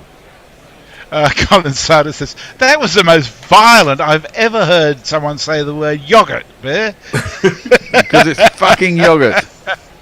It's yogurt in England, it's yogurt in Australia, easy. The Light Roller says, hello, just tuning in, what have I missed? Well, Australia scored about 140 at 4 and over and lost 6 wickets. For a really brief summary. And Mog says, no, Gary, that bowling jingle was me, not some Frankie bloke. Oh, right. It was based on. After, I think they call it, don't they, painting. It was after Frankie Lane, as it was after Delacroix or after Rubens or whatever you have on the side of the captions on paintings. There's an excellent exhibition at the National Gallery on at the moment about the early days of Impressionism with very sympathetic hangs, so you can actually see the paintings. They're not all jammed together. And it's very good. As this is Siraj, who's in again to Cummins, who lifts this to the man who fields it. Is it Pujara diving there at short mid-wicket? I think it was. So a lot of sound and fury signifying nothing there because it's just a dot ball. I'm still dealing with sympathetically hanging pictures, sort of taking account of their feelings as you put them up. It takes account of ours. If you go to the Royal Academy Summer Exhibition, their view of hanging paintings is you must put as many as possible into as small a space as possible. So you can't actually appreciate or see any of them. And a lot of galleries do this now, but the National, in its exhibition, has plenty of space between the paintings, so you can appreciate each one as you're walking around and looking at them, rather than having sort of 2 or 3 in eye shot at the same time and sort of trying to see over other people's heads or around big hats, although usually it's me who's in the way, to be honest. As Cummins just pushes this to mid-wicket and there is no run. It's when I go with Jesper, my elder boy, who's very keen on looking at paintings. He's taller than you, though, isn't Well, he? he's taller, but he's also wider, because when he played American football, he didn't really need the shoulder pads to look like an American footballer. So when the two of us stand there in front of a painting, you've kind of got to get on your knees and look around the corner in order to be able to see it if you're behind us. So we try not to be together looking at paintings. This is Can you Siraj. let Dave in, please? Yeah. This is Siraj, who's into Cummins, who's on 9 from 33. He's played enough shots to be on 99, but he's middled very few of them. But he middles this, and it's gone straight to extra cover. It's the end of the innings. Australia are 469 all out. Mohammad Siraj finishes with 4 for 108. Pat Cummins' undistinguished innings comes to an end on 9. Scott Boland is left just 99 runs short of the century at the other end. India will be into bat in about 10 minutes' time with a scoreboard pressuring 469 to climb above. Yeah, good score by Australia, but actually India won't be. I mean, they were looking down a barrel of 500, 550 earlier. Yeah, so, I think that's right. It keeps the game open, doesn't it? Yeah, just about. They've got to bat bloody well, which they are capable of. 2 or 3 early wickets by the Oz, and it could all fall apart quite quickly. I'll be going under for the fall of the first wicket. I'll have you know. I think, unsurprisingly, I think it's 30 overs will be crucial. Yeah, I've got a feeling here that India are going to have to make 500 because Lyon is going to be a handful in the 4 games. So what we're talking about is what are the chances of India making 500? I think the chances of India making 500 are about 20%. So that gives the draw and the win to Australia by 80%. I'd say 30, but I'll give it a little bit more than that. I think the wicket. I think they can make 600 myself. I've got my front door going, so I'm just going to go off. Well, we're about to have a change anyway. We might as well have it now. Just to tell you, Bear, that Mark Zips updated. He said he's resent the. Yes, email I've got them with in the now. link. Brilliant. I'm ahead of you, Messi. Don't you Thanks, worry. Mark. Dave is joining us. Dave Sarah. Dave Sarah. Is that why you have that name? Yeah. That was. What's your real name? Sarah. Well, it is Sarah. Yeah. But people always mispronounce it, so I went Sarah. Okay, fair enough. Hendo, so you're up to date on tweets. Hendo is here. He is going to take over from me, and you're going to get a glory shift, aren't you, on the opening of the Indian? Oh, Dave's doing that. Yeah, but you're going to be here as well. You're going to have fun. Enjoy yourselves, boys, and I'll see you later. Bingo, bango. Gotcha. How are we doing? Not too bad. How are you doing? It is hot as hell. Calling in here from Athens, where temperatures are getting dangerously high. Of course, it's very. If you talk to any actual Greek people, they'll tell you it's actually very cool. But 30 degrees is not my idea of cool. But 30 or 40, did you say? 30 degrees at the moment is kind of a taxi driver described it as late spring. Late So spring. we're not even into the summer yet. You know, it's forecast to be 30 degrees on Saturday in Angleterre as well. So bloody hell. I know that's quite early. It's quite early to be 30 degrees in England, I have to say. I had to look back on records. It's never been 30 degrees up here. Really, what, in June? Or ever? At Just all. in general. We've never been into the 30s. Oh, Never seen the sun for that long. Well, my sister lives in Scotland, to so go she must know what it's like. When she does try to escape to Spain quite a lot, maybe that's something to do with it. So, well, what do we think, guys? What do we think? India have hauled themselves back into this game, in my opinion. What do you say? Yeah, I'd agree with that. I think when you got rid of Head and you got rid of Smith, then all of a sudden it just seemed a little bit vulnerable. That they could have knocked them over for less possibly, and then that would have really changed things. But obviously the two of those guys were just imperious for large swathes of yesterday. Yeah, absolutely. I mean, if you look at that scorecard, it's very uneven, isn't it? You've got two big hundreds, well, one big 100 and one average 100. You've got a couple of 40s, and then very little else. But I suppose a lot of innings are built like that, aren't they? Yeah, what else do you need? Yeah. we're not playing for 700, you know. Some batters got runs and some batters didn't get runs. Yeah, I mean, for goodness sake, what sort of game is this? Absolutely. I think it's made it a very interesting game because I think you can score quite quickly on this pitch. But also, I think if you've seen the likes of Umesh Yadav and Siraj getting a little bit of movement, especially Umesh Yadav after lunch. I mean, he was unlucky not to have Alex Carey a couple of times. It's going to be fascinating to see what Scott Boland and Mitchell Stark get out of this surface. Yeah, I think we're very excited to see. I think everybody's excited to see a bit of Boland. It's a second game, I think, in England. No, this will be the first. I thought it was his first. It's Yeah, his that's first. what I thought. I think he went on a tour. He went on an Australia Aboriginal tour. Oh, did he? Aboriginal. Yeah. So that was his only experience of England. So this is genuinely his first go, which I suppose is unusual because, like, the A tours you tend to get a look-see of most conditions. But so it's kind of everybody's building him up for a big summer. So now we finally get to see. I'm just looking on the YouTube feed, and Marcus Fox has got in touch from Townsville, Queensland. I was watching a drama that was based in Townsville the other day, Australia. It is winter here, and it is 27 degrees centigrade today. Currently 19 at 11:12 p.m. That's warm enough. It's a chilly 27 degrees. A chilly 27 degrees. Yeah, I think that was the worst thing about the small heat wave we had in London last summer was that Not so much. Well, it was pretty bad. The 42 degrees during the day Yeah. was pretty unbearable. But then the sort of 26 or 27 at night wasn't very enjoyable at all. No. Especially when you didn't have And just trying to think, what's the hottest temperature recorded in an English Test match? I wonder. Now that is a great question. Oh, someone out there must know I'll that. have to Google that. That's one for. Crick Info has a guy called Ask Stephen. I think it's Stephen. Yeah. Lynch. I think that's one for him. Is he actually Stephen, or is he AI generated? No. He's been around for a long time. I mean, he may be. Oh, a bit Stephen! like Come on. He's been around for a while. Yeah, Stephen Lynch. Sorry, yeah. Stephen. My apologies to you.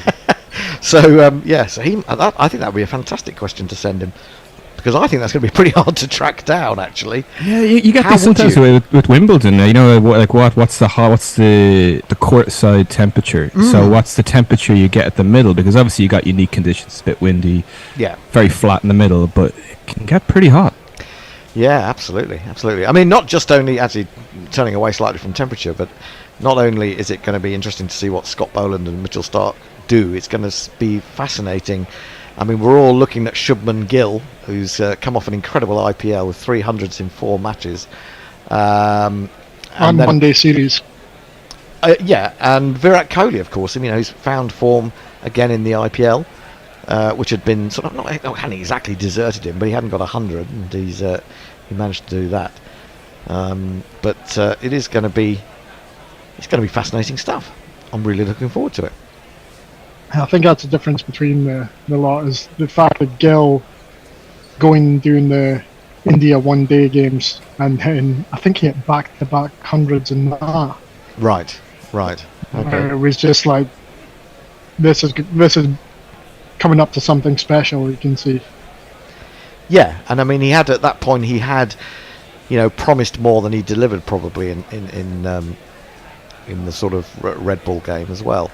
And now, this is his chance to show that he's a real all-format player, I think. But it's not going to be easy, is it? It's not going to be easy. You've got someone like Cameron Green as well, who's 6'7". Big old Cam Green. 2 meters. 2 meter. Good old 2 meters green. 2 meter green, not 2 meters. 2 meters. Bloody hell. It's not allowed. Remember, Peter Fulton was It's a form of cheating. Peter Fulton of New Zealand was 2 meter Peter, wasn't he? Doesn't rhyme with Cameron, unfortunately. But there you go. John Carew, he's bigger than me and you. Ah, right. What would you say about? I mean, Tony Gregg was 6'7.5". Tony Gregg, he's an arm and a leg. I don't know. I think of something. Yeah, that's pretty good. That's pretty good, actually. That's not too bad, is it? Bad off the top of my head. Joe Garner. Well, I don't know if I'd want to make up any rhymes about Joe Garner. I'd no. just be afraid. Just keep of away Joe. from him. Yeah. It's a Big Bird, they called him.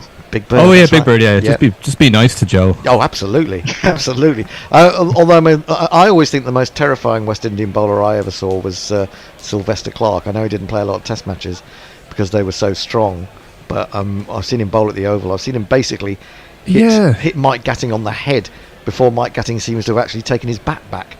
Wasn't there a story that Viv, when he was playing for Somerset, like he snuck on a little helmet when he was playing against Sylvester? Really? Yeah. I thought I heard this. Yeah, he was always proud of not wearing a helmet, wasn't he? Yeah, but of course nobody was there to see him sneak on the helmet. Annie must have been there. How long ago was it? She must have been taking that in, so we'll have to check with her. I'm going to have to ask the bear to bring me my phone, because I haven't got the tweets in front of me, and that's going to be my job in a minute, I think. So I'm just going to, if you talk amongst yourselves, and I'll go and get the phone. Hang on. So we can see the Australians getting it together, getting their plans together. Big Cam Green, of course, the height, the pinnacle of this Australian huddle. Cummins and Stark, everybody is very warmed up, but we've got the Indian batters coming out now. We've got Rohit, of course, leading the way, literally, and of course he'll be leading with the bat. Well, hopefully. The Zach Crawley of Indian team right now. That's I don't know if even Zach Crawley I think wouldn't go along with that. But, well, it's just he's up there for, should he be selected, shouldn't he be? Yeah. Is he just there because he's a captain? It certainly helps to be captain. Of course, well, it seems to be the style at the moment. Ben Stokes famously didn't do much in the last Test match. So I was astounded that stat of the first time someone's captain the winning test without doing batting, bowling, or taking a catch. It's like when you've got the third 11 or the fourth 11, and he's just really good at organising. He's just really good at organising shifts. He's got a big car. He can fit everybody in. Everybody likes him. Yeah, it is a bit like that, isn't it? I mean, he could have just stayed in the dressing room and sent out an impact sub to do his fielding for him as well. I think I was waiting to mention it with a wicket-keeping thing. It tended to be in village cricket. The person who wicket-kept was the only guy that could afford to have all the gear. Or the bloke who was wide enough to just get in the way of the ball.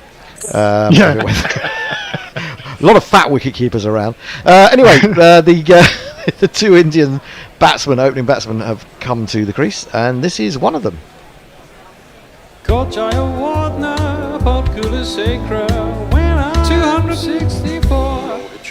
And he's joined by this man. It's Gilly Gilly, Austin Pepper, Katzenell and Bogan by the sea. And opening the bowling for Australia, it appears as if it is going to be this man.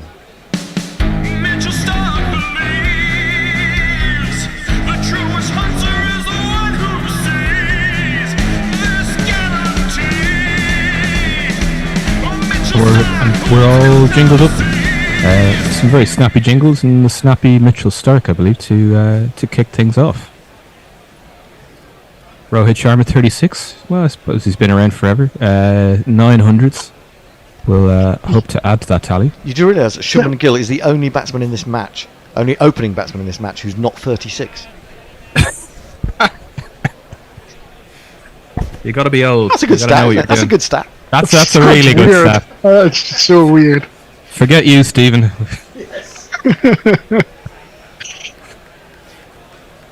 Australians just getting their feel together, just getting everything together, just start getting himself together. Some interesting feel. Obviously, they're going to attack the Australians. So India trail by 469. Sharma to face to Mitchell Stark, who will be bowling left arm over the wicket with a nice new cricket ball. Oh, gorgeous, lovely, big red cherry. The unfamiliar Dukes. Yeah, the unfamiliar Dukes. Yeah, maybe it'll be. Oh god, he may not be able to control it. Got a problem with the sight screen. Got to get rid of the advert on it. Yep. And here we go. Here we go. Oh, it's exciting. He's not been in good form, has he, in the IPL, Sharma? So this is important for him. No. Come with the man, come with the air, maybe.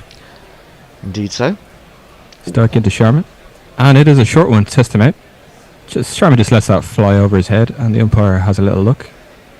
And has a little tap on his shoulder. Yeah, well, you're not going to find out whether that one swung, because it was very short indeed, wasn't it? But an initial sort of surge of aggression is not necessarily a bad thing. Yeah, just trading a little bit of blows to start off with. Just don't give anyone the upper hand here. Don't get it into the other half. At least he hasn't got overhead conditions for this. Stark in again. It's short again, and this time it is turned around the corner by Rohit Sharma, and it goes away for 4. I'm 4. Have you met me before? That's one of his favourite shots, isn't it? The pull shot. It is. Don't test out Rohit Sharma on the pull, I believe, is what he always hear. Yeah, it was fuller of length than the first ball, but you'd think you'd want to see if it's going to swing for him, wouldn't you? A one-legged pull shot was nothing. Ooh, that was quite nice. Yeah, he got up there. It was a bit of a Brian Lara in a mirror kind of thing. Yeah, he's not really in position, is he? Not in the right position, but he's done it well enough. Starking again. It's good bit full, and that is blocked by Rohit, played into the offside. That's where you should be testing him out. Yeah. That's where you should be bowling it. Absolutely. Came in a bit. That was... Yep. Just a little bit, and I think if you're trying to keep it tight, at the very least, you want to get it reasonably full. You definitely don't want to be testing out that pull shot. No, I think he's kind of worked that one out, Rohit Sharma, hasn't he? The pull shot. I think he's pretty close to being an expert in it. Yeah, I think he's worked it out. I think, well, maybe if you could do it, maybe if you could study the pull shot, he would be at PhD level, or could be completing his postdoc. Yes. Coming to the end of his studies. Stark it again, left arm over. Yeah, nice and full, and it's just kind of shaping a little bit in. It's teasing. It'll almost come in through that gate, through the gap, but of course it's well met by Rohit Sharma, who blocks it out. I'm just thinking as well, what did you do your postgraduate work? Well, I did mine in the pull shot, really. Yeah, that would be great. That would be a great thesis, wouldn't it, to do? Yeah, he is one of the leaders in the study of the pull shot, I believe, Rohit Sharma, if you're to base it on his previous work. Yes. And indeed, as a graphic comes up and says, likes the pull shot. It's not quite Very our well. standards. Very well done by Sky. Yes. It's just a bit shorter by Stark, and that is played off the legs to fine leg, and it's thrown in for 1. So 5 for no wicket off the first 5 deliveries so far. Yeah, very disappointed in Sky Sports there, not having the guile to say that Rohit Sharma graduated from Pull Shot Academy. And yeah, Mumbai University Mumbai, of Mumbai pull shots. University, yes. I don't know if that's the technical name of the biggest university in Mumbai. I believe it's Mumbai Tech, I believe. Mumbai Poly, as we used to say. Mumbai Institute of Pull Shots. Stark in again. Yeah, it's a good bit full. Gets it just outside that off stump. Kind of makes almost to swing in, but it goes straight through past the off stump. So not a huge amount of movement. So that is the end. The over 5 without a loss. Good line if you're a right-hander, but yes, not so good to a left-hander. Mog says, if it's a draw, who actually wins the mace? That's a very good question. I don't know the answer to that. Share it. They share the mace. They cut it in half. Who gets the big ball bit? I want the big. Or do you have to slice it up the middle? Mog also says, I did hear. What's it worth? Good question, isn't it? Sorry. Melt it down. I did hear someone the other day describe summer in Scotland as that one Tuesday afternoon. The light roller says Frankie Valley, just a guess. I don't know what that was all about.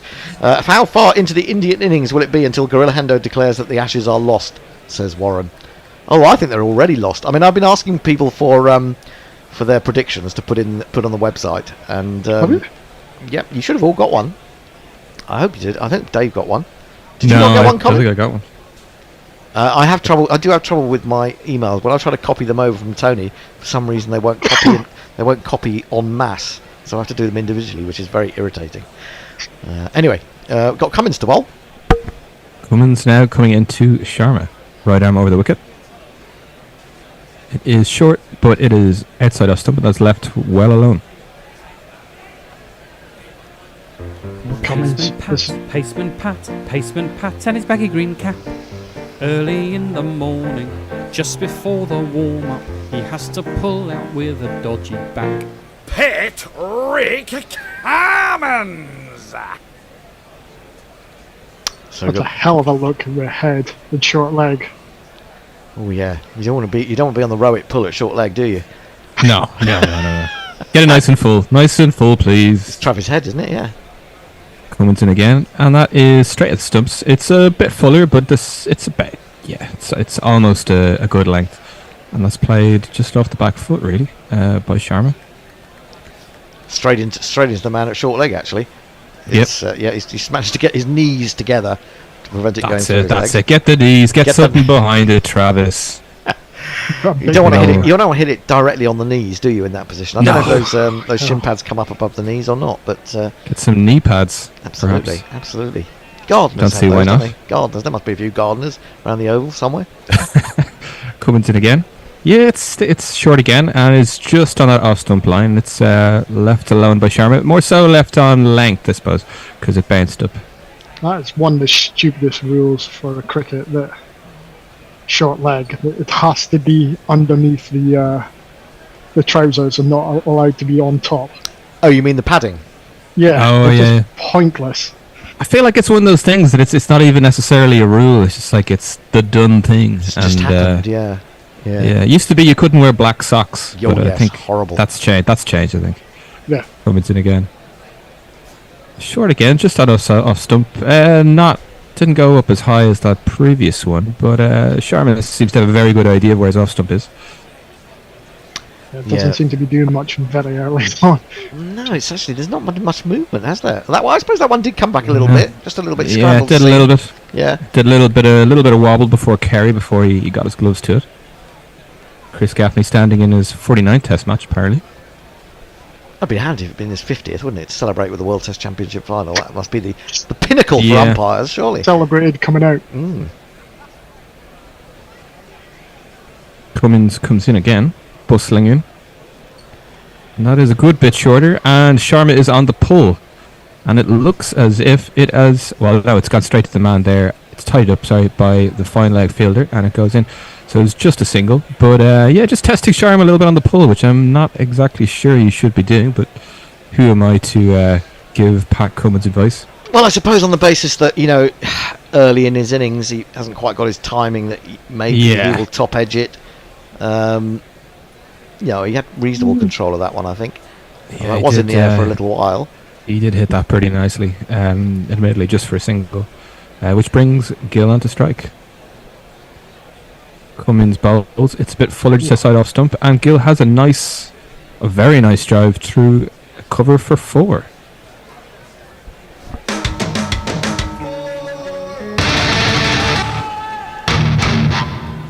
Yeah, lovely shot, didn't he? Just leant into it. Didn't really have to try and hit it too hard. And away it went. Let's do some tweets. Farong says... it's a no ball! It's a no ball as well, so there'll be another delivery. So I'll hang on to the tweets just for the moment. That was well over.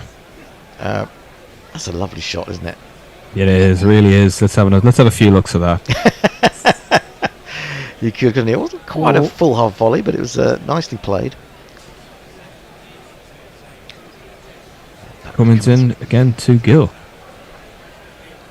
It's just on that off stump line, but it's a bit shorter, and this time Gill just kind of guides it away past the gully, and it goes away for 2. It's tidied up, and it is flung into the keeper, and that will be over. Bonus couple there for Gill, 13 for no wicket off 2. Farong says, sent in and make 469. Yeah, fair effort for Australia. Will Team Tata take the PP1 approach with the bat? Power play one, I presume that is. If I was Warner, I would wander towards Rowett and Gill and say, I made 299 more undefeated runs than your mob made in the innings at Adelaide Oval. And he says that's 335 not out versus 36. Yes, it's a while back now, isn't it? A year or two. Mark says all you really need to know is now. All you need now. I think this is on Guerrilla Cricket. Is get a Welshman on air, and you'll have the full set of neighbours that the English have spent years fucking over. Well, we do kind of have we have had Welsh contributions. I think Bennett is in Wales, and of course Josh Robinson when he's around, when he's sober. He's in Wales too. And Stark in again, and it is pulled by Sharma in the air. Yeah, it didn't really get too much on it. He kind of just swiveled and gave it a bit of a tap, and that is tidied up. But it looks like Boland at the fine leg boundary. He does so quite smartly. But they're insisting with this shortish plan. Well, I think they're sort of playing to the ego of Rohit Sharma here a little bit, aren't they? They're saying, go on, have a go. Try your pull. I mean, he has been known to pull in. He does pull in the air quite a lot, and so they're just sort of banking on him, perhaps. Ooh, now is Boland touching? I think he's touching the fence there. He's not touched it. I think the middle finger is. He's got a very long middle finger, and I think that's a very long finger from Boland. He slightly fluffed it there when he was tidying it up on the boundary, and the ball kind of went behind him. And then he went out to grab it, but of course his very long fingers may have touched the boundary. But apparently they didn't, according to the umpire. This time Stark has gone a bit fuller, and it's just wide of the leg stump, and it's tidied up by the keeper. Messages said, technically a draw means that they share the title, but as far as the Mace is concerned, it will be determined by a jousting tournament between Cameron Green and Ravi Jadeja. Now that might bring in more fans than the World Test Championship final, to be honest. That's how you grow cricket. That is how you grow cricket. Absolutely. Grow it with jousting. That's the only way forward. Surely someone's going to pick up on that sooner or later. Somebody, listeners, listen, act, do something.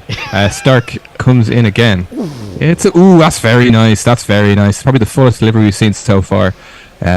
and Rohit plays at that. He was possibly playing for a little bit of movement in, and it just sails past the outside edge. But just a little moment of indecision. So I don't know whether that's the plan, is maybe just mix up these short deliveries with a few testers. That was very full. I mean, maybe Rohit could have gotten a good bit forward and maybe lent on that. It's probably what Gil would have wanted to do. I think he played for a little bit more swing than there was. He's just not getting the seam position quite right to swing it in. It's very clear, isn't it? It's not humid and it's sunny, so it might not do a lot in the air. Stark comes in again. Horrible. That's a good bit wider, and this time it is guided by Sharma away to the boundary, down a third man. It's Nissan She. It's Nissan She. That's very much a loose no, that one. Mog is creeping to me. He says, "I got your predictions email, Hendo. Hashtag teacher's pet." Yeah, and you sent back your very interesting predictions, Mog. I think they're some of the most interesting predictions that will be in the article. So don't forget to read that on Smaximum, which will be out, I think, on Sunday or Monday. I'm not sure exactly this week, but we shall see. Busy. We're quite busy at the moment, so as you can Busy imagine. gorillas. Busy gorillas, yeah. Start getting again to Sharma. This is full again. Sharma just reaches over and kind of manages to time it out to cover. Not very well, and it's tied up by, it looks like possibly, it's Labuschagne, I believe. Yeah. Just for the single. Just for they got two, I think. Now they got two. The two, actually, yeah. So it brings Sharma back on for the final delivery of the over. Yeah, I'm not seeing that email. No. I don't think there's a short leg for Rohit Sharma. No, do we have a short leg for Stark, actually, or? I don't think there is one. No, I don't think there is one. Well, Maybe they won't put a short leg in for left-hander. Yeah. Stark in again. It's full again, and this time, it is played squarely through the offside by Sharma, and they will just get the single. Yeah, so 22 for no wicket after 3 overs. Yeah, 9 runs off the over. Ravi Nair says the biggest university in Bombay is, surprise, surprise, Bombay University. It's got about 150 colleges attached to it, including my alma mater, which is Elphinstone College. So that's where Ravi learnt everything he knows, which is an abundance of knowledge. Where he learned all these pull shots. Yeah, he doesn't say about the pull shot. My tweets keep going off for some strange reason. Trent Bridge. There is a man called Trent Bridge. Funnily enough, we found him a couple of years ago, and when he got a mention this morning, he said, "Did someone call me?" He says, if a football final is drawn, they have a penalty shootout. The 2020 version of that is a super over. It's not immediately obvious what the test match equivalent would be. A one-day international? Yeah, you have to play a whole one. One-day international. A 5-match series. That's what you have to do. No, I'd go for a super over. I think I'd go for a super over. No. So Cummins again to Sharma. It looks like it was just to the stumps, and that was hit out by Sharma to Boland, who is at mid-wicket for no run. Well, when they first had sort of hadn't really thought of the super over idea, they used to have bowling at a stump, didn't they? Oh yeah, the bowl out. The bowl out, yes. Bring out the bowl out. Bring back the Was bowl one out. of them not indoor as well? I think one ended up having to be indoors because it was raining outdoors. Yes, I think that's right. Yeah, I remember this. I don't know where it was. Was it possibly Warwickshire? I think Warwickshire the champion. Involved. Oh, yeah. Was there a few at the T20 with the old T20 yes, I think Cup? there was. Yes, I think it was a T20. I vaguely remember that. Cummins in again. It's just a side off stump, and looks like it's been left alone by Rohit. I just vaguely remember one person being absolutely shit at it when it was indoor. It was like not even close to the stumps, like a foot wide, like they were bowling in a test match. Well, actually, that's the interesting thing. I think there was a graphic this morning of India's bowling from yesterday, and I think something like only 9% of deliveries would have hit the stumps. Yeah. I think Haydos, as he's known, was pointing out that should really be around about 40%. I'm not sure whether it should be that high, but certainly... It's very astute from Matthew Hayden. You should bowl the stumps. Yes! Cummins in again. It's just played by Sharma to fine leg. So just for the single. Which you can tell that someone's went to Haydos and just went, Just say this. Look at this. Just say this out loud, and you'll look good. Oh, okay. Thanks. You need to say that Hayden, he has his commentary ghost written for him. Oh, definitely. Most There's likely. a team of writers who work with him on various themes and topics. It would make sense. Yeah. To this. Yeah, That make would sense. make yeah. How bizarre. We could do with that. Did you ever see Ian Healy in his bin work? Oh yeah. Oh, what's this? Well, Coming in again. Just on Gill's stumps, and Gill blocks it back to the bowler. so it's when Australia were over in India, and I think that day where they got absolutely blown out in the afternoon session, and Ian Healy did a thing in Channel 7, but in their offices, not like at the ground or anything, stood in front of a pedal bin and described how they need to be sweeping more, and it just looked the severely stupidest thing going. I thought that was going to be like he was talking to the bin, or like Clint Eastwood at the Republican convention. I don't know what year that was. He was talking to a chair. The chair was meant to represent Barack Obama. Or Andrew Neil, he did one once where Boris wouldn't go and debate, or there wouldn't be an interview between Andrew Neil and Boris, and it was just Andrew asking questions to a camera. Something like that. That was before the 2019 election, wasn't it? He refused to be interviewed. It was a cracker, yes.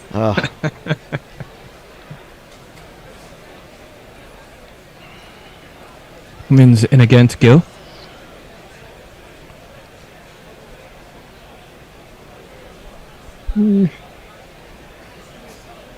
Not quite sure what the plan is from here. No. It just seems.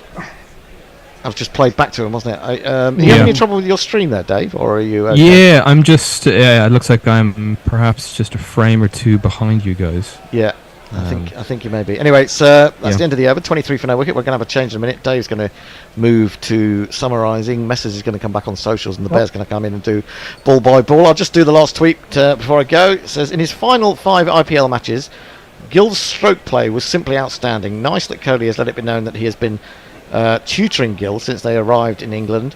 On the topic of Kohli, how many first innings runs will he make? Well, that's a good question, and we will find out in due course. The Bear is coming back into ball by ball, but in the meantime, I'll remind you how you can help us out. See you tomorrow, fellas. Alternative cricket commentary. Bringing you laughs, bringing you jingles, bringing you joy. We are Gorillas. We need your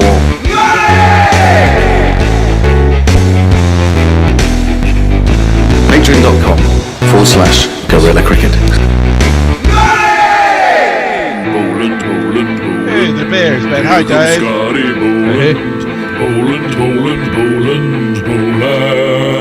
Scotty Boland gets an early introduction, only in the 5th over, so only 2 overs of start. Boland is in, and his first ball is reasonably accurate. Line of off stump goes through to the keeper, 83 miles an hour. Very much an English pace.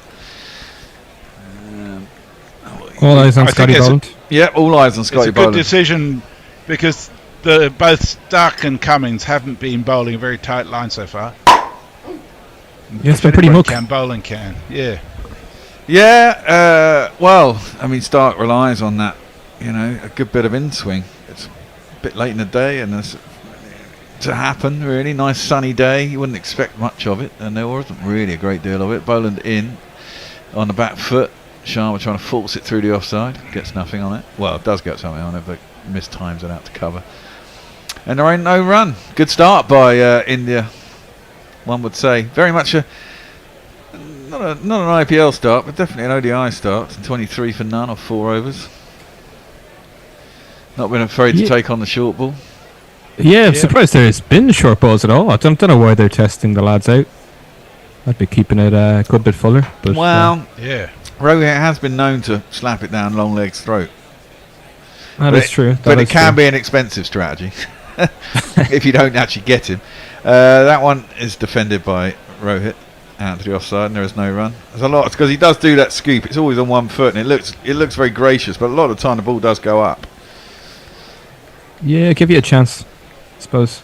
But yeah, we just had a couple. There was a swivel pull shot that was real nice, and then Gill got a lovely little cover drive for 4. And just give the lads a little freebie just to get them going. Yeah, that was a very nice shot by Gill, wasn't it? Beautiful drive.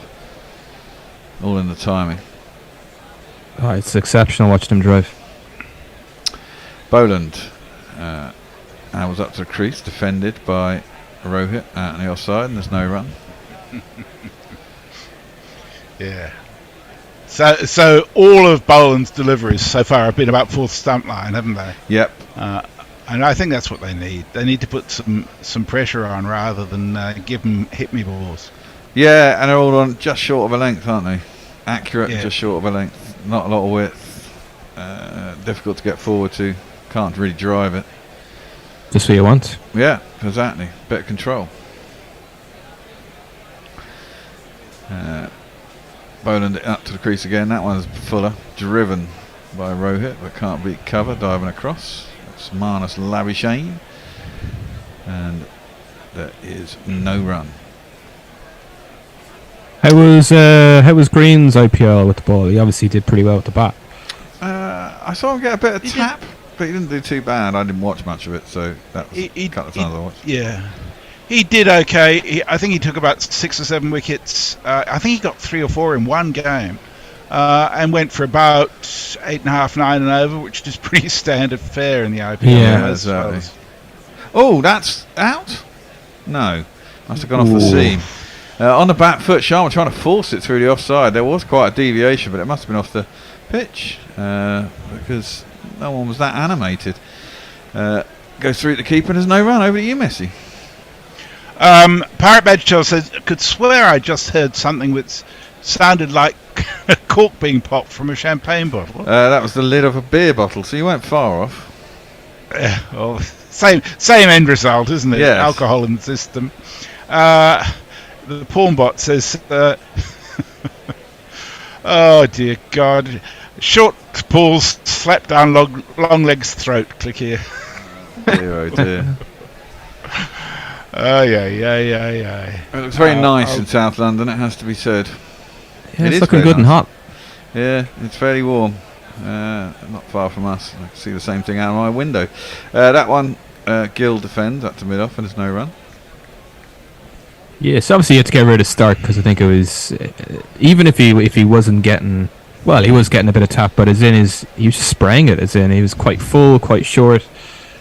You get a nice delivery, no consistency really. Nope. He can be a bit like that, can't he? Yeah, exactly. That's exactly what he does, and he might get a wicket if he's lucky. Yep. It's all about the pace and the angle across. And being able to bring it back. If you can't bring it back, then it becomes quite predictable. Now that's pulled by Gill. Not great timing. Goes out dead square though. There is a long leg who has to come across. I think it's Scotty Boland, so they'll get back for 2. Yeah, it's something he's struggled with a bit, isn't it? Starkey struggled a bit with that seam, so he's not really getting that lovely swing that we used to see from him. No. Struggles to get it in, and he's not really. He doesn't have that pace to bang it in or trouble anyone really. Well, he can do. He can get it out in the 90s. I don't know. Yeah. He's not like Mitchell's. Another Mitchell. Too many Mitchells. Mitchell Johnson. Yes. Just spooked the shit out of the batters. Only once. It must be said with Mitchell Johnson. Yeah, well, he had a crazy few months where he did it against South Africa as well. Yeah, exactly. But generally, when he played against England, he was pretty poor, except for that final. Yeah, he just kind of got it together for the last. By Gill, nicely pulled. Got hold of that one, up and over mid on, all the way down to wide long on, and it'll be. Oh, we got some more fours. Everyone's sending us loads of fours now. Craft work. Here we go. 1, 2, 3, 4. 1, 2, 3, 4.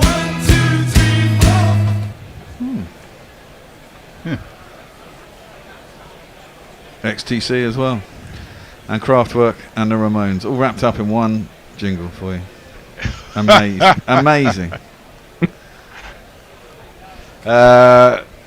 Cummins having gone for 6 off the first 3 balls of this over. It's in. Gill on the back foot defends. Back to the bowler and there's no run. He's into double figures, 12 off 10. And a reasonably good start by India, you'd have to say. Yeah, they're going along nicely. I mean, if this is the pattern of play, I think Australia will be working pretty hard for their wickets. Yeah, they will do. There doesn't seem to be a great deal in the wicket, really, does there? No, it could be a lot of bowling maybe from Lyon to try and kind of tie things down, I suppose. And then, well, this is where it'll come in for India. I mean, if you can get on top of Lyon and not let him bowl at you. No. They do have Cameron Green as well, so they've got an extra pacer. That one's clipped off the legs by Gill. Get himself a single. Down to it's just Travis. not exactly what you want before, just before an Ashes series. A load of your bowlers having tired legs, bowling for a day and a half. I suppose the Australian physio is going to have his work to do. Exactly what we want, Dave. Yeah. I think you'll get a lot of that. And when does the next test start? Friday, doesn't it? Oh Jesus! Yep. Who would be a bowler? Who? Oh, I love being a bowler, I have to say. Oh, it is. It's the best part of the game, man. Anyone who thinks. Yeah. Oh, that's got to be close, surely. Yes, it is. Given. Sharma's played round a straight one. Good ball by Cummins. I mean, really shouldn't have gone out to it, though. He was turning it around the corner. I don't think he can have any complaints. Might be clipping leg. That's the worst it's doing. It's clipping leg. But it's been given out. So, I mean, Shubman's said the right thing here. Off you go, Skip. Because he's prone to that. He was looking pretty good, but he's just played around a straight one. And what was your under, Bear? Fucking 27.5. What was it? 29. 30. Fucking hell. That's why the bookies play hardball, man. Anyway, let's say goodbye to I won't look back, 'cause by the time that I do, you'll be gone. So Farong reckons if it's a draw, instead of having joint winners, it should be awarded to the team that had the highest percentage, i.e. Australia. The reason I don't like that, Farong, is that it means you've got two teams coming into the match with different goals. The team on the top then only has to draw to win the championship. Yeah. And I think that doesn't make for a good match. But it's interesting. I mean, if it is a draw, do you have two winners or do you have no winners, really? Well, with the World Cup, it was going to be two winners, wasn't it? Yeah. But, I mean, can you claim to be the champion if somebody else is also the champion? It's a bit weird. Warren says Stark is saving up the swing for the next test. Well, I think you'll find that Stark swings the Kookaburra ball well really early in the opening overs, but with the Duke's ball it takes longer to get swinging, and he may be better as a first change bowler. Mike says, morning all, if India get to 150 by one by stumps, they're back in it. Lots of Indian media last night said they needed to restrict the Aussies to 450, which is pretty much what they've done. Yeah, that's right. It does keep the game alive. You've got a jingle, haven't you? Oh, I do. Yes. Of course, I forgot this man was going to be bloody playing. What am I on about? It is... here we are. Chedishwa Pujaras into bat, prepared to face 10,000 balls.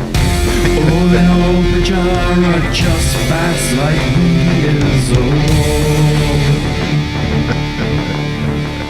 It's James R. on his first ball, he just defends out to the offside and there's no run. Yeah, right. Can't have any arguments about that. Did it keep a little bit low? Yeah, no, I think it was just a little bit fuller. Here we go. Yeah. Hit him in front and middle, going on to hit the top of leg. Just played it shit. Yeah. And he didn't really do anything either, did it? I mean, he just missed it turning it around a corner. Gill defends that out into the offside. There's no run. Sorry, that's the end of the over. That was the last ball of the previous over. So Boland is now actually bowling, and he is. That first ball was bowled at Gill, who defended it in the offside, and the same with the second. Skipper takes the first scalp. 30 for 1. England. England? Jesus. India. I mean, it's all a bit unusual. Just before an Ashes series, Oval in June. Yeah. Yeah. I'll give you that, but still. it's all fun and games. Gill forward, defending that up to mid-off, and there is no run. I do like it. I like a bit of chaos. Like it just gets a bit too samey. It's like Lords opens Test series, and then the Oval ends the Ashes or whatever. Mix it up. Throw a bit of mystery into the mix. Well, yeah, this time we're opening up with Edgbaston, which is interesting. Lords is second. I presume the Oval is still last. I don't even know where the other Ashes. Where are the other two Ashes tests this year? Old Trafford and Headingley. Oh, okay. Mm-hmm. Oh, they should be good places. Oh, wow! Shubman Gill has left one. Oh, has got one to nip back suddenly. Oh dear, oh dear. He's just left a straight one, and it's all falling a little bit apart here. Wow! I'm not going to even say that. Well, I'm going to put this one.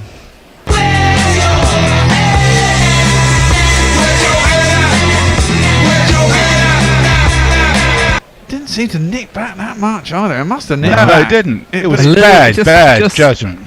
Just a tiny bit, maybe. It wasn't a lot, though, was it? Maybe he was expecting more bounce. I don't know. You know the weird thing, as an Australian, I want Australia to win, but I really didn't want to see Gill get out. Yeah.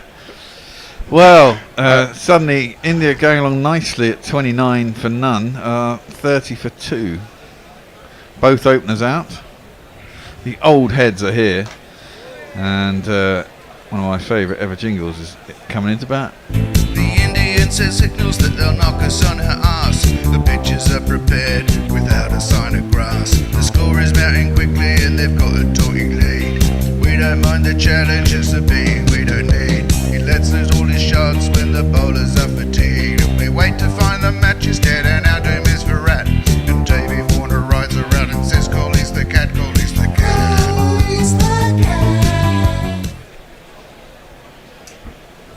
Well, the two old heads are now at the crease. How old is Cowley? He's obviously mid-30s. 36, is he? 34, is it? Find out now, 34. 33 or 34, what I said. The oldies. Well, he's facing up first ball Boland, and he defends it. Goes behind to Cameron Green. He's fielding in the slips now. He's 34 years and 215 days. Right, so what am I going to get for under the fall of the next wicket? Let me have a look. Oh, you won't get a lot now, I reckon. No, with Kohli and Pachari, you should get quite a lot, in fact. Yeah, but having lost 2 for 30. Yep. Bookies don't work like that. It's not psychological, it's all in the numbers. That was a dreadful leave. It was a terrible leave. Kohli, right forward, defends that up to mid-on. There is no run. I mean, it wasn't even as if it just nicked the outside of off stump. It was hitting slightly to the middle side of the off stump. 1 for none. It's a wicket. It's a Waden for Boland. I want to call him Mark Boland, but obviously it's not. Raffles, the gentleman thug, says there have only ever been 3 Mitchells that have played Test cricket, and they were all in the same team at the same time: Stark, Johnson, and Marsh. That's weird, isn't it? Lear just says, "Oh no." The Fun Porn Bot says, "I am for all kinds of perversion, but I don't recommend getting on top of lion. Kitty style is a different matter." Oh God, Jesus. And he thinks that the sound of the champagne cork was actually Hendo pulling a toffee out of his dry hole. Mog says the collapse is on and effigies are about to be burned on the streets of Indian towns and cities. Well, yeah, the game is kind of right here, isn't it? These two have got to put on the next 2 or 3. These two and the next wicket, they've got to put on a big chunk of runs. India have gone out to 9-1 to win. Fall of the next wicket looks like it'll be around about 64.5, which is a decent spread. Yeah. Oh, I'd go under for that. Yeah, I will do. Although they'll probably get 65. And then it'll all be over. You and Anders are like me in the GPL, aren't they? Yeah, basically. Pujara faces first ball. He hits it down into the ground. Doesn't really know where it's gone. Panics a little bit that it might have been going back onto the stumps. But no. We're looking at the balls are now over that he's bowled. His first over he bowled a little bit wider. Second over, everything was much straighter. Oh, yeah. And why That's the hell? beautiful bowling. It was really good bowling. It's literally, it's like just on an envelope. It's or not even an envelope, just like a little handkerchief. It just gets it there every single time. Tone's finished his meeting. You said 4 wickets and 1 down. You did. By the time you were wrong though, because 2 down. You were too optimistic, Tone. Yeah, you were too optimistic, Tone. There's 2 down. If you'd have come out about 5 minutes early, you'd probably been 1 down. Well, you know, but you've told me too late. Too late. You told me, and it's 2 down. Yeah, 2 down, 30, 7.2 overs, 29 for none to 30 for 2, and 2 players. He still looks a bit confused, as Gil. Sorry.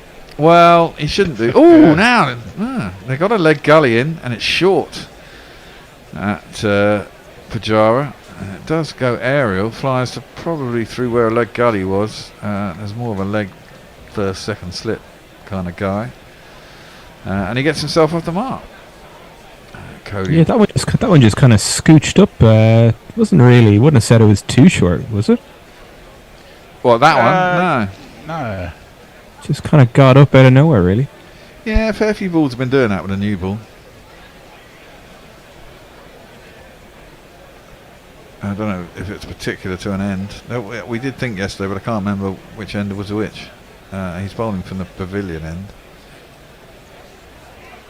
Is Cummins. He's into bowl to Kohli. He gets forward and defends that up to mid-on. And he will not get a run.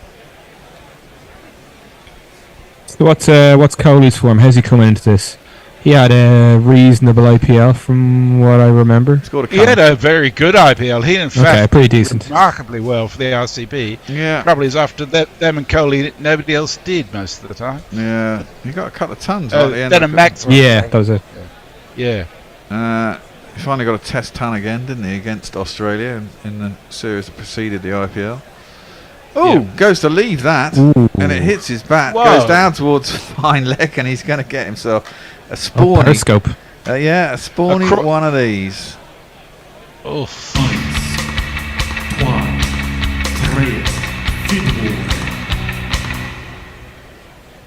It looked a doddle for the first 5 overs. It did, all didn't of a sudden, All of a sudden, they look a little bit troubled. I think that was all Mitchell Stark. He was spraying it around as soon as you got rid of Stark. True. Yeah, a bit of control from Boland. Get it just in one spot of the pitch. One side of the pitch, please. And there we go. Well, Cummins is in again. Left this time by Kohli. Through to the keeper, and there's no run.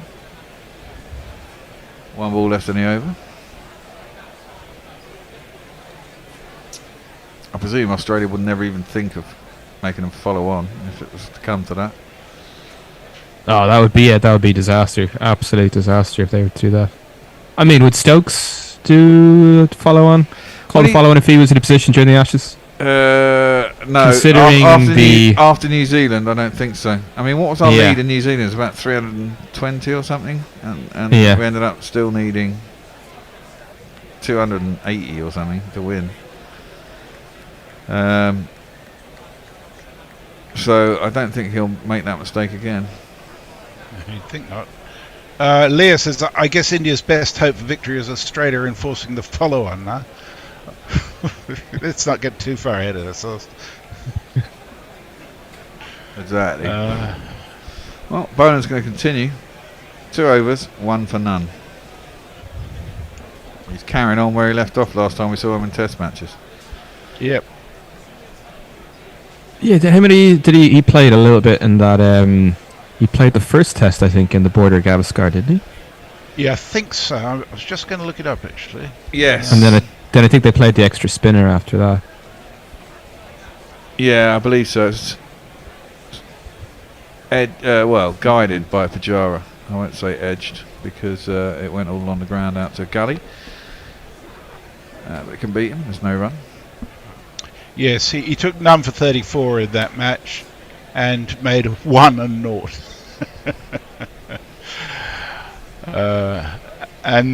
Yes, he played in Australia during the summer, of course. Did he play all matches in the summer? I think so.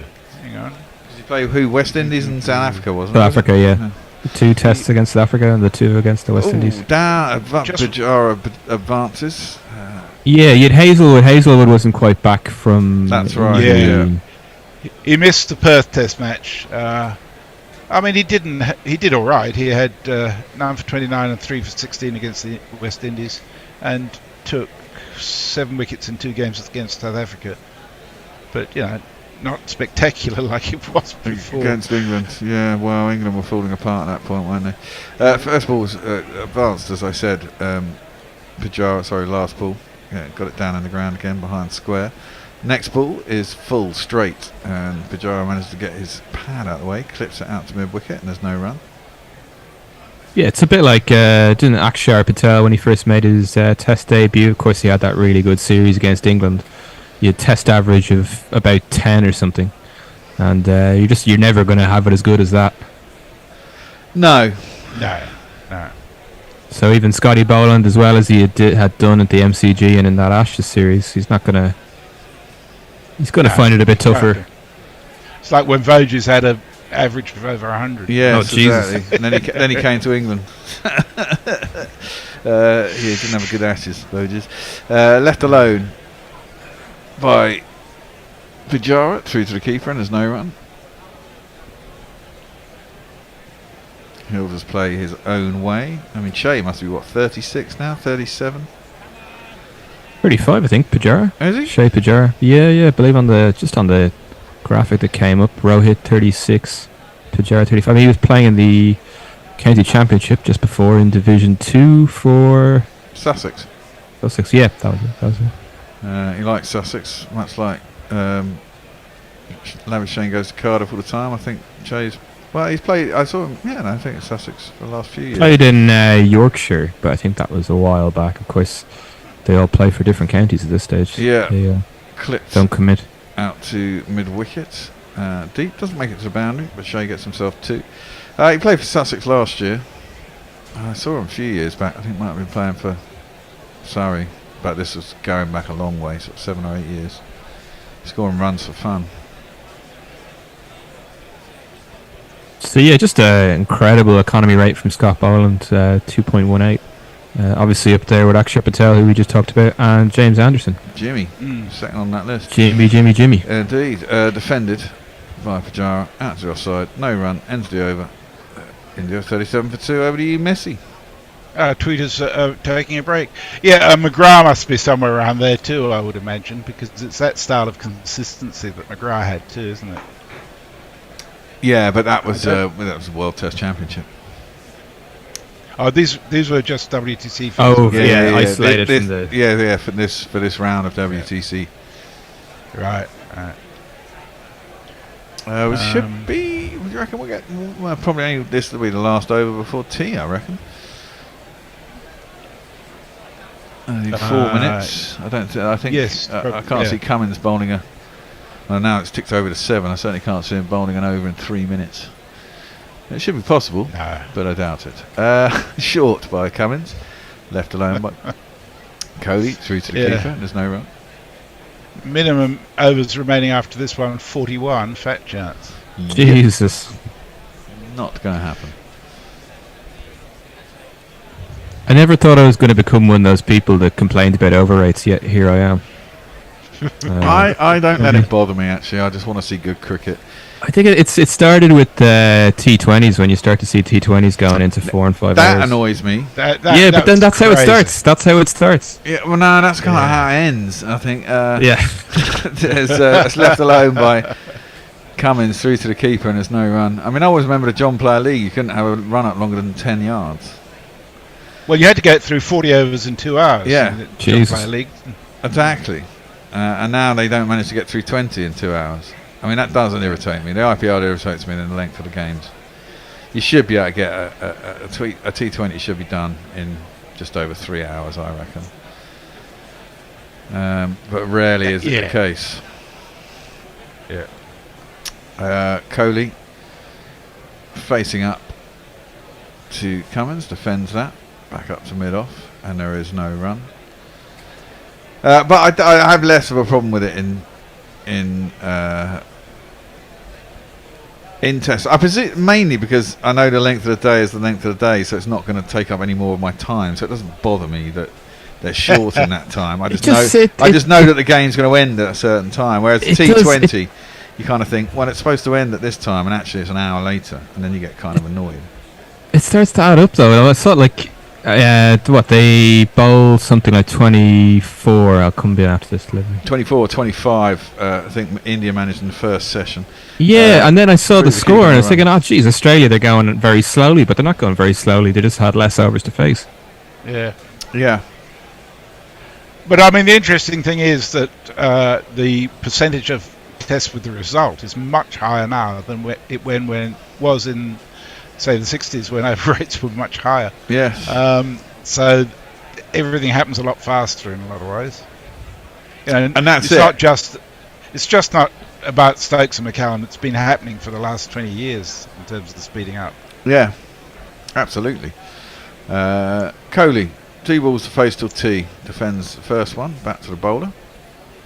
Yeah, I suppose that's the thing. It's like no matter how too few overs are bowled in this test, there will be a result more than likely. More than likely. Well, I think the best chance of a draw is if India get some sort of parity, either within sort of 30 runs of Australia. Yeah. So if they manage to get to 430 or something. What's the history of the oval track on the 5th day? Does it tend to? Well, it can take turn. Or it certainly used to. It used to get dry and Bunsen burnery. So tough, as I remember, having a spell against Australia at some point, or in my youth, a 5-4 or something. Yeah, well, that could be that could be relevant when we get to Sunday or whatever it is. Well, What day is exactly. it today? Thursday. Cummins Yeah. in last ball before tees, wide of the off stump, left alone by Cody, through the keeper, and there ain't no run. And a bright start by India, somewhat curtailed due to the fact that both openers getting out in the space of a couple of overs. Rohit played across the straight one, trying to clip it. He does that. Occasionally going to get it wrong. And in this case, he missed the ball, and it was certainly going on to hit the stumps. And then Shubman Gill somehow just left a straight one. It came back a little bit, but it was too tight to leave, and he just did leave it and just crashed into his off stump. Always makes you look a bit stupid when it happens. So India going at 37 for 2. After Australia got 4-7-1, was it? Or 4-6-9, something like that. 4-6-9, I think. Yeah, and I had under 4-6-5.5 for the first innings. I had under 27.5 for the full of the first India wicket, and it's under 29. The bookies have had me both times today. Rather annoying. Leah says Pujara played for Yorkshire. It was the first time the wider world heard of the Steve thing. That's right, yeah. And this one's for you, Dave. Mog says, one of those Garys that complains about over rates.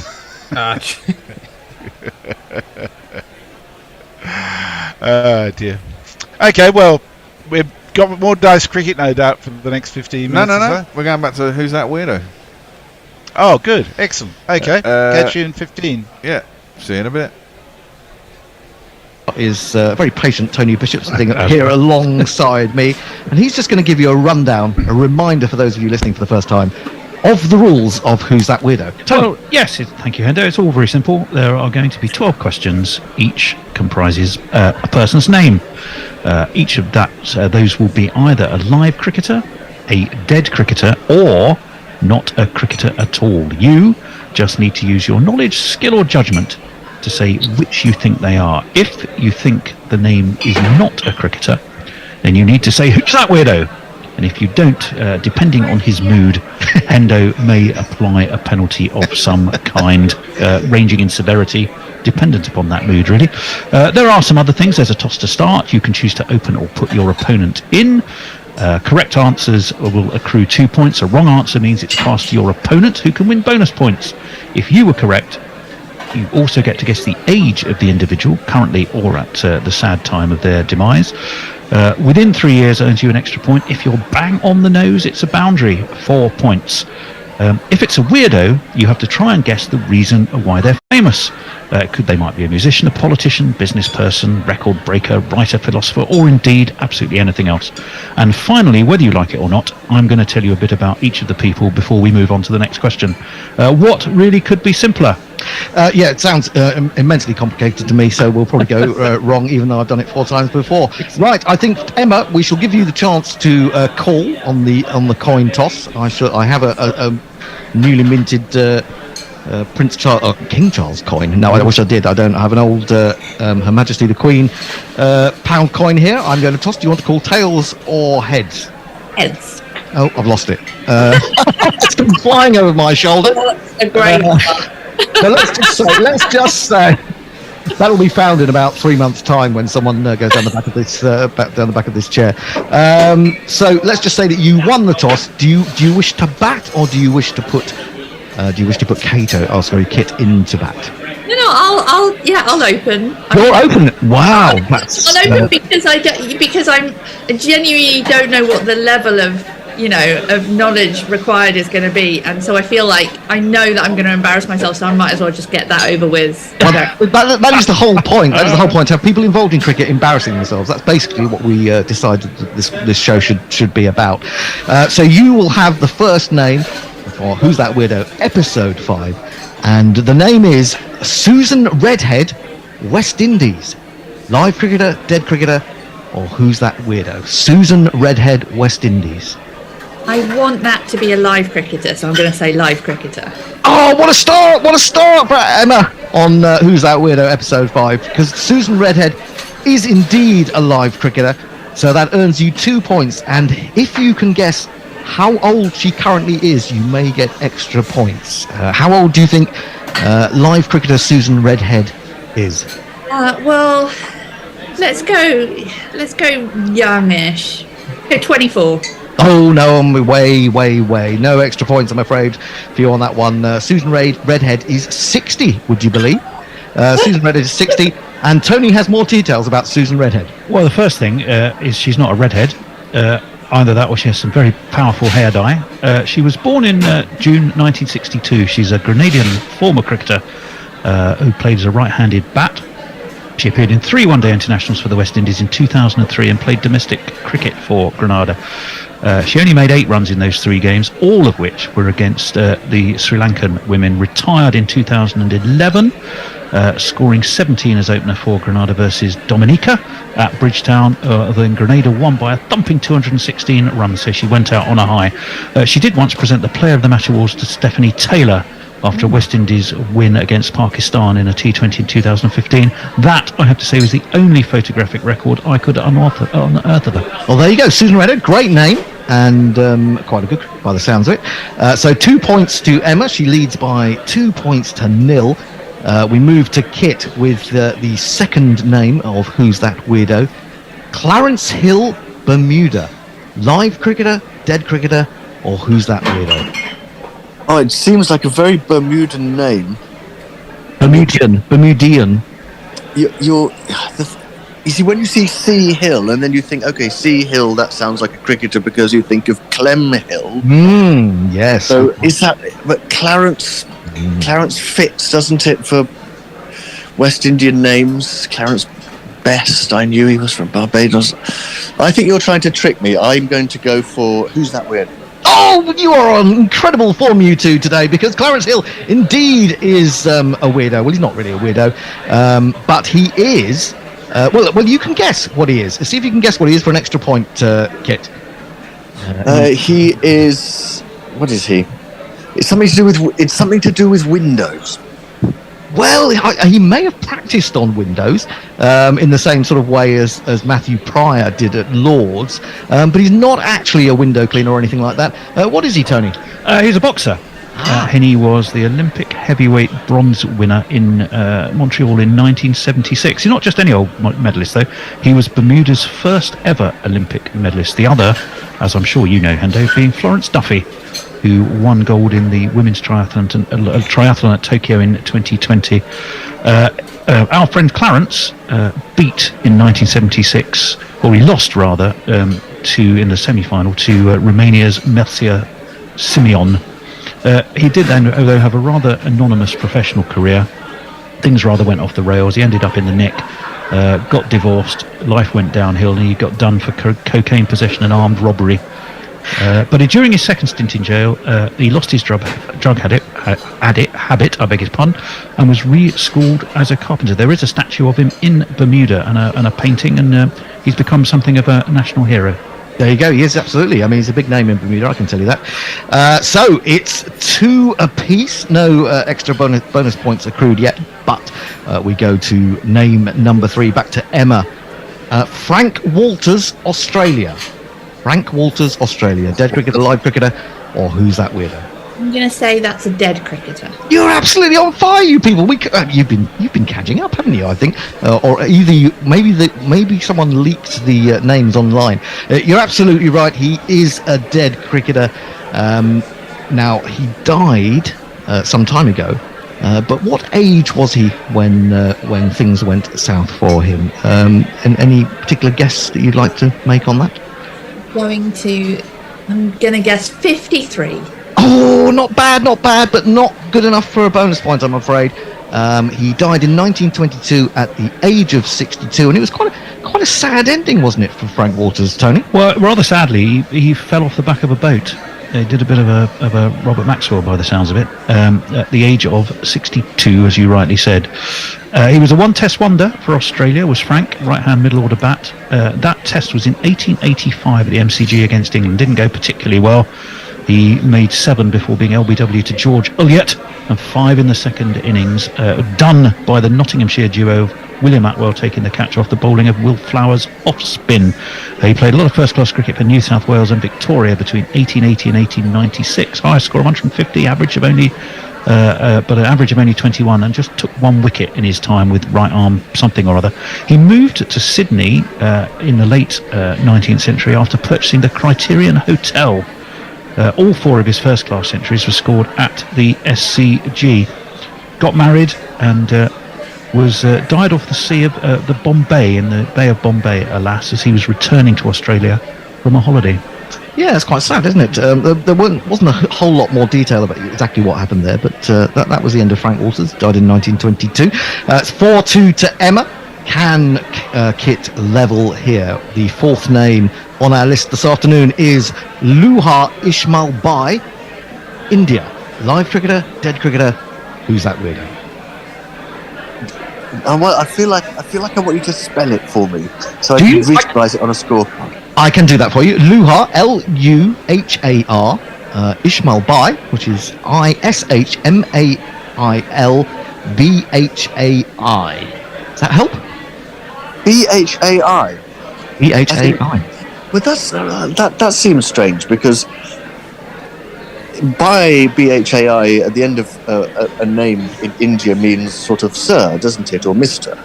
Oh, that's interesting. They say Sachin Bai as a term of respect to refer to Sachin Tendulkar.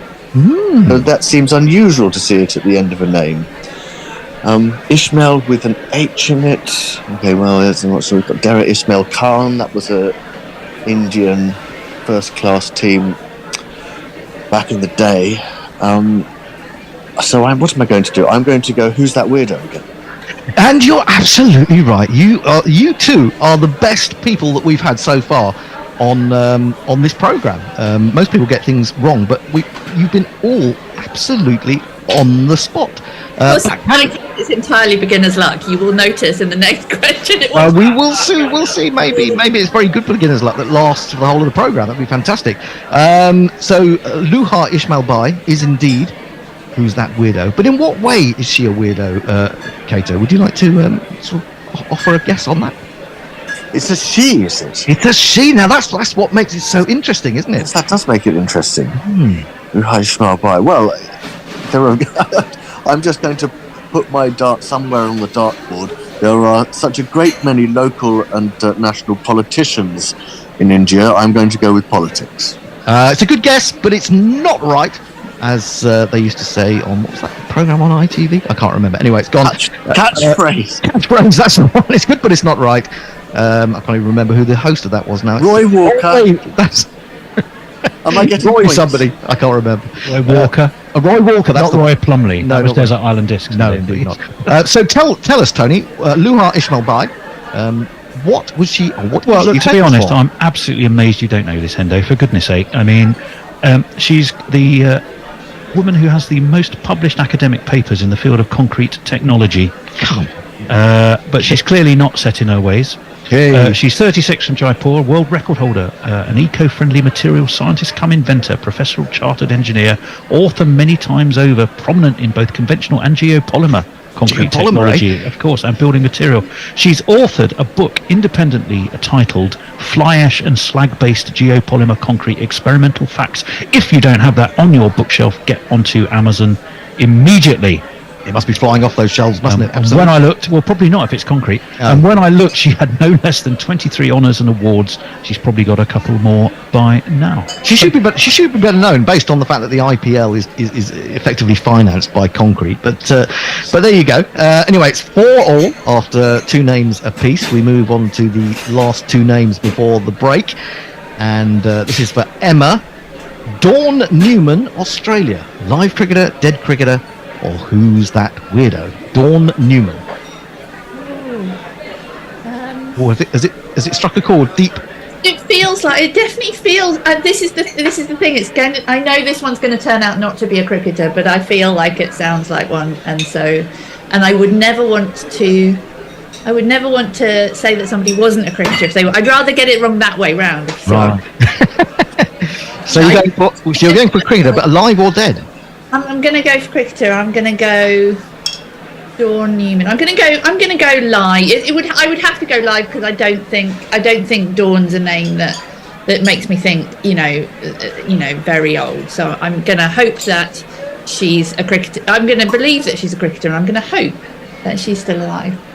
You're absolutely right. There's just no stopping you guys at the moment. 6 points to Emma. She is indeed a live cricketer. And for that bonus point that could make all the difference at the end of this scintillating game, can you guess how old she currently is? Well, this is one where I'm like, Dawn is a name that, to me, that's a name. I don't think of Dawn as being a name that's been around longer than the 70s, really. I mean, I might be wrong. I do know it is quite a popular name in Australia, actually, Dawn. But I think, let's say that she was born in the 80s. What would she be now? 80s, 90s. Serious maths going on here. She'd be in her early. She might be in her early 40s, late. I'm gonna say 43. All that work that you did, and you're absolutely nowhere near. She's a lot older than that. She's 80, would you believe? So Dawn has been around for a little bit longer in Australia. It sounds like maybe it was just a very occasional name at that time. And Tony's got more news about Dawn Newman. Well, quite a cricketing family, actually. She's born in Mount Hawthorn, Western Australia. She played 3 test matches for Australia against England in 68-69. She's a right-hand bat. As I say, comes from a family of cricketers. She's one of 3 sisters who have represented Western Australia at state level. Her older sister, Betty, was a left-arm medium-pace bowler, selected to play for Australia in 1958, but was only 12th person, or 12th.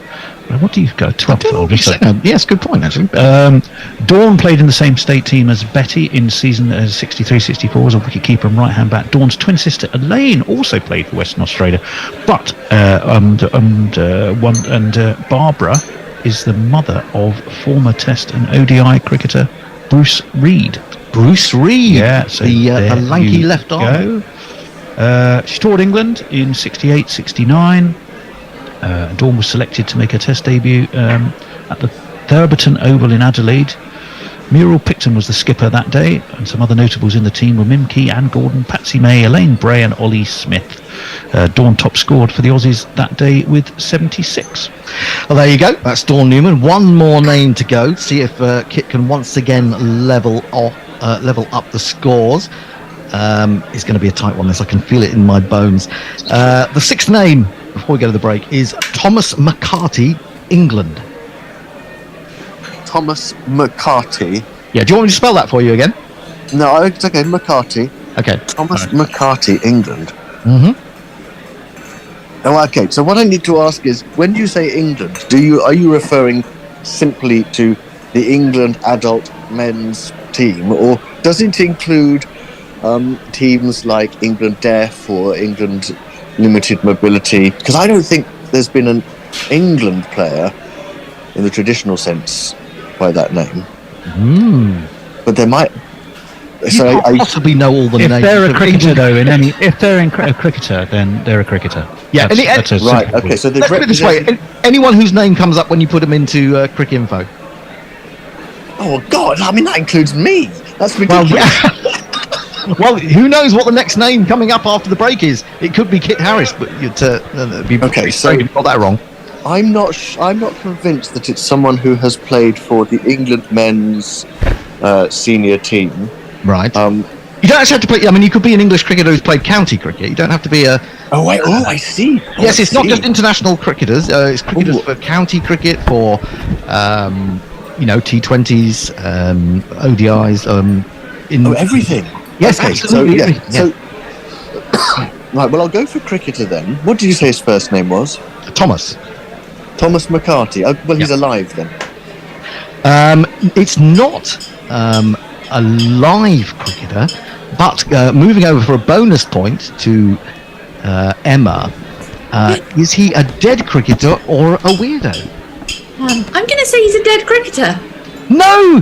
For the first time, you've both gone wrong. He's not a dead cricketer, so there's no extra points for anyone as we go into the break. He is a weirdo, and what? We're back. We are indeed, and so are India and Australia. 37 for 2 at tea. Australia this morning, well, before they were all out, they started at 327 for 3, so effectively lost 142, made 142 for 7 to be all out, just keeping India in the game, Bear, I think, don't you? Yeah, they could have done with a few less, and they could have done without losing 2 early wickets, and they were actually quite shocking wickets, really. I mean, Rohit, I've seen him get out like that before, but it's a pretty shoddy way to get out. The bowler really didn't do a lot. He just played around a straight one. And Shubman Gill, I don't know what the fuck he was thinking, because he just left a straight one as well. It was going onto his stumps. Yeah, that was a distinctly odd one. He reminded me of Middlesex's middle order at the moment. It was a beautiful piece of bowling, though, from Bowling. It did shade in, but nonetheless, and the first over, he pitched all the balls about 4 inches wider than he did in the second over. Yeah, but so he played. Yeah, much but he more jeopardy then. Well, yeah, to a degree, but he played the first 3 balls that were all similar defensively, and then just decided to leave one. It was a bit kind of weird that he decided to leave that one. Yeah. Well, Scott Boland, who bowled that ball, is going to be bowling the first ball after tea. I always wonder if England batsmen, or certainly anyone who played in that game at Melbourne, just looks and shudders at the sight of Scott Boland. But I think England were pretty much a beaten team by the time he finally decimated them, weren't they? Yeah. On that particular occasion. Exactly. And it's going to be Sussex's finest again. You've got 2 of Sussex's finest playing in this game. Oh, and Pujara, he pushed a little bit towards that and then drew the bat away as it was pretty sharp outside of his off stump. Straight, so he, but I think he thought initially he was going to need to defend it. In the end, he pulled the bat away, and that's not at all a bad start there. I think this guy is batting. I'm hoping it's this one. It's Pujara. Yeah, I know, but I'm trying to find a particular jingle. Ah.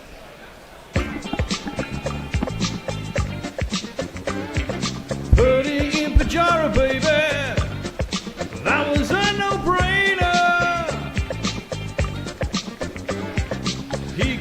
Bolland in again. Defended by Tesheshwar Pujara. Very solidly into the offside, no run. Tony, I think you forgot what Stuart Broad said, that bowling spell at the MCG never actually happened. Oh. Yeah, they tried to pass that off as it never really counted because it was in the pandemic, which is utter tosh, of course, even for Stuart Broad, who in many other ways has spoken a lot of sense this week. Yeah. As Bolland's in again, played nicely off his legs, a little bit of flamingo back leg action from Pujara as he's flicked this away quite imperiously towards mid-wicket for one of these, Bear. Oh. Oh. Oh. I was trying to do something. It's all right. You've got so many to choose from. And 2, and 3, and 4. Was that one of Jeff's or was that one of Moggs this time? It was a Jeff one. That was a Jeff one. He's been utterly superb for Sussex this season, as Pujara. I'll give you a little flavour of some of his scores in a moment as Bolland is in again. Once again, it's just nudged really into the onside and just a single this time. Yeah, let's have a look. He's 115 and 35 against Durham at Hove. 151 versus Gloucestershire at Bristol. 136 at Worcester. 77 at Leicester. Although he did finish off with a duck versus Glamorgan. And LBW to Michael Nesser. Stephen Smith put him off. Well, possibly. But you did have that one game, of course, where you had Smith, Robinson, Bolland in. Yeah. This time it's his Colinus who eases this towards mid-on, and there's no run. Yeah, in one game you had Robinson, Smith, Pujara, and somebody else who I've forgotten. I thought there was 4. Robinson. No, I've said that. Yeah, Nisa, yeah. Yeah, so quite an international field for County Championship Division 2. Yeah. that was for sure. 42 for 2. 427 runs the deficit. 3 slips and a gully await Bolland. And Kohli defends stoutly into the offside towards point. There is no run, and it means at the end of the over Bolland has 1 for 7 for that wicket of Shubman Gill. 42 for 2 for India. Brian Barry says, "Good day and good morning, cricket nerds. I'm sure you'll all have heard the news, but Mother Nature has been smoking a bong on all of the effects of drifting down over the northeast United States, making Philadelphia and the surrounds look like Tatooine and New York City looking like Mad Max. Conversely, we're all digging out our masks again to wear outside. I feel like it's some sort of coordinated multi-state reverse day theme from the COVID days. Yikes." Wow. And Angry Excise says, "Yes, everyone in Oz is masked up when we've had bad bushfires knows exactly what you mean." Dr. Fiveall says that's absolutely awful. Several Australian cities have been blanketed in record amounts of bushfire smoke over the last couple of summers. And we know what you're going through. Stay safe. Well, we have a change of bowling, and it's going to be for the first time. It's going to be... Well, it's our old friend Camberwick Green. We are the Cameron Green Appreciation Society. God save Mitchell Marsh's brand of all-round variety. We are the Cameron Green Preservation Society. His injuries cause all of us excessive which is defended by Pujara into the offside. Are we not using the fade button No, I today? just figured you could just wait till it ends. Shout over the top of it. No, you just wait till it We'll just let the cricket wait for the jingle. Look, if something exciting happens, I'd take it down. But considering he just defended it, it doesn't really matter, does it? No, probably not. He has apparently a dangerous high release point and is very strong against left-handers. Is Cameron Green. I'll give you a little fact file in a moment perhaps, as this one is defended nicely by Pujara into the onside. I think they were going to run and then Kohli was all for it and Pujara wasn't, and they sent Kohli back, so ultimately a dot ball. Pujara isn't the quickest between the wickets. No, but he is a joy to watch once he's got himself in. Not full today. Green is bowling at 137 Ks without making it look like any effort at all. Well, very much so. Green in, defended to backward point by Pujara. This time he does run. Well, it's more of a sort of a amble, gentle jog than a run, but he is off and running. Kohli, of course, had quite a spectacular IPL as well for RCB. An average 53 high score, 101 not out for him against the Gujarat Titans. He also got 6 50s and 200s. And he finished the back-to-back hundreds, of course. So yes. he is he's definitely a man in nick in one format. Yeah. Can he transfer it? The modern way is to say yes, he almost certainly can, and he defends this tidily, but will get a single because he pushes it to the offside, fielded at short cover by Australian captain Paceman Pat. 44 for 2. I mean, I think all things considered, Bear, that India will, whilst if they haven't got themselves out of a shocking hole, they certainly won the morning session and the early part of the afternoon. Yeah, they did, and it could have been a lot worse. It could have been 550, and Australia still batting slightly after tea with a couple of wickets left in hand. They could have done without Shubman Gill, albeit a good ball. 4 slips await Cameron Green. Up onto his toes goes Pujara. Now, if you're, I don't know. I don't even wear this. Notice up onto his toes he went, steered it away through point for 4 runs. And if you happen to be a student of cricket or a young player watching, just look at it again. Onto the back foot, up he went, angled the bat. It was joyous. What's the best we've got? Just 4. Well, it was just 4, but it was 4 with consummate style. In comes Green again. This one, Pujara, who's looking in the mood. Certainly is. Steers this off his legs out towards mid-wicket, gets a single, keeps the strike, I think. Yes, he does. It's the end of the over. It's 49 for 2. Pujara 14, Kohli 5. Messers. 14 off 18 for Pujara, and that's virtually unheard of. Oh, yeah. Farang says earlier, Lord Naylor had a brief presentation related to swing and humidity. Yes, for grounds that are close to the river. That was such bullshit, Gary. Such bullshit. What about saltwater grounds that are close to the ocean? Would the theory of swing humidity still apply? Well, I do know that Hove in Sussex is not very far from the sea, and quite often the sea mist would come up in the morning. I've been there when it has. Yeah, I've seen prevented play. Yeah, and even when it clears, until it's completely burned off, quite often there was a lot of swing around. In comes yeah. Scott Boland, an indigenous Aboriginal, isn't he? Is Scott Boland? Yes. Yep. And he defends this into the offside. The idea does Pujara? 21 degree sunshine is burning enough of the Thames off to create raise the humidity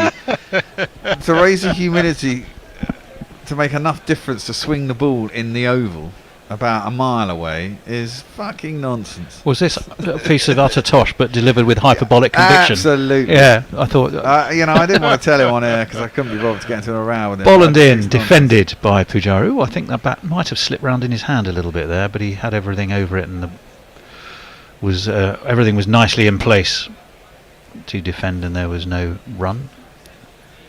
If you're listening, Gary, you can feel free to tweet away. You're not reading him. He might be polishing his opera glasses and taking his bespoke theatre cushion to a show somewhere, I would imagine. We shall see. 49 for 2. Not full today from what I can see. That one's defended again by Pujara. Probingly accurate this over so far from Boland. 3 dot balls. I should warn you, Bear, that you're on tweets next, so you may actually. I'm not actually. I'm copping out, and because Tone put me on 4 sessions in a row, so I'm dipping out the next one. I said I'd do. Why? Have I got a problem coming my way? No, you've got lots of stuff coming at me. It sounds like. Well, if Gary, for dissing Gary. To respond. Well, I can deal with that. I can just. I'll be impartial. I'll be impartial. I'm sure it'll be good-humoured. Yes. In comes Boland. Short. Ducked. Well, he didn't really have to duck. He merely needed to just bob his head, really, did Pujara. And Carey had to leap to take that some way above his head. I think, to be fair to Gary, he did say that he had no evidence of it. Yeah, he was just postulating it might be a possibility. But as Gary always does, he postulated with absolute, belief. No, well, I didn't hear that. No, I'd got the impression that you were telling me that he was trying to pass this off as fact. If he said, "Is it possible that," or if it was pure conjecture, and he admitted it. He said, "My idea." Oh, what a delivery that was! What a delivery that was by Bolland. It drew Pujara into the shot and nibbled away at the last minute, leaving the Pujara bat dangling. He was a hair's breadth from getting an edge. He didn't. And we're actually having a look at Josh Hazelwood, who was a definite interested spectator for that delivery. What a ball bear. That was an absolute cracker. Went straightened off the seam. An angle that he had to play at. It was a kind of a leg cutter, but not really, because it didn't go enough to be a leg cutter. Didn't go enough to be a leg cutter, but it was a terrific. It went enough to beat the edge of the bat, though. It certainly did. When he's going to be in again is Bolland. He's going to be defended much more solidly this time by Pujara. There is no run. 49 for 2. 13 overs complete. India have got some rebuilding to do after those 2 early wickets, and Shubman Gill is probably going back to where is my off-stump school as we hand over to Messers. Well, Leah raises a very good point. She says, how does the spinner's paradise that is Gaul fit into the saltwater theory? Because as we all know, Gaul is virtually surrounded by a sea. Yeah, of course it is. Yes, of course it is. With the fort. Yeah, and yeah, I'm not sure that swing bowlers have ever had it too well at Gaul. Cameron Green. Josie Oak says India are doomed. He needs a doomed team to pick. Of course he does. Well, he might have to wait until next week for that to swing into action. In comes Green, quite full. High leave from Kohli, and there's no run. Whoever's directing this for our coverage is very much in love with seeing, the city of London. The skyline. We keep seeing the London city skyline, don't we? Yeah, it'll be directed by an ICC person. Thrives on anything short, does Kohli. Strong against in-swing. It doesn't actually say what he's weak against, funnily enough. It all tells you everything he's good at.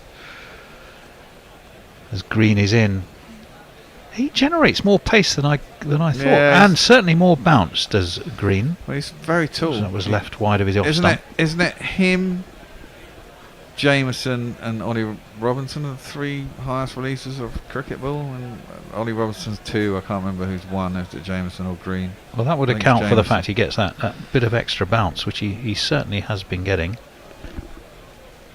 He's Australian. They all bowl faster than English people. Made his debut versus India in Adelaide in 2020. In he comes, defended by his Kohliness. Short man comes bustling in to ensure that there can be no run. Didn't do so well on his debut. 11 and did not bat, none for 15 in that game in Adelaide. I didn't play in the Big Bash this year because of he's had a finger issue, I think. Messers will probably know more about that than I. Plays for Western Australia and the Scorchers, of course, doesn't he, normally? Messers? He's a Perth boy. He is. As this one is worked beautifully off his hip by Kohli down towards long leg. Takes a single. But he was fit for the IPL, and again he had a terrific IPL. Highest score of 100 not out. Against the Sunrise as well, of course, at the Wankhede. But loads of other decent knocks. Took 6 wickets. 2 against... With 2 for 41 his best against the Punjab Kings. So his India's 50 is up. India's 50 is up. 50 for 2. 3 slips are down. Oh! And it's been left by Pujara, and he's been bowled, and it nipped back. What? And Pujara, it may have just grazed his bat. He seemed to just be leaving it, and almost like he was transfixed. It came back quite a long way. But it has rocked back his off stump. I can't wait to have another look at that. That is a big wicket for Australia, who are cock-a-hoop. Wow. We'll have a look. What did you do, Pujara? It came back. It was a lead. That came back quite a fair way. dare one say it's probably not the type of ball you see quite as much of in the County Championship Division 2. No. I would say that's probably true at 86, 87 miles an hour. Exactly. From a great height. Well, unless you're playing Ollie Robinson, you might get that sort of delivery, I suppose. Yeah, you might. But he plays with Ollie Robinson, so he won't have faced much of him. Well, you face him in the nets, but that's quite the same thing.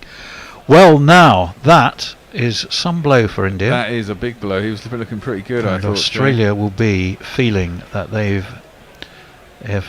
what's the trophy actually called? The orb. It's like a giant scepter, isn't it? A mace, isn't it? It's a mace. Sorry, not a Yes. mace, not a scepter. But it's not such a setback for the bear though, because he went under. I did go under, and I was thinking I'm not going to get this because they look quite good. But I'm going to go under again now. The next man out is this man.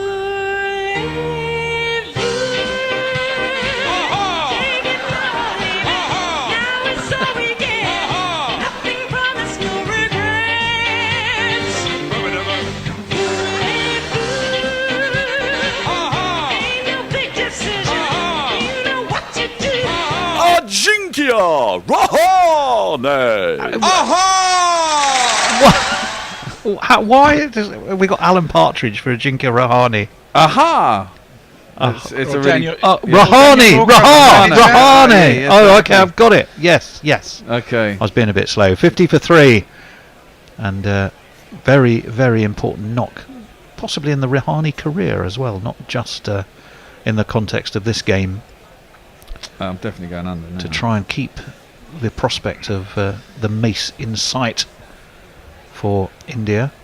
Losing Pujara. Terrific ball that just nipped back and pinned back the off stump of Pujara, saw him off.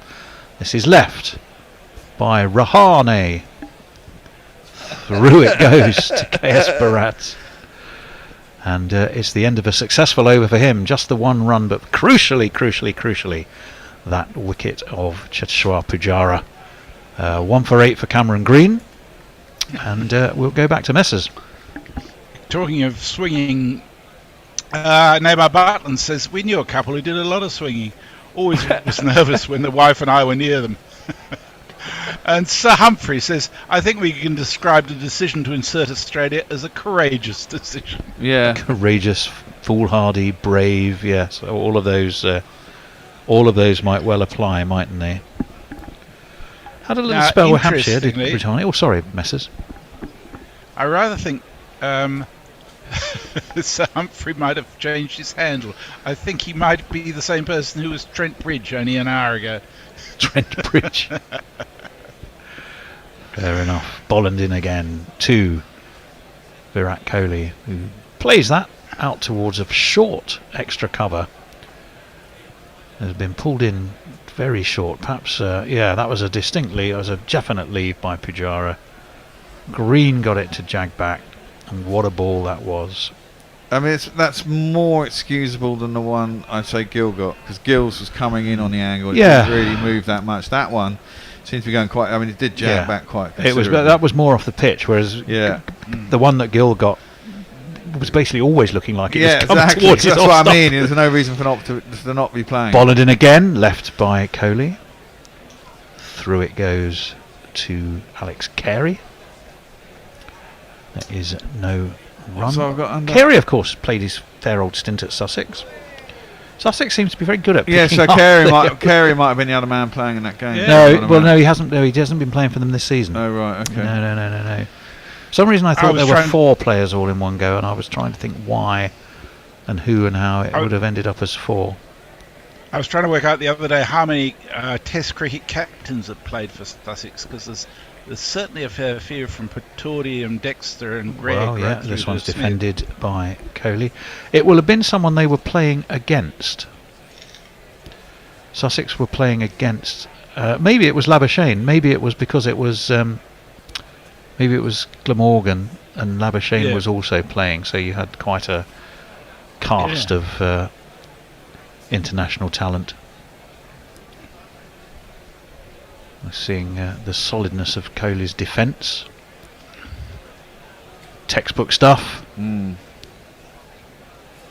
we're comparing it to Pujara's leave, as this one's driven. Oh, and driven straight, so straight that it disturbs the stumps at the non-striker's end, but Rahani was not out of his ground, and neither was Bolland. Well, he was, but Bolland wasn't anywhere near to it. Yeah. He was well out of his ground, in fact. But it's not going to matter. No, Rahani been playing for CSK this year, wasn't he? So he was. I don't think he did much in the final, from recollection. Oh, he did. He got 27 in the final. I think he hit the most beautiful 6 that Hendo's ever seen. It was a forward defensive time to perfection that went with 6. That's praise indeed.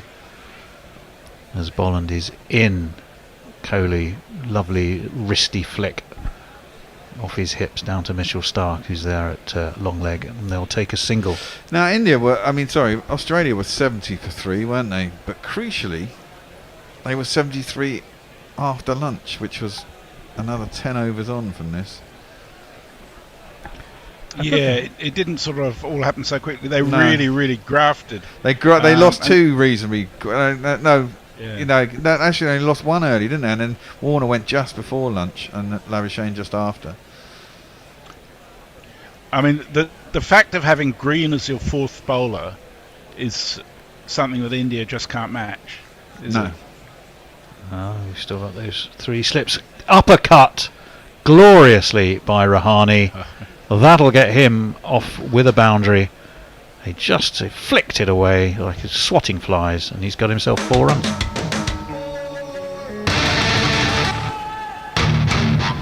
You need to let someone in, Bear. I'm guessing it's whoever's on next with it. Dave. It's Dave. Sarah.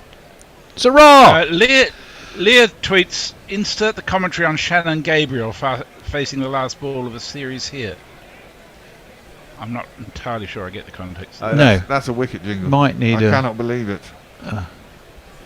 Yes. 55 for 3. Yeah. Yes, 55 for 3. Is Ian Bishop Brian saying Barish it as well, isn't it? Says, the more I watch this Australian bowling attack, the more I see them as a set of Ginsu knives, and the more I see the impending England line-up as Green. Tomato, Penny and Nail. Green is in to Coley, who leaves. It's taken round about the knee height of first slip by Alex Carey.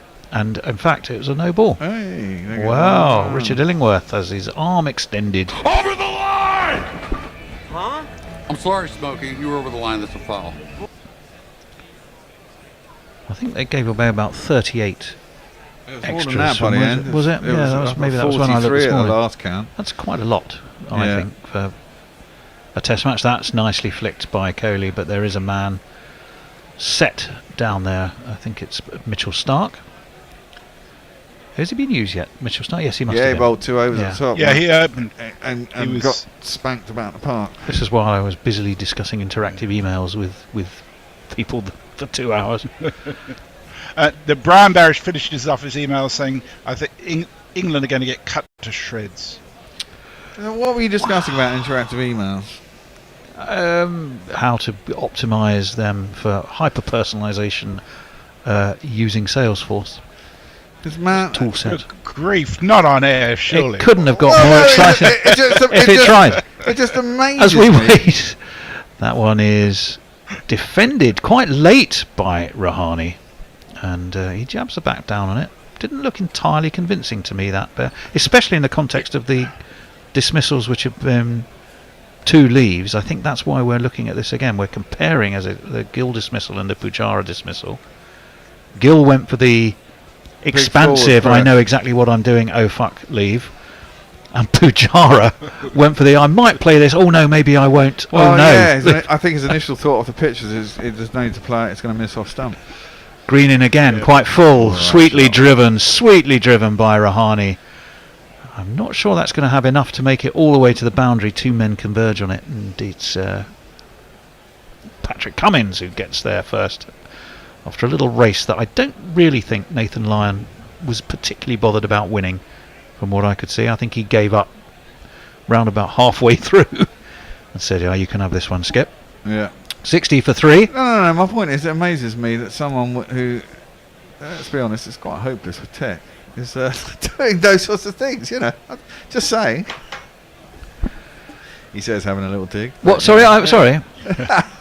You having a go at me there? I wasn't deliberately not paying any attention. Defended by Coley, who's got his mind on anything except interactive emails. Though I can assure you, he's fully focused on the cricket, as he should be, because he's just steered that away for a single. Quite Green tidily. is keeping his pace up well. He's consistently 87, 88 miles an hour, which is a bit quicker than he was bowling in Australia last season, as I recall. Yeah, I'm a bit with Gary. I never really trust the speed guns anywhere, really. What have we got? Slips 2 metres apart, of which there are 4. Gully, backward point, mid-off, mid-on and mid-wicket. 3 slips and a gully. 3 slips and a gully, yes. And that one is defended by Rahane. He's played Australia 17 times, would you believe, Rahane? Rahane? Yeah. Wow. Average is 38. Highest score of 147, which he got at MCG in 2014. Not in 1914. No, 2014.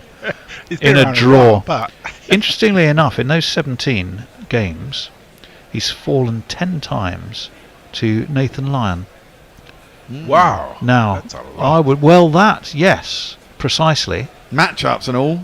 Matchups and all. Yeah. I suspect... I didn't Yes. look. I've got to say this one's defended out to Mitchell Stark, who's at mid-on. So he no knows how run. Moeen Ali feels. Well, yes, but I mean, the obvious question... what I didn't double-check, and I can, perhaps in a break, is how many of those 10 dismissals were in India, where Nathan Lyon does pretty well, of course, on helpful tracks. But it's the end of the over, and we can go to Messers. Daniel Leach, who's here in Perth as a DJ on radio, says, that Rahane jingle is incredible. Brings back memories of as a young kid stumbling across Knowing Me, Knowing You with Alan Partridge and thinking it was all real. Meanwhile, Boland must be a lock for the Ashes here. And it's not bad having Nisa and Hazelwood just sitting on the edge there, is it? We should have a switcheroo. Should we do this over, or are we going to do it for the next over? I think we should do it now. Do it now. It's All right, 4 o'clock. let's do that then. And Leah is the next tweet, Bear. It's me. Alternative cricket commentary. Bringing you laughs, bringing you jingles, bringing you joy. We are Gorillas. We need your...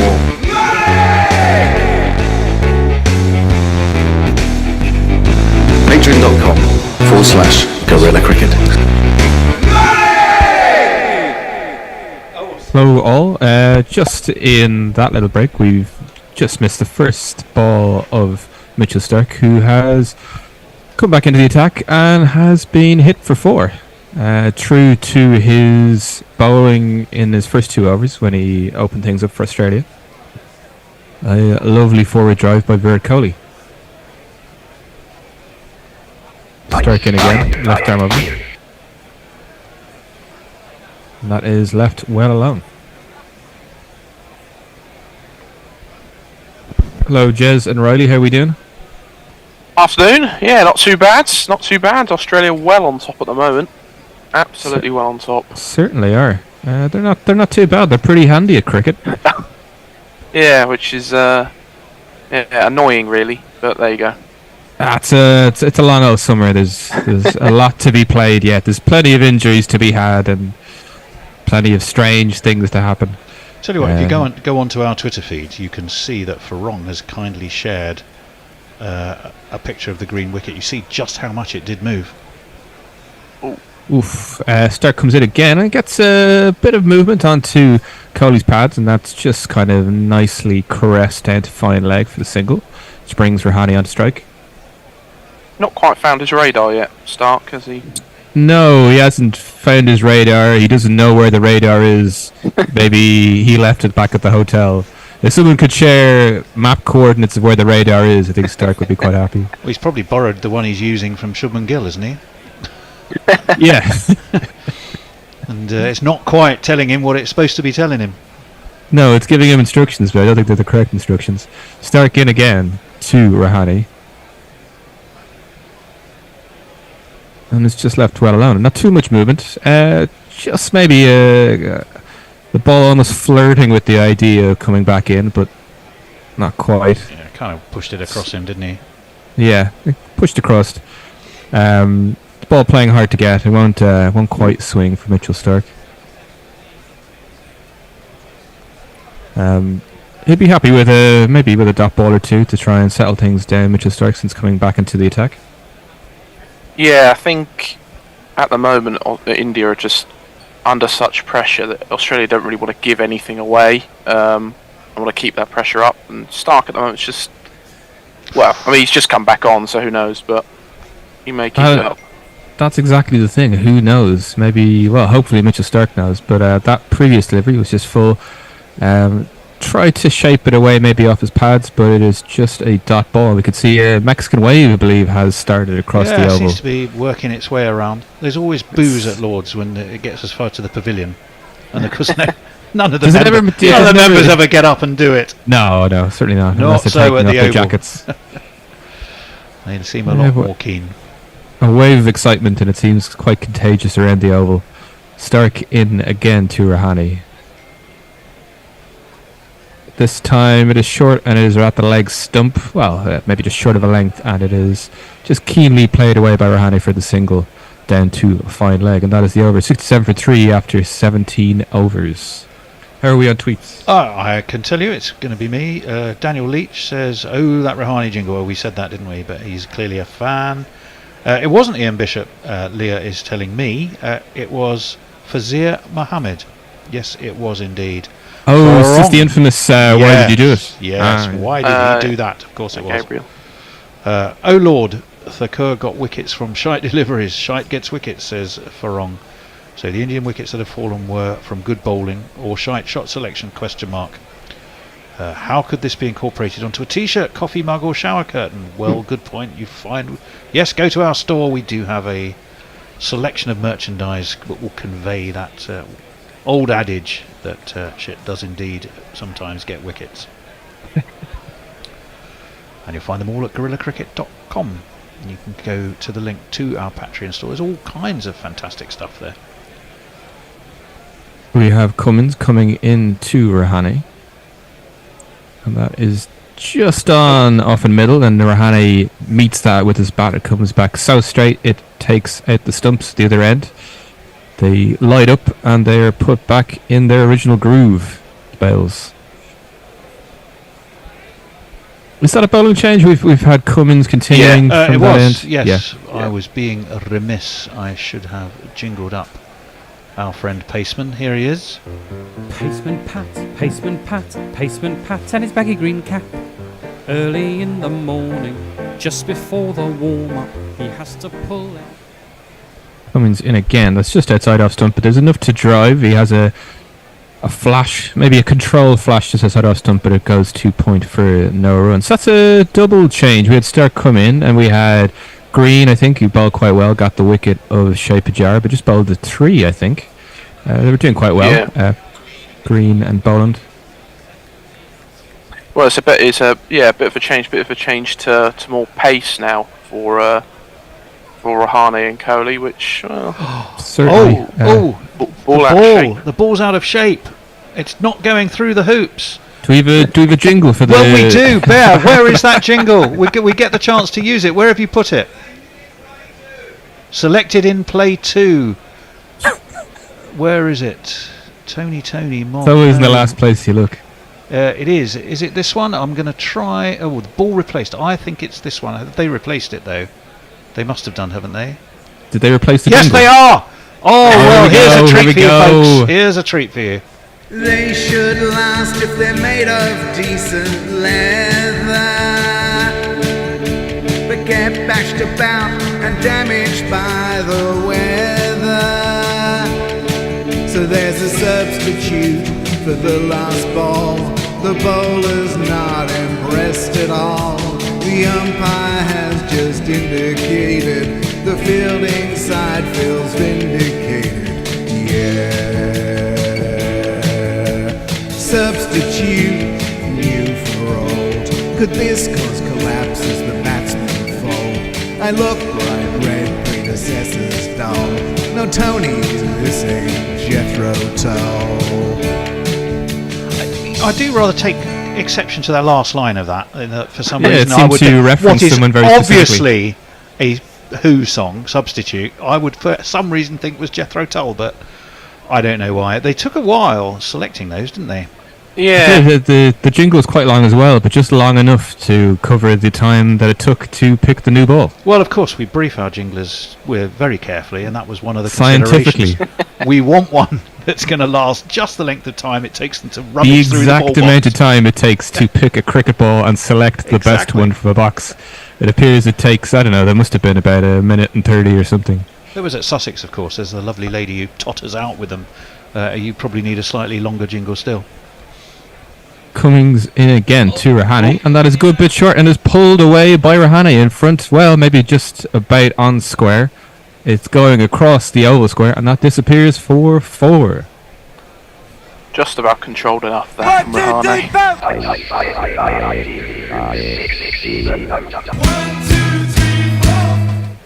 He threw it all at it. Maybe not quite controlled, but there didn't seem to be too many fielders where, well, yeah, he got it over the infield. So once you get it over there, he got on the square. It was going to bounce nicely. It was going to disappear. Indian fans overjoyed. 4 runs. Let's see how Pat Cummins does with this one. Comes in again. Ooh, that is short, and Rahane goes back to it, and it cuts him in 2. Lovely ball. It just seemed to move well, just move enough. Going inside between bat and pad, Rahane was always going to go over the stumps. It's cut him in half. Yeah, it's just cut him straight in half. You'll immediately know, listener, what we're talking about when we say that he went back and it just went straight through him, cut him in half. So not a bad riposte from Pat Cummins, actually, as it happens. And Q will be coming in again to Mr. Rahane. Just outside the off stump, and that is left well alone. I think there might be a sense that having got them 3 down for 70 something and a big score on the board, 398 still the deficit, Cummings is thinking, right, I need to, if I can get one now as kick skipper, or 1 or 2, we are so on top in this game. I mean, there's no doubt they're on top anyway, but one or 2 more now, and it'd be, well, it wouldn't be game over, but it'd be a long way it back. might just They're be in that. trouble. Yeah, that last glimmer of hope might just disappear for this Indian side. Cummings in again. It's just outside off stump. It's a bit more impressive. He seemed to get a bit more out of that wicket, and it just kind of seamed away, but was never to trouble Rahane, who left it alone, and that is the over. How are we on social?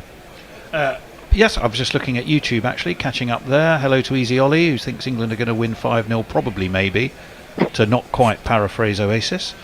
Brook and Co are going to marmalise Green's bowling. Well, there's an interesting... Marmalise? That's cool. What kind of marmalade? Well, I mean, there's only one kind of marmalade. Marmalise, yes. Wasn't that something that the Diddy men used to say? I'm asking the wrong 2, that's for sure. Age-wise. to be talking about Ken Dodd's Diddy men. Let's have a look at Twitter and see what's happening there. Ooh, quite a lot, I'm glad to say. Raffles the Gentleman Thug says, I don't understand why bowlers change a misshapen ball. Surely it makes it prone to unexpected bouts or deviations that will work in their favour. Come back to that.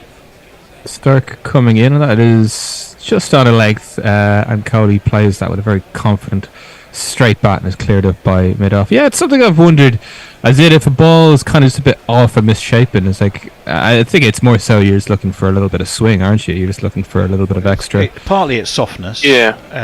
The other thing is, if it's bigger, it's less comfortable in a bowler's hand, and if it doesn't go through those, I think psychologically it just feels wrong, doesn't it? If it doesn't go through those handcuffs, it must feel like a big piece of just. You just, as a bowler, you just feel better with something that goes through a handcuff. You just well, something like that, yeah. Stark in again. Ooh, that is quite nice, and that is taken by second slip. Yeah, it was a length ball, but it seemed to veer up for Virat Kohli, and it took the gloves or maybe the corner of the bat and went straight through to second slip. Stark's radar has been found. It's been located. It was always in the last place you look. It's a bit like trying to find a jingle that you can't find, but Stark appears to discover it. Maybe it was in the lost property in the oval, but he seems to. It's been returned to him, and he has taken the shoulder of the bat of Virat Kohli, and it's gone straight to Smith. I think. actually. Smith looks like. He took it with a second slip and high above his head and took it superbly. Did an half bounce as well. So it's another, not really a short pitch, but maybe slightly short of a length. And the bounce once again has done for an Indian batsman, this time Virat Kohli. There's your wicket as well. They needed another one. Or they wanted another one. Well, yes. Goodness. That leaves Australia very much in the driving seat. If they weren't already very much so. I think if these can keep it tight, and then you either have Scott Boland or we haven't seen Nathan Lyon actually.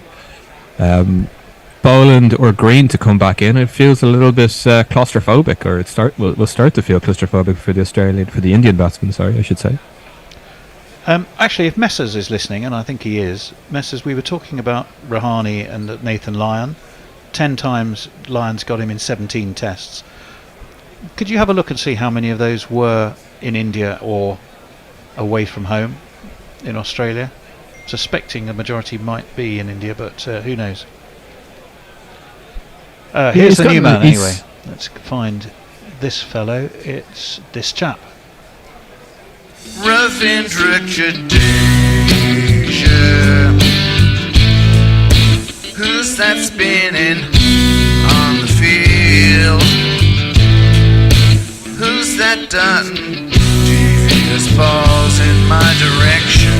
Well, it surely is a dream, yeah. Back into the left-handed Jadeja. Ooh, that is just on a very full length. But it's blocked by Jadeja, who gets a very thick inside edge, just the inside half of the bat. Just to look in at that Virat Kohli dismissal, really got that to kick off that length. Really a beautiful delivery. Well, not so good for the batsman. Kohli was setting himself, wasn't he? He's just for a ball that he thought he was going to quite comfortably just dab down into the ground. Everything about his positioning there said I wasn't expecting to leap up at me like that. Well, maybe this was the lull that Stark had managed to got everybody thinking that maybe he had things off, that he wasn't quite right, and then all of a sudden he produces a perler like that. Well, he's bounced his data, and now he's gotten a bit of swing, a bit of a way swing. Admittedly, it was way outside the off stump of the left-hander, but that will encourage him, even if it's a little bit of swing, just to get the batsman thinking that it'll move. All of a sudden, all 4 Australian bowlers we've seen are now all looking dangerous, which is a big worry for India, because they're not going to get any let up now at all.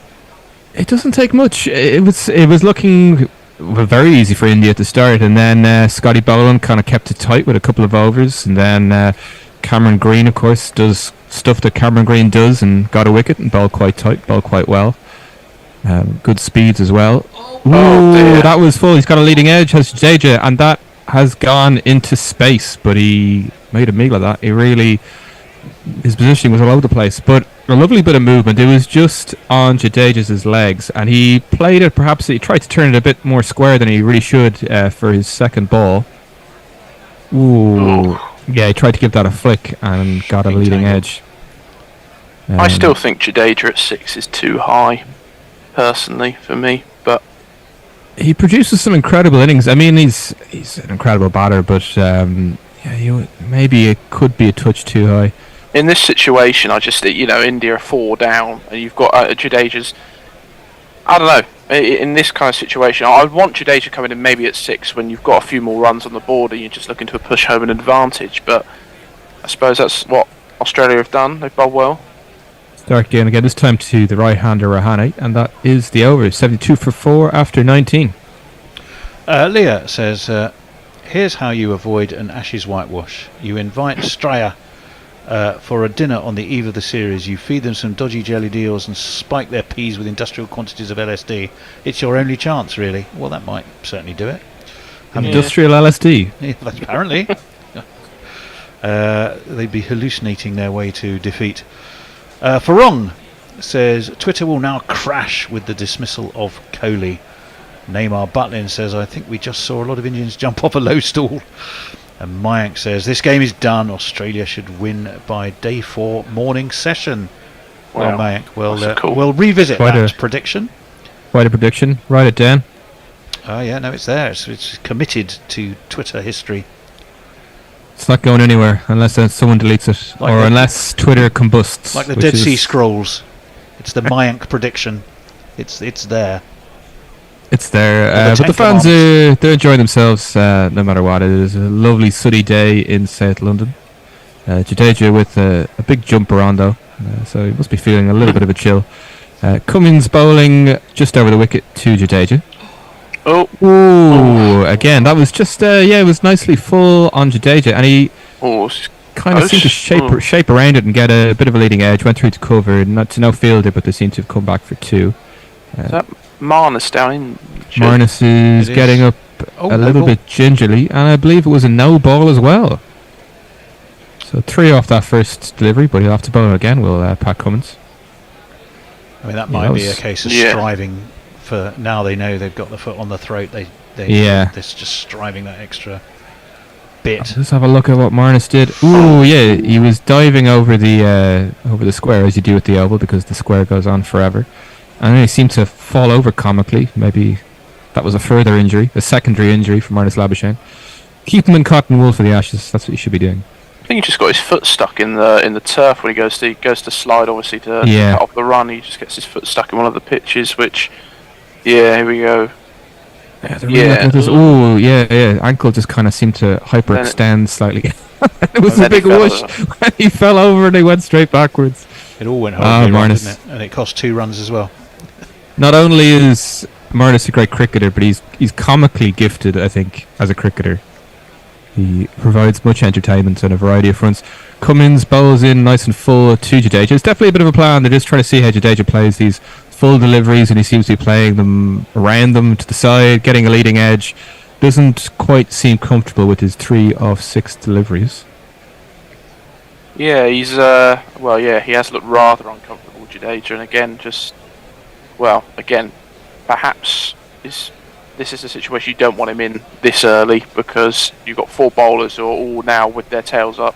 Australia are well on top at the moment. Cummins in again. This is a good bit shorter, and Jadeja plays it off the back foot and pinches a little single through the offside. That'll alleviate some of the pressure on him. It certainly would be an incredible innings if Jadeja was to pull off something of substance here to get India out of the hole that they are in at the moment. 76 for 4 in the 20th over, trailing by 393.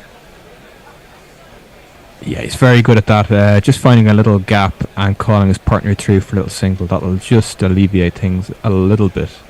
But it's quite a bit of pressure on India at the moment. But it brings the right-hander on the strike, who Cummins is bowling to. And that is just on the pads, and Rahane gets that away to fine leg. Cummins has his hands on his head to show that perhaps there was something to it, that there was possible chance maybe of a dismissal, but didn't seem so, or Rahane certainly won't think so. Which brings Jadeja onto strike. So a couple of singles now just to keep things moving for India. Mick Jagger spotted in one of the corners of the oval with a hat on to disguise him, but with quite a nice shirt and a jacket over. Don't know why I'm describing how he's dressed. We nearly got him into our commentary box, but not. Oh, really? When we were Malahide, is it? At Malahide, yeah. Well, strange things happen in Malahide. Pat Cummins brings that in off a length, but it looks like it was bouncing over. There was probably very little chance of LBW. Jadeja has a kick of his legs to get his legs moving. Perhaps he feels like he's not quite moving in the right directions with his footwork. But reviews remaining for India and Australia, both with 3 left in the tank. We were negotiating with his driver, who was umming and ahhing, and we didn't quite do it. He was only there, I think, for half a day because they were playing in Dublin, and he had to get back to rehearsals. But he was there, and his driver wasn't saying no. He was definitely "I'll see what I can do" type conversation, but it didn't quite come off, which was a shame. It would have been fun to have Mick Jagger. I like that the driver is the person you talk to. That's how you presumably get it in with Mick Jagger. He's his driver. That was what we did at the time. Cummins, that is just inside off stump, kept perhaps a little bit low. Jadeja plays back to it, but no real trouble with that delivery. Yeah, it would have been quite a coup to get Mick Jagger, I would have thought. In the middle of a busy tour. I think I might have seen that gig a few days afterwards in Croke Park on a very hot day. I think I just saw. I think that might have been Scott Boland off the field. I don't know if that's for any particular reason, but yeah, he might be ready to come back on. I don't know if he's been off for the past few overs.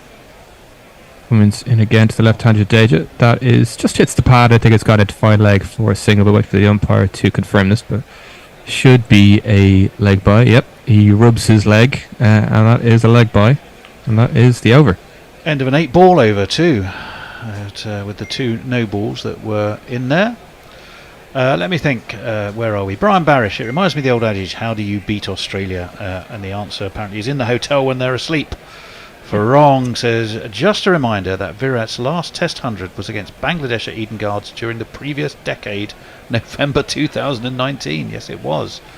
Leah says that you wasted describing a man's wardrobe should have been used describing pigeon activity at the ground, or some cranes or construction sites or something. Oh, I think that's a little dig at the now retired Blowers and his propensity for pigeons and cranes. Cranes mainly always seem to be at Lord's. Pigeons, yeah, there's always a lot of building work going wouldn't on. he, really? Yeah. We just seen the Houses of Parliament. Construction.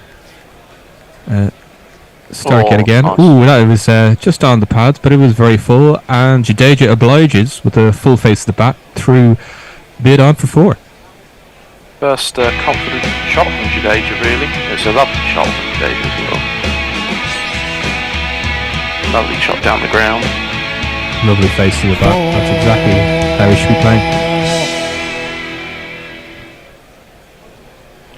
Yeah, gorgeous shot.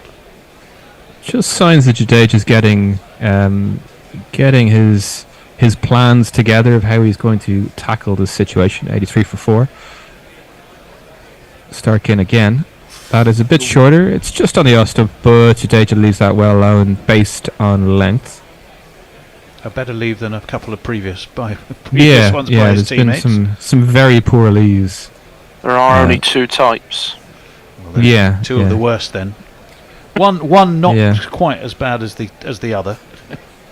I don't know how does Scotty Boland, how does he get them to commit to the leave? I don't know if he starts to sledge them, he starts to talk to them about leaving, maybe encouraging them to leave, and then all of a sudden they do it because he seems to have a mind control ability to get them to leave his deliveries. Stark in again to Jadeja. And that is wide of the off stump. A very comfortable leave watch going on here at the Oval. There is now. It's a good leave. It's a good leave from Jadeja. Confident leave. Not quite a Courtney Walsh, Steve Smith leave. I don't think it's not really for Jadeja. For a very specific kind of cricketer, I believe. But Marnus as well. Marnus is starting to... he loves Lorcan Tucker for Ireland. I think he did that a bit in the last test. There's some heated conversations going on in the Indian dressing room. Kohli eating something from a plate. Won't show us. Maybe he got himself out because he was hungry. Yeah, maybe that was it. He's keeping it hidden away, whatever he's eating. That is driven by Jadeja, but straight back to the bowler. So no run, just 4 off the first delivery, 1 for 25 from his. Well, this is his 5th over, Mitchell Stark. 83 for 4 with India trailing by 386. Who is that in the stand? Is it? Someone. If the camera's panning there, but. Well, one thing that did sort of briefly occur to me. Of course, this is 2 neutral sides playing in England, so actually, shots around the city of London probably are somehow more interesting. That is true for the viewers overseas, perhaps. Yeah, perhaps they're looking at this, planning a trip, looking at the sites, building sites, pigeons, House of Commons. It's all there. All you need.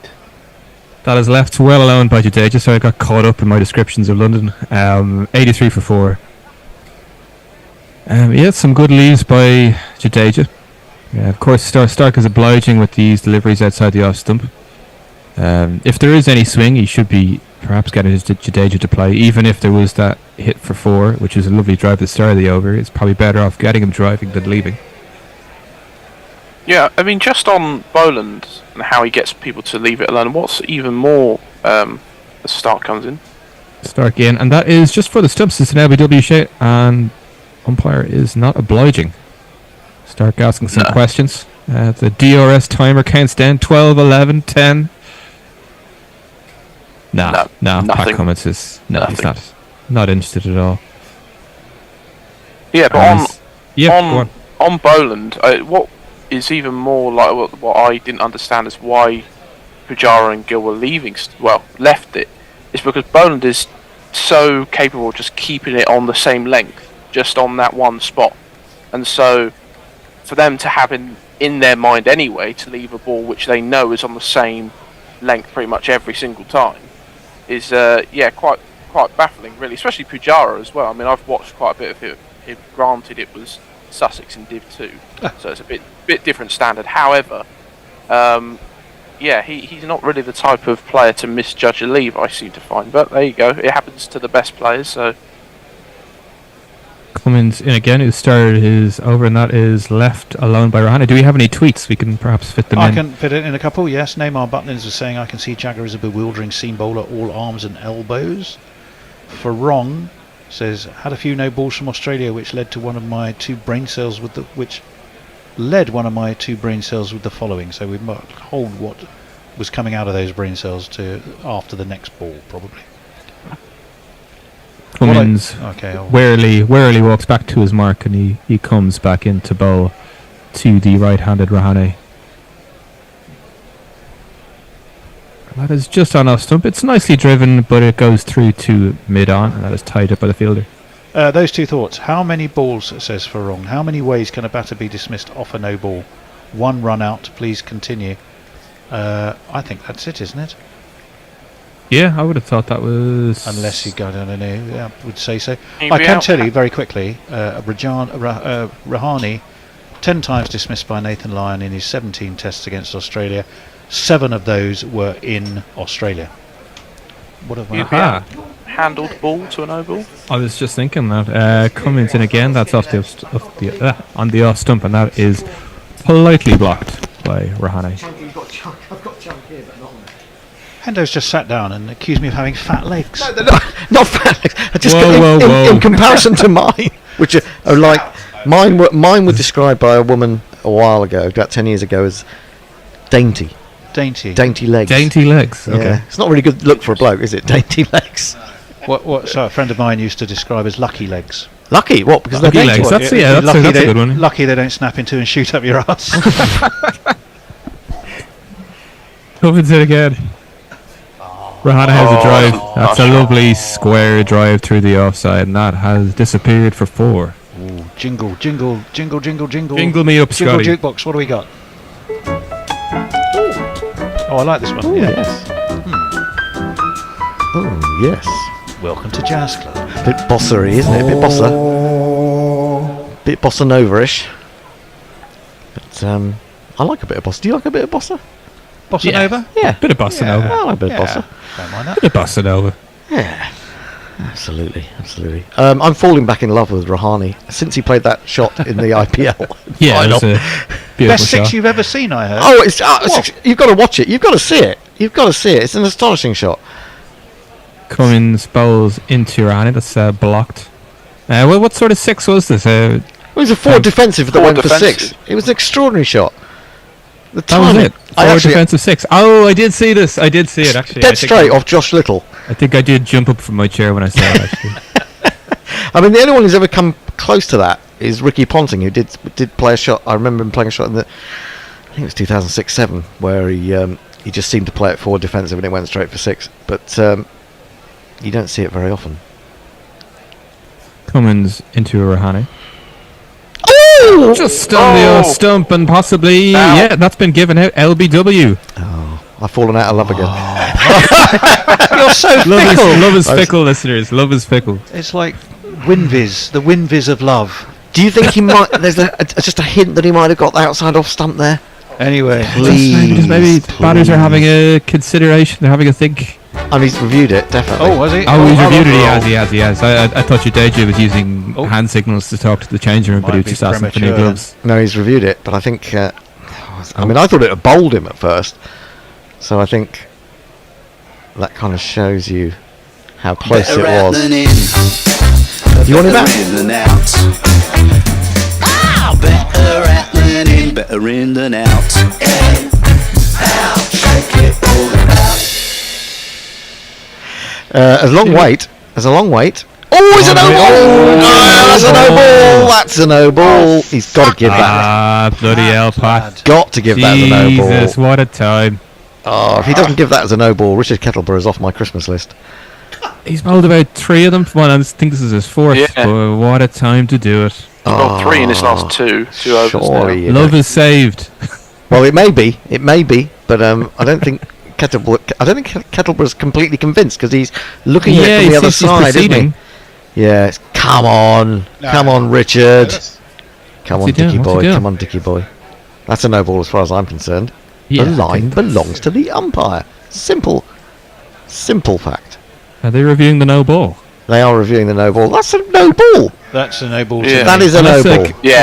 One of those spikes was touching the line, perhaps. Yeah, but if it's touching the line, it's still a no ball. Behind the line. It is a no ball. There we go. It's been given as a no ball. Raise that arm, and a cheer seems to have gone across the oval, across South London, perhaps, across to the through the pigeons and through the. Over the line! They're going wild I'm anyway. sorry, Smokey. You were over the line. That's a foul. Well, he gets another date with me then, Rahani. He's lucky. He's back. And your spindly legs. You're going to show me your spindly legs. Well, he's not exactly Mr. Muscle, is he? He's quite spindly. Spindly. How would you describe his legs? Well, the spindly as the rest of him. Whereas, unfortunately, I'm not spindly all over. I'm assuming we've changed. Well, we haven't. Yeah, we've changed. I've just come in to make a noise. We seem to have fused our commentary teams. Sorry. One ball left of this stint. And that is Cummings in. Ooh, just gets him on the glove. His back of the length. Just a bit of. Ooh, and he's ripped the glove straight off his Rahane. He's taken the inner straight off, and now he's having a good look at those fingernails. They seem to be alright. They seem to be intact. Well, I shall love you and leave you and let the bear get into place, and I can tell the next person doing tweets, Hombre Nuevo, calling on the Bears' internal optimist will be the next message. That's me. So Hombre Nuevo said, calling on the Bears' internal optimist. Please reassure us that this does not bode ill for the Ashes. Well, we just. Well, let me put it this way, Hombre Nuevo. I adjusted my Ashes prediction yesterday from 2-2 to Australia winning 3-1. Was that before you sent it to me, Messi? No, I sent you the revised one. You sent me the revised. Yeah. Well, I was just sitting outside. Well, we shouldn't tell people what our predictions are because it's going to be in the Smacksman, which you can get by going to patreon.com/Gorilla Cricket. That's one of the extras you get from Gorilla Cricket, as well as the Bishop and Bear podcast. If you can afford $2 a month. We've had 3 new patrons today. 3 new patrons, but we need more because we've lost a few. Cost of living crisis and all that sort of stuff. So if you're rich, if you're having to listen to us and you're particularly rich, then now is the time to support Gorilla Cricket if you haven't done so before. Yeah, so I've got a few in. I haven't got them all back yet, but there are some interesting ones. And I'm kind of with you, Messi. I'm kind of with you. I was just talking to. That doesn't surprise me. No, it wouldn't do. But I was discussing it with the bear in the green room, and as why I felt that way. And you're almost the corollary of Glenn McGrath, aren't you? Well, yeah, but also, I mean, how well are Australia bowling here? You know, yes, extraordinarily well. I mean, it helps having 470 runs on the board, doesn't it? Listen, here we go. The voice of reason's coming. Right, on the sidelines too. If the reason Australia are bowling like this or getting away like this is purely because they got 400 odd runs on the board. Yeah, helps definitely. If England had got 480 runs on the board, I'd like to see how Australia were batting. We looked at the World Test bowling rankings. Jimmy Anderson is 2. Ollie Robinson is 6 or 7. Pat Cummins is 3. No, Ollie Robinson was 5, I think, or 6. Jimmy was 2. Pat Cummins was 3. Nathan Lyon was 8. Broad was 10. Stark and Hazel were 14 and 15. These 2 bowling attacks are pretty well matched. And I don't agree at all. Of course you don't. Well, you'll be able to read these differences between these 2 when you look at the Smacksman, which will be out hopefully on Sunday or Monday. But in predicting that, I think you should go to patreon.com/Guerrilla Cricket and give us your money, and then you'll be able to read all about it. And if you don't, you won't be able to read all about it. Simple as that. We are not talking about the actual cricket that's going on the pitch, mainly because Rahane's getting treatment on his finger that just got pinged by that last ball of the over. Well, it wasn't the last ball, was it? Because there's no ball earlier. So they put a plaster on it, haven't they? Just seem to. I'm not sure a plaster will help with the broken finger, but there you go. So Farah asked the question: how many ways can you get dismissed off a no ball? And apart from run out, I would have thought obstructing the field still comes into play. Well, I don't know, because I thought run out was the only way you can get out. But no ball. if say you're going Off for the a run stump. off a no ball and you obstruct the field, surely you can be given out then for obstructing the field and trying to. Well, it wouldn't matter, would it? Because if it was a no ball, you wouldn't be out, so you wouldn't be obstructing. You wouldn't be sort of preventing a wicket, would you? You would if you were actually running. If you were trying to take a run, then you could and be. you deliberately I got see what you between the mean. fielder and the wicket. Yeah. And you I could still be. don't- I don't know. You can't be stumped, but you can be run out. Is that correct? Yeah. Yeah, be stumped off a wide. You can be stumped off a wide. That's right. I don't think that's right. I was watching that happened in the. I think it happened to. I can't remember who it was in the final of the IPL, and I was thinking that's not really fair, is it, being stumped off a wide? It's not fair to the batsman. The first time I saw that, I thought that's cheating. Yeah, and I think it's one of those things that probably needs to be changed, actually, because it's not your skill that's done that, is it? Because it's just not being able to reach the ball because it was a wide. But it's the skill of the keeper to be able to get it from wide back to the stumps. There is a bit of skill and teamwork. It's skill from the keeper, yeah. But I mean, the skill in the play, really. If you're getting battered and you manage to tice them down a wicket and shove it so wide they can't hit it. Yeah, so that's the whole. But your keeper can still manage to get it and get it back to the stumps and knock the bails off. It's like a play in baseball, really, I suppose. It's me commentating. Starkey's coming in full and driven by Jadeja nicely inside mid-off. I think he's got enough of it. The outfield's pretty quick at the oval, has to be said. And it does, in fact, race off down to the boundary for one of these. 4, 4, 4,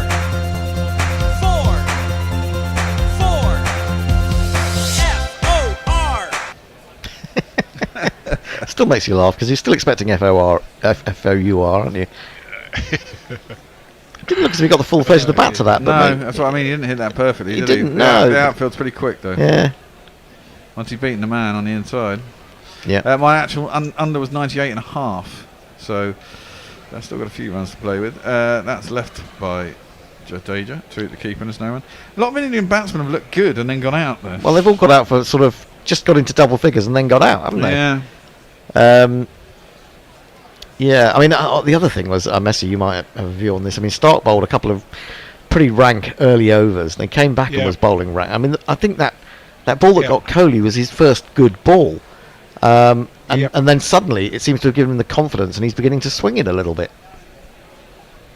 Well, Jared Kimber posted something earlier about how he swings the Duke's ball much later in England than he does the Kookaburra in Australia. So it's probably a first change bowler rather than an opening bowler. Yeah, there you go. Well, next ball, he's swung onto the arc of Jadeja as he's pitched it full on his pads and he's just clipped it beautifully down to deep backward square leg for another one of these. Let's find another random jingle. 4, 4, 4. Does that? I think when we first played that, we discovered that it's from some news channel theme tune. It sounds like that, doesn't it? In Australia. Yeah, it's Four Corners, which has been the sort of equivalent of Panorama for the last 40 years. Okay. Stark in to Jadeja. He knocks it up to mid-on. They go for a quick single and they make it. Well run. Well, he chose the right, not the right fielder, but he chose the fact that it was going to his left arm, left hand of Cummins was going to have to always turn and throw at the non-striker's end. So, well judged in that respect. Rahane will come back on 17, both of them. 24 balls for Rahane, only 20 for Jadeja. Jadeja looked very dodgy in the first couple of overs that he faced, didn't he? Australia really had their tails up at that point. They still should have their tails up, really. Yeah, they should do. Well, I mean, I think that but for a no ball, it would have probably been out. It's like he's got a plaster on the outside of his finger, on the outside of the glove, or is that just something? Is that an extra bit of protection or something? It's like a sort of little thimble, isn't it? That's gone over the. Yeah. It's gone over the sausage. Maybe it split the leather or something. Why don't you just get a new pair of gloves? Well, yeah, you would think, wouldn't you? Yeah. Maybe they're his favourite gloves. Possibly. Lucky gloves. The trouble with extra padding is it's more for the ball to hit. Yeah, true. Stark in across Rahane. Doesn't need to do anything with that, and doesn't. It's through to the keeper. No run. One ball left in the over. Still trail by 372. You think if they get another wicket now, this is going to be done very quickly. This innings, you'd have thought. They got Bharat to come. That's about it in terms of batting, isn't it? Yeah. Really. Yeah. I think Jadeja's a place too high at 6, really. In an ideal. And they really could have done with Ish and Kishan rather than Barrett, couldn't they? Well, yeah, I suppose. In terms of potential, yes. Stark in, last ball of the over. It's closer into the stumps, but Rahane still leaves it through to the keeper, and there's no run. Mayank's not happy. Oh no! He says India's run rate is 4 and over. Why couldn't they go at 2.5 and just be 1 down? It's beyond me. They've been outplayed in every department so far in this test. To be fair, Mayank, the wickets that fell weren't as a result of them trying to score fast. So, even if they'd scored at 2.5 and over, maybe they'd still be 4 down. And they were, a few of them were given away. I mean, look, I think Rohit was given away. I think Gill kind of gave it away. Pujara maybe not, because it was a crack. I thought the ball that Pujara got was a cracker. I don't think it jagged back a considerable way to hit the stumps. It was a little bit unlucky, but Kohli, he got a decent ball. But also, you look at that and you say every bowler that's bowled so far has taken a wicket. I mean, they've all got, 4 wickets have gone down. Yeah. They've each taken 1 wicket. Yeah. So they're all firing now, aren't they? Basically. Yeah. And there's Nathan Lyon waiting in the wings. Cummins in to Jadeja, knocks it out on the leg side, and they go through for a quick single. It's thrown at the striker's end. We didn't see how close it was. I think they were home reasonably comfortable. Well, I think Jadeja was a little bit worried, having decided to take the run, that he'd sold Rahane a little bit short then. Yeah. And was looking round rather anxiously, wasn't he, back towards the strikers. Well, we're going to have a look from stumped over the top. That'd be all right. Yeah, it would have been all right. He'd have been all right. I've only got half a run to play with, Hendo. Oh no. Oh shit. Well, you see, I look at it a different way, Bay. You look at it as the money you will gain right now for your own personal account, and I'll come back to that. Cummins in, defended by Rahane. Takes the bottom hand off. It's still clearly not that comfortable. But I look at it, being the team player that I am, I look at it and think the longer India bat in this situation, the longer the game goes on, the more time we have to push patreon.com/Guerrilla Cricket and get money for Guerrilla Cricket. Yeah, that's fair enough. As opposed for the Bears account, you see. Wow. I think I think this is the difference, Bear. It's all about you and your bloody gambling. Yeah, but there's another aspect too. A happier bear is possibly a better bear on air. Well, you never know. That's clipped nicely by Rahane. Past the bowler, but can't beat mid-on. Didn't have enough pace on it, and there's no run. No, a happier bear is the kind of person that'll tell you that the GPL is going to earn us 40 grand a week. Yeah. Which he told me several years ago. Where did that come from? Yeah. Hasn't earned us 40 grand over the years, let alone in a week. I think we overestimated it slightly. Oh, it's a lovely evening. It's a beautiful evening. It's an absolutely packed crowd. It's all that cricket should be, isn't it, really? 22.5 degrees. Oh, perfect. Perfect.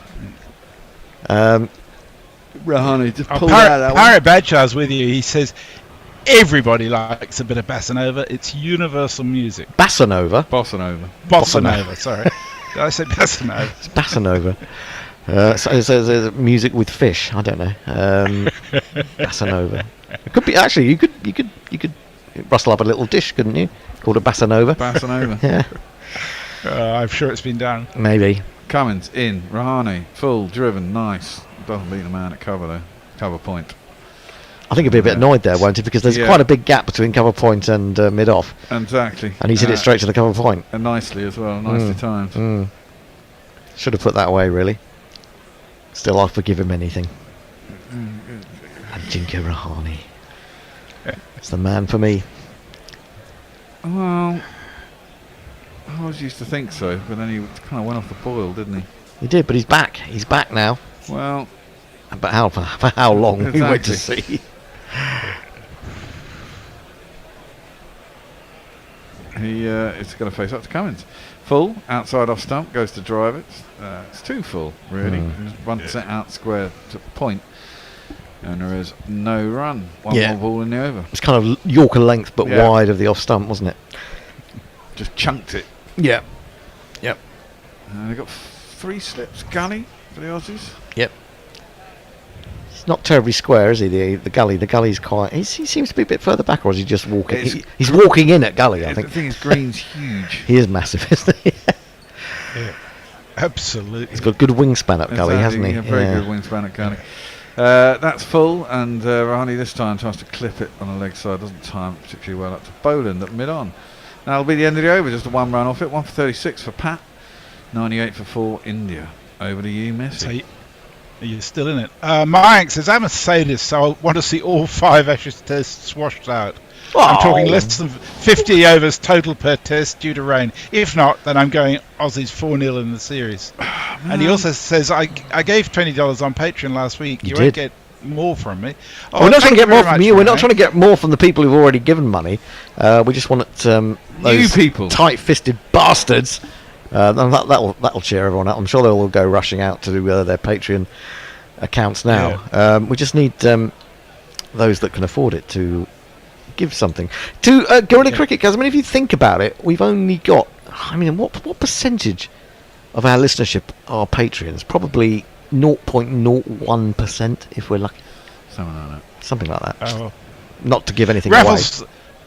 Raffles the Gentleman Thug shares my indignation. He says, why the fuck are no balls tolerated at this level? I just don't get it. The selector's attitude should be, get back to us when you've mastered the basic skill of keeping your foot behind the fucking line. Well, hang on. I'm with you 100%. Hang on. What about in the in athletics, track and field, and long jump and triple jump and things like that? You see them fouling all the time, don't you? So I think it's not always easy. And if you are just stretching for a little bit more effort, you maybe just... Yeah, but I mean, if you do that in the long jump, the consequences are on you. Whereas if you do it in a team game, the whole team suffers as a result of your failure to do what should be fucking natural. Yeah, but you can say that about batsmen getting out. That's true of anything in a team game, isn't it? Exactly. That you can say, well, the team... have suffered, but at the same time... the same as the centre-back missing his tackle. It's his job, but occasionally it happens, shit happens. Yeah, but no balls are just a basic discipline. It's like you don't chuck it either. Well, I'd say that more so... I'd say that more so for spinners. I mean, I don't understand spinners fucking bowling no balls, but pace bowlers I've got a little bit more... They've got no stretch they need, See, Afghanistan got absolutely hammered in the 3rd ODI. What was the scores? Afghanistan were 1 out for 116. Sri Lanka did it in 16 overs, 120 for 1. They did win one of those, didn't they? The Afghanistanis, I think I noticed the other day. I don't know. Let's have a look. Yeah, I'm pretty sure they did. Whilst we have more time out, Gary's going to be screaming at home. Yeah, a lot of wasted time in the last 20 minutes. No, the drinks break, they do that after 75 minutes in the last session because of the extra half hour. Farong clarifies it for us. He says, Law 24 covers no balls. Section 16 states that a batsman can only be out in the following ways off a no ball. Right. Handle the ball, run out, obstructing the field, and hit the ball twice. I've never seen anyone given out hit the ball twice. No, I've seen people giving out handle ball. Yeah, I've seen Graham Gooch, But has anyone ever, is anyone aware of a hit the ball twice? I mean, only if you just literally knock it up and then smash it out of the ground. I can't see why you would do. Why would you do that except just for a bit of fun? Sri Lanka won the first ODI. Just showed the DRS for the ball that turned out to be a no ball, and it was umpire's call on where it was hitting, and it was hitting the stump, so he would have been out. Would have been definitely out. Yeah, it's a perfectly reasonable decision from the umpire. But I mean, it was a very close no ball, so it's not necessarily clear to the standing umpire. Oh, team fine though. Clearly, a couple $100 in the team fine box. Change of bowling. Oh, we're going back to the big tall man that we were just talking about, hanging around in the gully. We are the Cameron Green Appreciation Society. God save Mitchell Marsh's brand of all-round variety. We are the Cameron Green Preservation Society. His injuries cause all of us excessive anxiety. Well, he's coming around the wicket to Jadeja, who gets a little bit of away movement. A bit of nibble. It's left alone by Jadeja, who's the keeper, and there's no run. Now, I think Australia scored 242 runs today. Is that correct? 327, 242, yeah. So we're on 340 at the moment. Yeah. So the more runs than yesterday. There's still a little bit of a while to go, isn't there? There's only one. Ombre Nuevo can have a double win. How many entries were there? I'm just going to tell you. Left alone outside the off stump, no run. There were 10 entries. 340. Messages has 343. Ombre Nuevo has 347. And Trout, 33, who I don't know who that is, has 350. I don't think there's going to be a winner today. No. I'd be surprised. You say 340? So yeah, we've 340. got 10 runs and what, an hour? Could happen. An hour and 5 minutes. Green is in again. Attempted pull by Jadeja, and there's no run. No. It's 140. Yeah, it's 142, not 242. They won 327. They got 469. Oh right, Let me off. So 100. So it's 240 at the moment. 240 at the moment. 240 okay. runs. All right. So no one's in it at the moment. The smallest score is 296. 296. So we need another 56 runs this evening. Yeah, that's possible. Yeah. Green around the wicket to. That one leapt a bit to Jadeja. Was outside the off stump. Didn't have to play. Fortunately. Well, the other day, no run. Messi, I was talking about the bear being unable to do maths. I think we've just seen another example of the bear unable to do maths. QED. Fuck off, I love you. What's the other 100 between friends? Yeah, it's three of us. It's three of us in the studio. What's a year of cricket commentary between friends? He was exactly.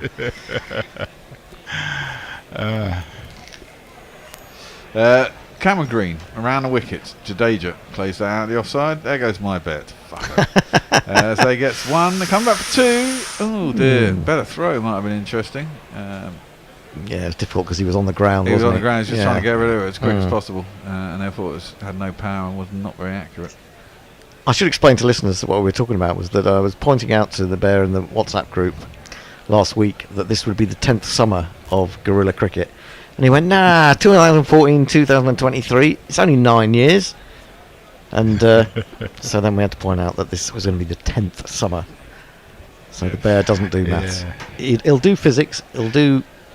I don't know. It's that thing where the bishop just turned 60 and he's in his 61st year. It's the same thing. Yes. Yes, exactly. That was my point that I did argue. It was exactly what I argued. That's short over the top of the keeper through to over the batsman Jadeja through to the keeper, and there's no run. Mr. Carroll from Margs says, of course the plaster will fix a broken finger. Don't you remember when Bruce Reed was put back together with sticky tape after he snapped in half? Oh, he was a stick figure, wasn't he? He really was, yeah. He always thought he was going to break. The Jersey Jingler says, for no ball you can be out stumped, obstructing the field and hit the ball twice. Not stumped. No, you can't be out stumped. No, not stumped. Presumably also if you race up the pitch and beat the bowler over the head with your bat. I think that's obstructing the field, basically. Muttley says, I agree on the nose stumping from a wide state sentiment. And Warren says, over-under on England's first innings versus India's first innings. England's? Or are you talking about you? Or whether England will get more runs in their first innings against Australia than India. Than India are going to manage. That's a tough call. Yeah, it is a bit. Right, here we go. Bowler is Boland. Here comes Scotty Boland. Boland. His first ball sort of jags back a little bit to into Rahane, who gets off the thigh pad, I guess, goes square on the leg side, out to square leg, and there's no run. There's extra pad. Josie Oak says, is it me or is Haydos looking like Ernest Hemingway?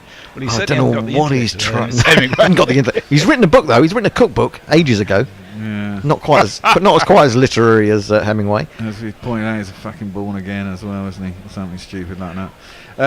Left alone outside the off stump, and there's no run. So I'm offending the religious amongst Offending the you, religious. but, We have got one or two religious folk. I mean, I don't know that they're necessarily born again ones, but we do have born agains and evangelicals.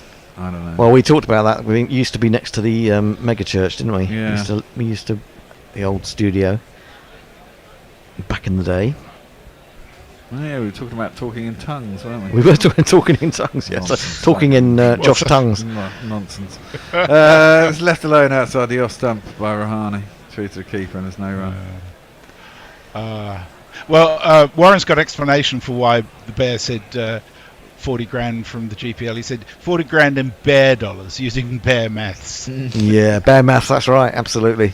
Bear maths as in B-A-R-E. Well, we're going to have millions of listeners and millions of users to our website, then we'd have millions of people playing the GPL, and we'd all be rich. So come on, peeps. Let's Yeah, get in. 10 of you. Not even 10 of you. I mean, there's people doubling up in there.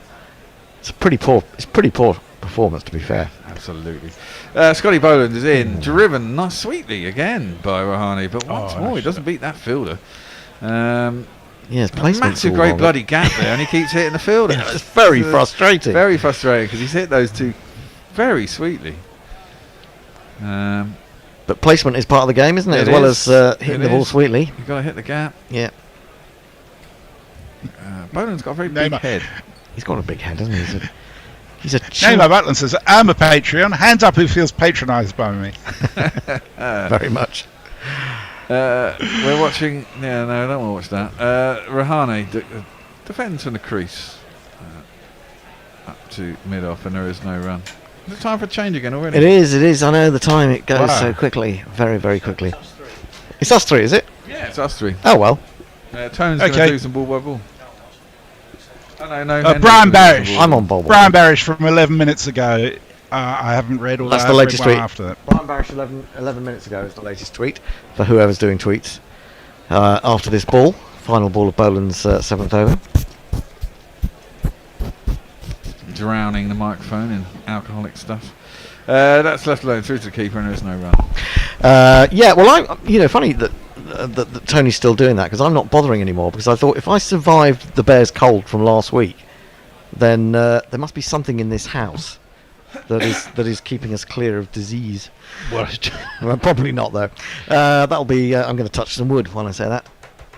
100 for 4, 26 overs bowled. They trail India by 369 runs. But a little bit of resistance here from Rahane and Jadeja. 17 to Rahane, 20 to Jadeja. Jadeja looked very skittish early on. A couple of leading edges that could have really fallen anywhere. He's played a couple of nice drives since then down the ground. Rahane is picking out the fielder, but striking the ball quite nicely. And Green is going to continue round the wicket to Jadeja. Jadeja's going to get another of those boundaries, I think, to the left of mid-off. Pat Cummins is not exactly tearing after that one. Is he going to get there? Oh, well, I'm not sure that he did. In the end, he removes the boundary sponge, kicks it back into position, and I think he's given that one up. 4 more to Jadeja. Oh, yeah. I've got to play a jingle.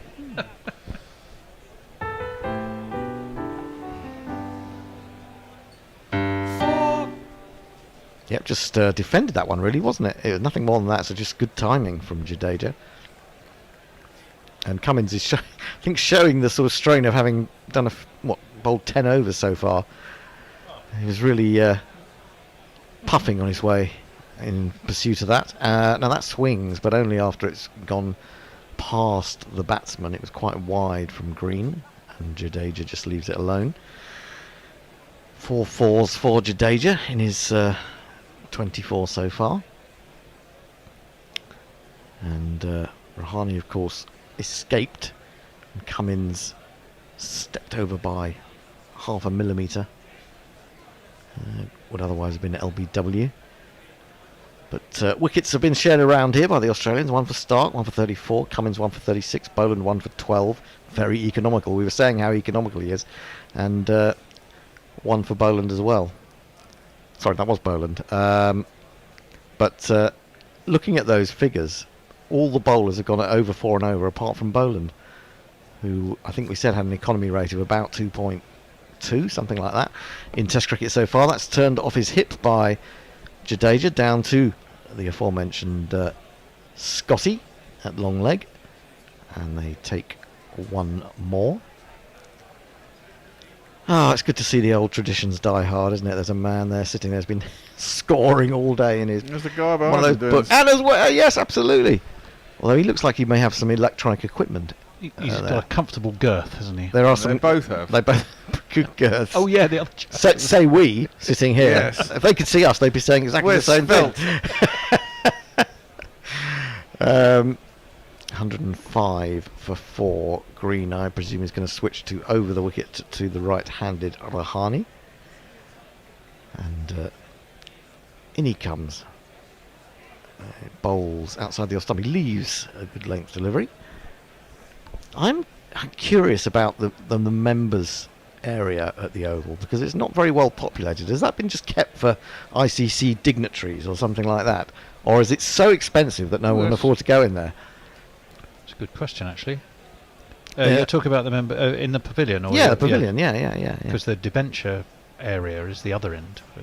What used to be the OCS stand? Yes, indeed.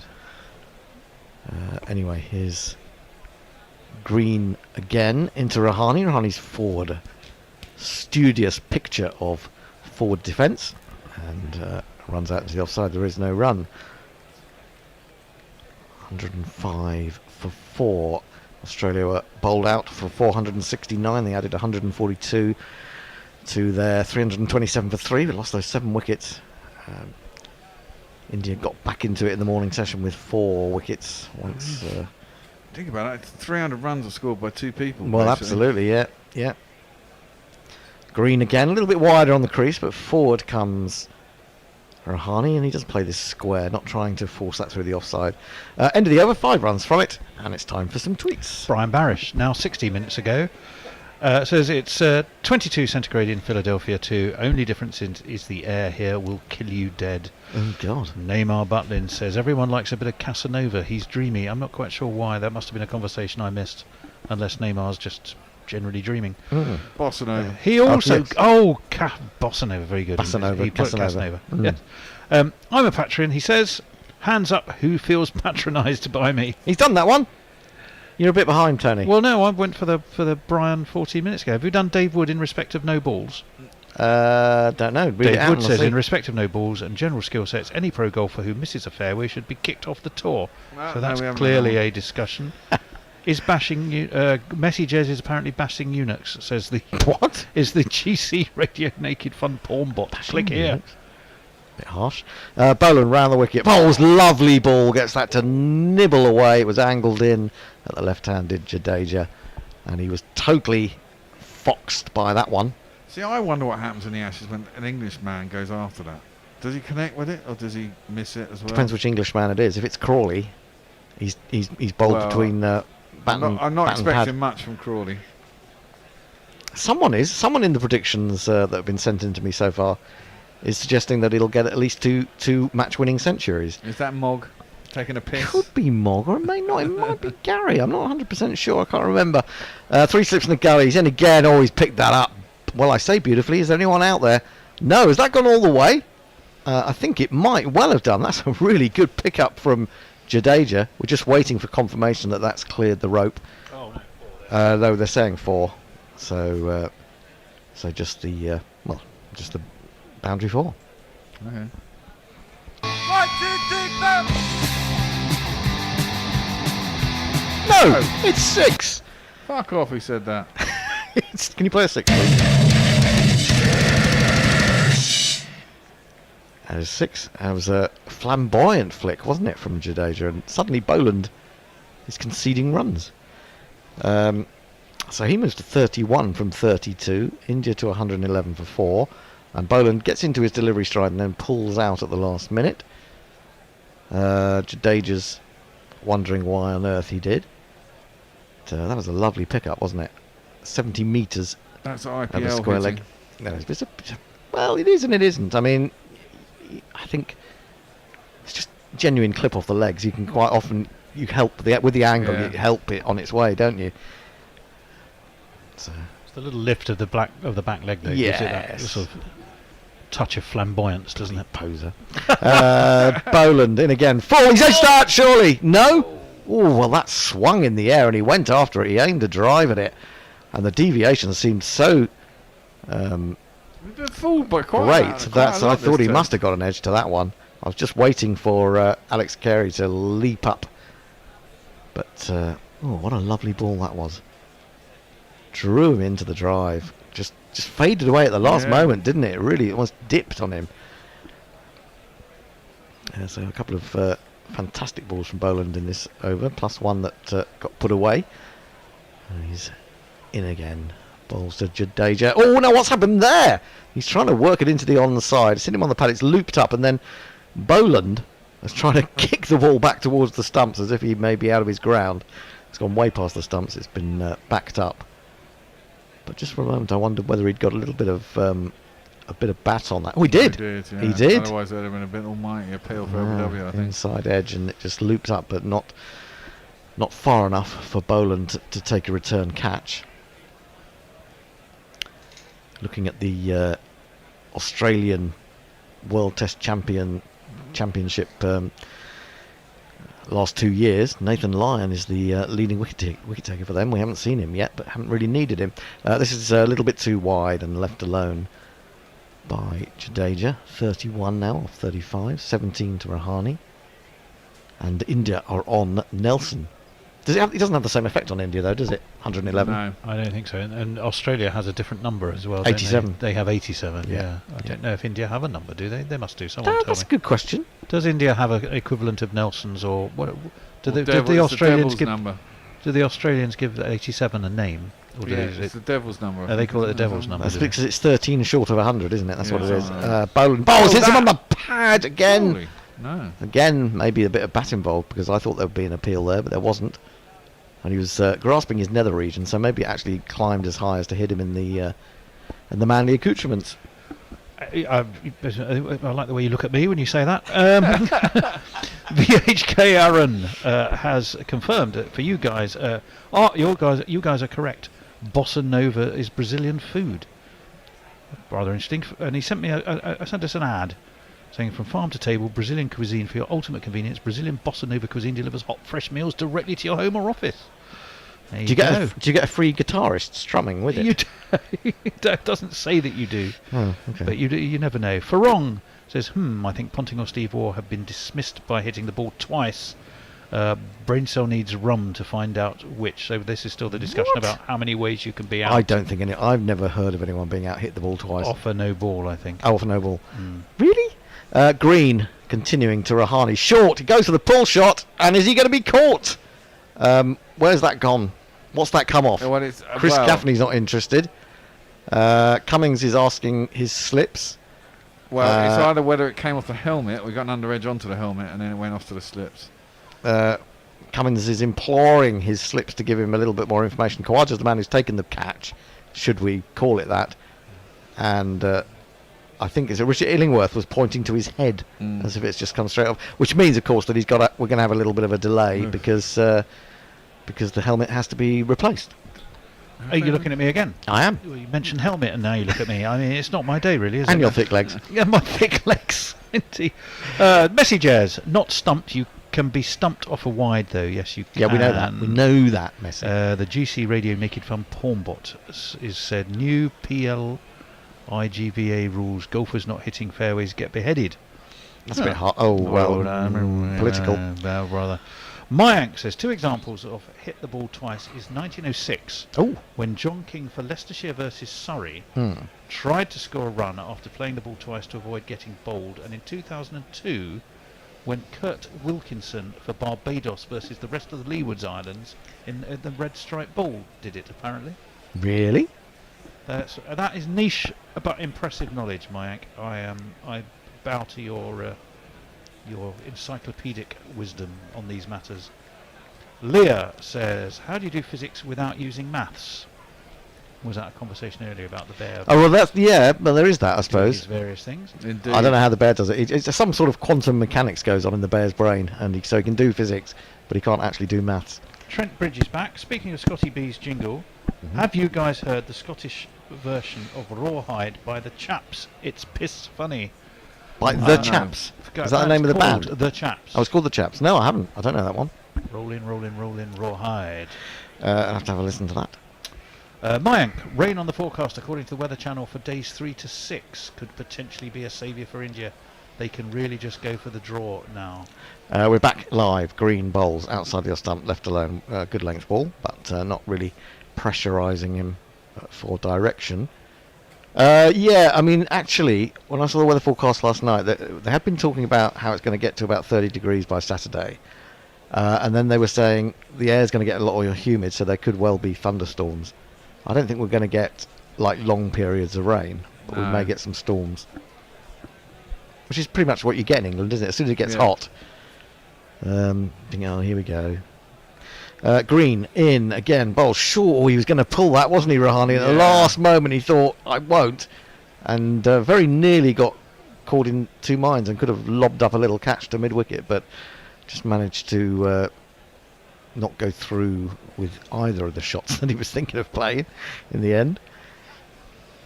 Good decision, I think. Didn't get up. He didn't get up, and I think it was a little bit more slowly onto him than he expected. He seemed to, get into reasonable position, so maybe that's why he stopped the shot. 111 for 4. India 358 runs adrift. As we reach the closing stages of the second day, 3 slips, no gully for Rahani. Green is in. Oh, he's offered him a big swinging delivery of almost drivable length, and drive at it he does, but doesn't time it and hits it into the ground. But it's always worth trying one of those, isn't it, for a batsman? Just you might get hit been before. stuck on 17 for an awful long time. He has, yeah. Since he's been hitting square cover. He's not scored a run, I don't think. Has he slowed down after that reprieve that he got? Yeah. Do you think that's sort of psychologically given him a bit of a push? I've got my life, now I'm going to make the most of it. Yeah. Green in again, short. This time he does pull. And, now there's a man halfway to the boundary for a top edge, I suppose, but not all the way back. That's Travis Head, and so they only get a single. It went to him pretty quick. He was only probably sort of 15 yards back from where an orthodox square leg might have been. But they have got the single, so he's finally broken that little spell over him. India moved to 112 for 4. Jadeja back down to face the final ball of Green's 6th over. Going to see a bit of Nathan Lyon, do you think, in the not too distant future? Seem to be focusing on him at the moment, so maybe he's been doing a little bit of warming up. Green round the wicket, bowls a short one. Jadeja won't be tempted, he sways out of the way of that one. And that is the end of the over. More from the beautifully thick-legged Tony Bishop. Born again, says Neymar Butlins. Born again, I'm bald again. Is there a church for that? That's an idea. Colin Suter. Did you see, by the way, what was the the cup final, wasn't it? It was the two Pates. It was Ten Hag and yes, and Pep. And Pep. It was literally like two boiled eggs bubbling in a saucepan next to each other. It was very funny. Two Humpty Dumpties. Two Humpty Dumpties, you said. Colin Suter, this fucking marketing style that England are edgy or punk can get in the bin. Okay. Mayank says, I aspire to be like those two girthy men when I hit my 50s. Nothing like being at the cricket and scoring in my own book. Absolutely. Also, those tickets for the pavilion area weren't on sale for regulars, I think. It was only for package deals or something. Defended on the front foot by Rahani. I do hate the way cricket fucks itself over sometimes. Yeah. I mean, why can't you not have... I mean, that's prime viewing. Anyone who's been to the Oval will know that the pavilion is a beautiful place from where to watch the cricket. You're right behind the bowler's arm, or just to the right, maybe at mid-off or mid-on. And you can feel quite close to the action. So why would you leave those seats unfilled? Strange. 3 slips in the gully. In comes Boland. He's gone after that as Rahani, and it's climbed on him. Maybe at the last minute he's managed to snatch the bat inside the line, but took off from Boland, that one. And there's the odd ball that's doing that. Of course, because this is an ICC event, we keep having to show you the greatest tests, results of the greatest tests in history. Which one's this from? 1882. Oh yeah, I remember that. That was a cracker. Arse Messi. Yeah. Harsh. Murdoch did quite well. He got 13 in the first Australian innings and 29 in the second. George Elliott. Now another attempted drive from Rahani, but he's just not timing that at the moment. And Boland fields it on his follow-through. That wasn't the first test at the Oval, was it, by any chance? No. Australia versus England. Was that the one that the Ashes came out of? No, because later. no, England got absolutely stuffed in that one, didn't they? When the Ashes was created. I don't know. I can't remember. You know, so Spofford got 7 for 40. Spofford, the demon. Spofford, yeah. Yeah, the demon Spofford. Rahani waits. Boland is in full, and he's timed that beautifully. And this time he's found that gap that's been waiting and offering itself to him. And that has streamed across the outfield for one of these.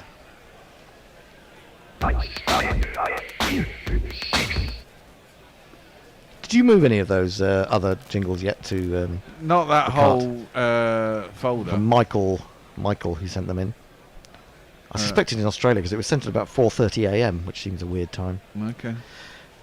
Anyway, that was a lovely shot, wasn't it? That was just caressed through the offside. Apparently, well, Paul Simon apparently wrote most of his the new album sort of at about 4 in the morning, 3, 4 in the morning. Defended into the offside. I was going to say 40, 45. 4:45, 3:45. That's an in-joke, sorry.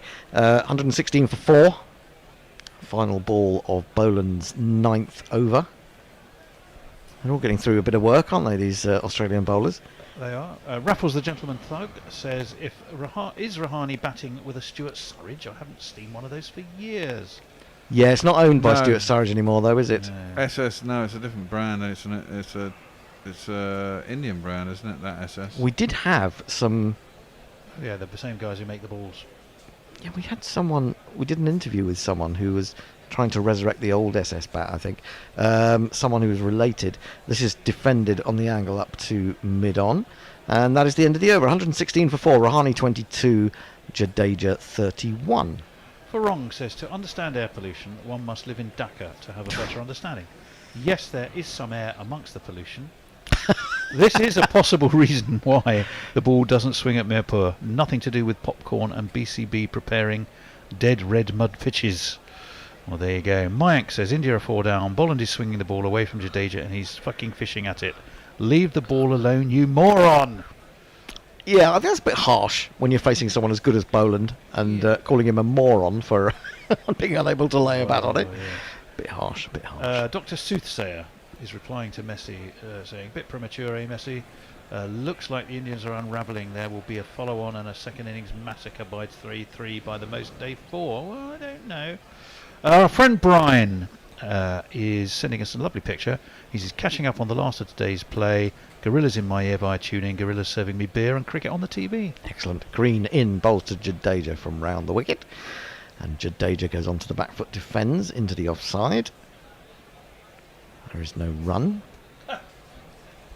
What's tickled you, Tony? Well, Dave, our own Dave, Sarah, says, is there a prize for the best legs?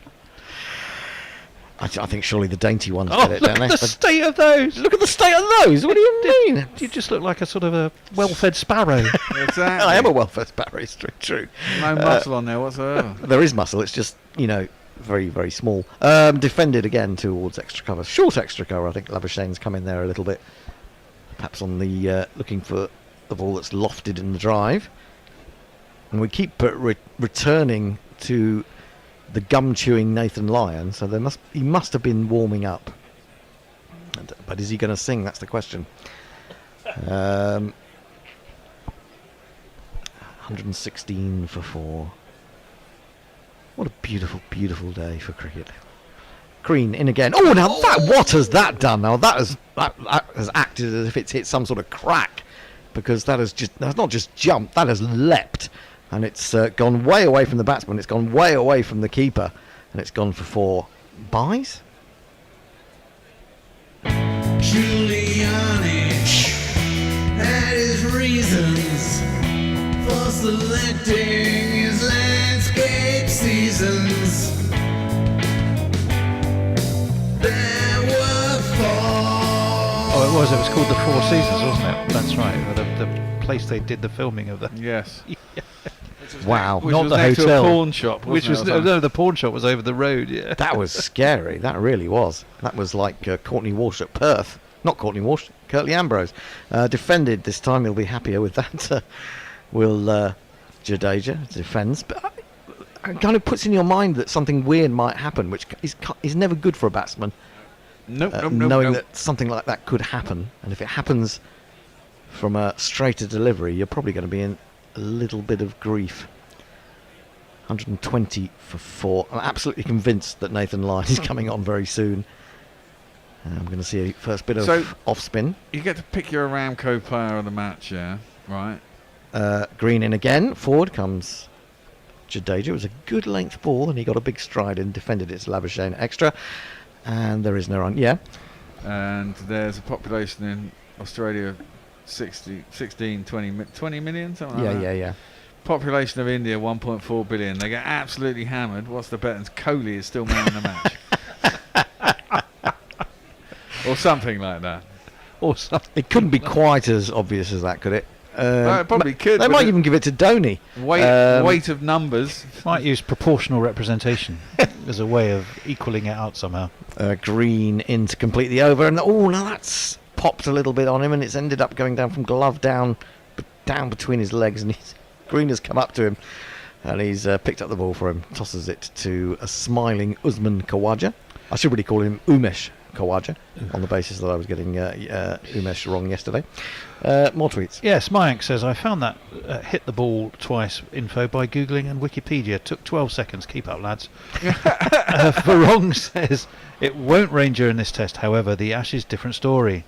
13 days of play will be rain affected, so the tea leaves say. 13 days of play? There's only, 25 in all? Look, I'm not sure how much faith or store I'd put in Farong's tea leaves versus Messi's weather cave, but that's what he's telling us. I don't think Farong he's never knowingly been wrong, has he, Farong? Well, no. Mayank says really slow over rate today again. Only 65.3 overs bowled after India get to 29 overs. Piss poor. Dave Sarrar, is there a price? I read that one out, did I? The best legs one. Yes. So we've only had 67 overs so far. Surely not. No, we must have had more than that. Let's have a look. Haven't we? Minimum overs left will tell us, and we lost 2 for switch. Minimum overs remaining 19. Boland in bowls, defended square on the offside, or slightly backward, but there's no chance of a run. Which, allowing 2 for a changeover, would mean only 69 have been bowled so far. That's just. And there's half an hour. And there's left. only half an hour to go. I'm sorry, but I'm okay. There've been a lot of wickets, so you've got to allow for that. There've been 11 wickets today, so that takes about 20 minutes off. Couple of Rahane for injuries. There was a couple of times where they seem to be slow. Couple of reviews. I suppose we also had 40 minutes is probably what, the 8 overs. The odd smack on the grill or whatever. Yeah, it still means it's been not really good, though, slow. is it? Boland in again. Bowls left alone by Rahane, taken by Carey. Have you got any more tweets for us? I probably do. Yes, I was going to look up that 1882 game. Mayank says, surprised Murdoch was in that 1882 test. I knew the Kodja is old, but I didn't realise he's that old. Yeah, he's very, very, very old. Messi's affronted. He says, oi, Bishop. I heard that through my hearing trumpet. How's the bus pass and walking stick package coming on, old timer? Everyone should have a hearing trumpet. Pardon? Hey. God, the old ones. And what he day is an old today? one. Thursday. So am I. Let's have a cup of tea. No, boom. Boland. Bowls. Oh, now that's come back and hit him on the pad. But maybe it was a little bit high. It's just looped into the slips.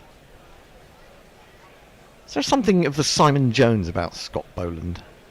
Let's see what I'm getting at with the haircut. Yeah, haircut wise. Yeah, not as a bowler. That did come back a long way, didn't it? But it was very much too high. Steve Smith was moderately excited.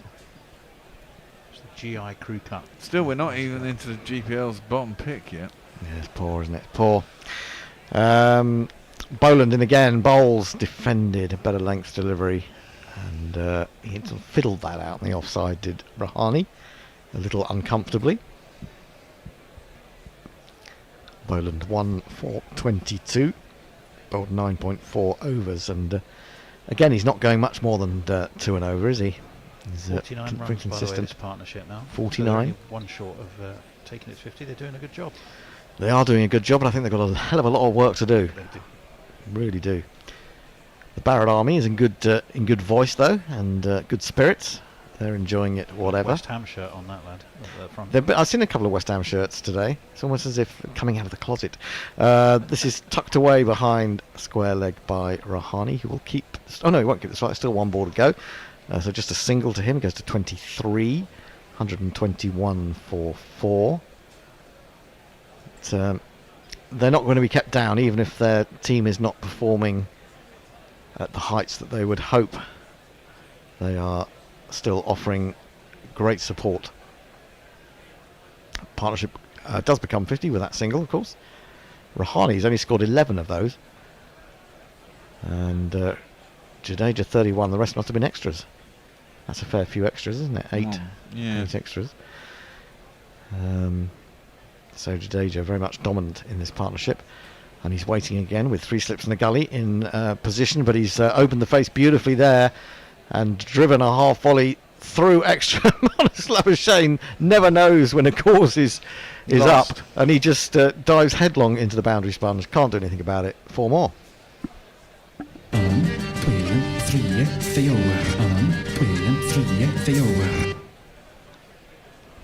It's the end of the over, isn't it? It is. Oh, Ian Botham, this is bloody... Oh, Ian Botham, and his poor... I'm talking of bad legs. It's his legs, isn't it? This is an advert about having slightly aching, tired legs. Well, mine can be like that. Look at the size of his stomach. It's not surprising. I know. Well, yeah, look at the size of my stomach, so maybe that's what it is. Right, anyway, for Wrong, it says legs 11, okay. However, shorts exposing gonads, don't need Mickey Arthur's guest appearances, please. Brian Barish says, a jingle about a random landscaping place in my city. That's why I love GC. Which one's that? That's about Giuliani. That's the Giuliani one. Yes, of course. Dave Wood, do you get docked WTC points for slow over rates in the final? I wouldn't have thought so. The SS brand on the bat is for Serene Sports Industries in India, says Mr. Is that what they're Jazz. called now? Yeah. Right. Stuart Surridge SS in the 1990s. Oh, we have got an important change, so I'll let you... Yeah, change of bowling. We are finally going to see the 8th best bowler in the world coming in. He's the Aussie's Leading spinner. He's lying. He's not too bad, and that's true. Not far off. 500 wickets, is he? 482. 482, there you go. He could get to 500 in this summer, couldn't he? In the Ashes. In fact, I'd be surprised if he doesn't.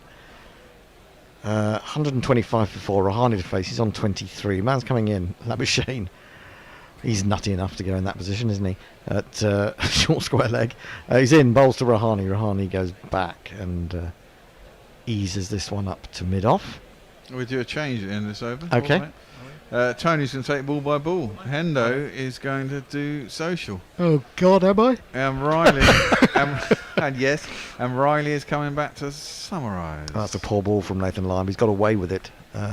Dragged it down. Rahani got into a good position to drive it through the offside and then hopelessly mistimed it. Does that mean we all have to shuffle around seats again, there? No, you and me just have to swap. Endo can stay where he is. Yeah, that's true. Yeah, he's got him 10 times, Lyon. But Rahani is back to this one and he's turning it to the man on the 45. He'll get a single because the man on the 45 has got to go to the man in the 30 position. And so he escapes strike for the time being. Goes to 24, 126 for 4. Yeah, put me on the last 3 sessions when you know that I'm going to be sort of fading fading. It's just no pleasing you. Fading towards Either the end I of the don't get day. enough time, or I get too much time, or it's at the wrong time. Can't you make everything perfect for me, Tony? I'll do my best. You're high maintenance, though. I am. Yeah, you are Yeah, quite it's high true. It's true. maintenance. It's true. Yeah. Yeah, but then so are you, to be honest. Me? Yeah, you're quite high fuck maintenance. off, I'm not high maintenance at all. You're very high maintenance. In comes Lion round the wicket to the left hander, who plays it past the short leg and will take a single. Ravi Jadeja. 127 for 4. Exactly, it's Yes, contagious, isn't it? it does You get wanna- to that point, doesn't it? And when you got up earlier than you would normally do. Well, no, I didn't. I was up at 7:45 this morning. Yeah, I was up about just after 8, I think. I mean, that's a bit of a lion normally. Lion in bowls. It's not a lion for me. I'm normally in bed till 1 o'clock in the afternoon. That's defended into the offside. There is no run. You realise you're wasting. I do, but the thing is, your life. I do, but I mean, what do you do when you go to bed really late because of work? It's not much you can do about it. Yeah, is there? but going to bed really late. You tell me you go to bed really late. You say 1:30. I got one. It could be anything. Yeah, but I get to bed then, but it doesn't mean I go to sleep until about 3. Pulled by Rahani. Out to deep square leg. Cameron Green is there. They'll take another single. So just 3 singles. So even if you Off get the the first over. advised 11 hours sleep and you fall to bed at 3, that means you should still be up at 11. How many people sleep unbroken through that period? don't You know. toss Yeah, and you don't turn, sleep as do much you? We should be supposed to be changing over. You two change. I'll sit where I am. Let me tell you, hand Could over be very chaotic quickly. Not sure I can. Hold on. Farong next. No, yes, Farong 5 minutes ago. I'm going to have to go and get my phone.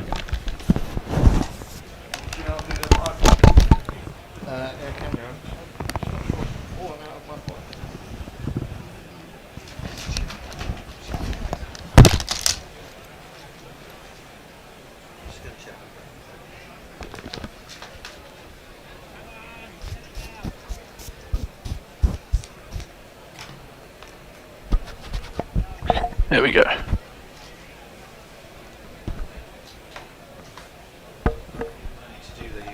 Oh, have you done it?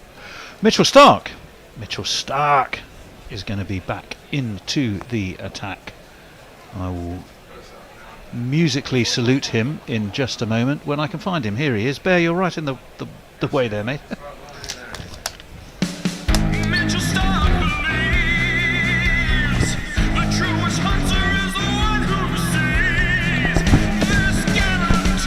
He's over the wicket to Rahani, who guides him really down towards a backward point, and they will take a single.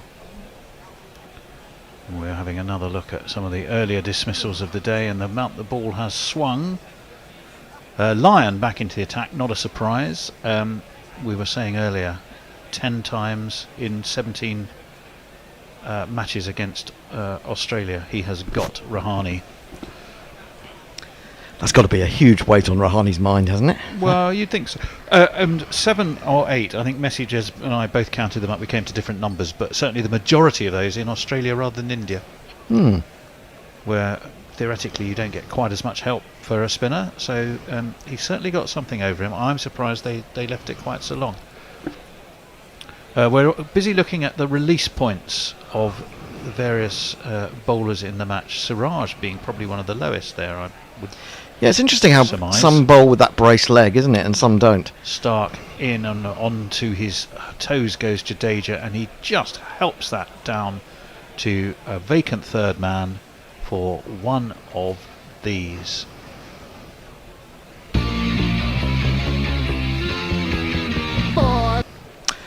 Farong says, rain-affected days during the Ashes. 10 minutes of rain is better than the usual English drizzle, which goes on and on and on. Don't we know? Darjeeling Gold tea leaves are rarely wrong. However, right, okay. Nagaland green tea can distort the reading. Beware of the green tea. Okay. I had that interesting. I had the Irish There's tea some interesting tea in the cupboard here, isn't there? Well, yeah, it was an Irish tea with caramel in. It was actually quite nice in the end. Stark in.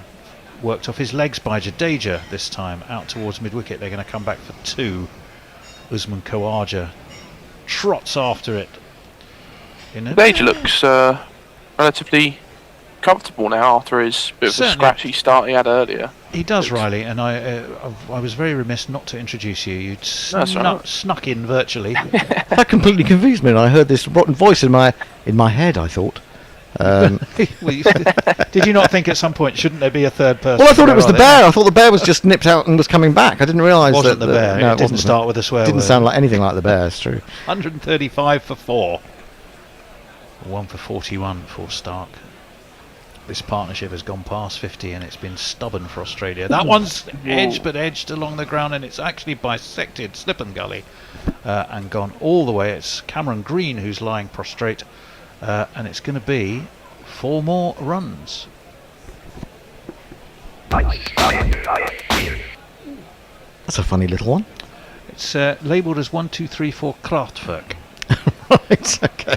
Sort of farn on the Autobahn jingle. Righto.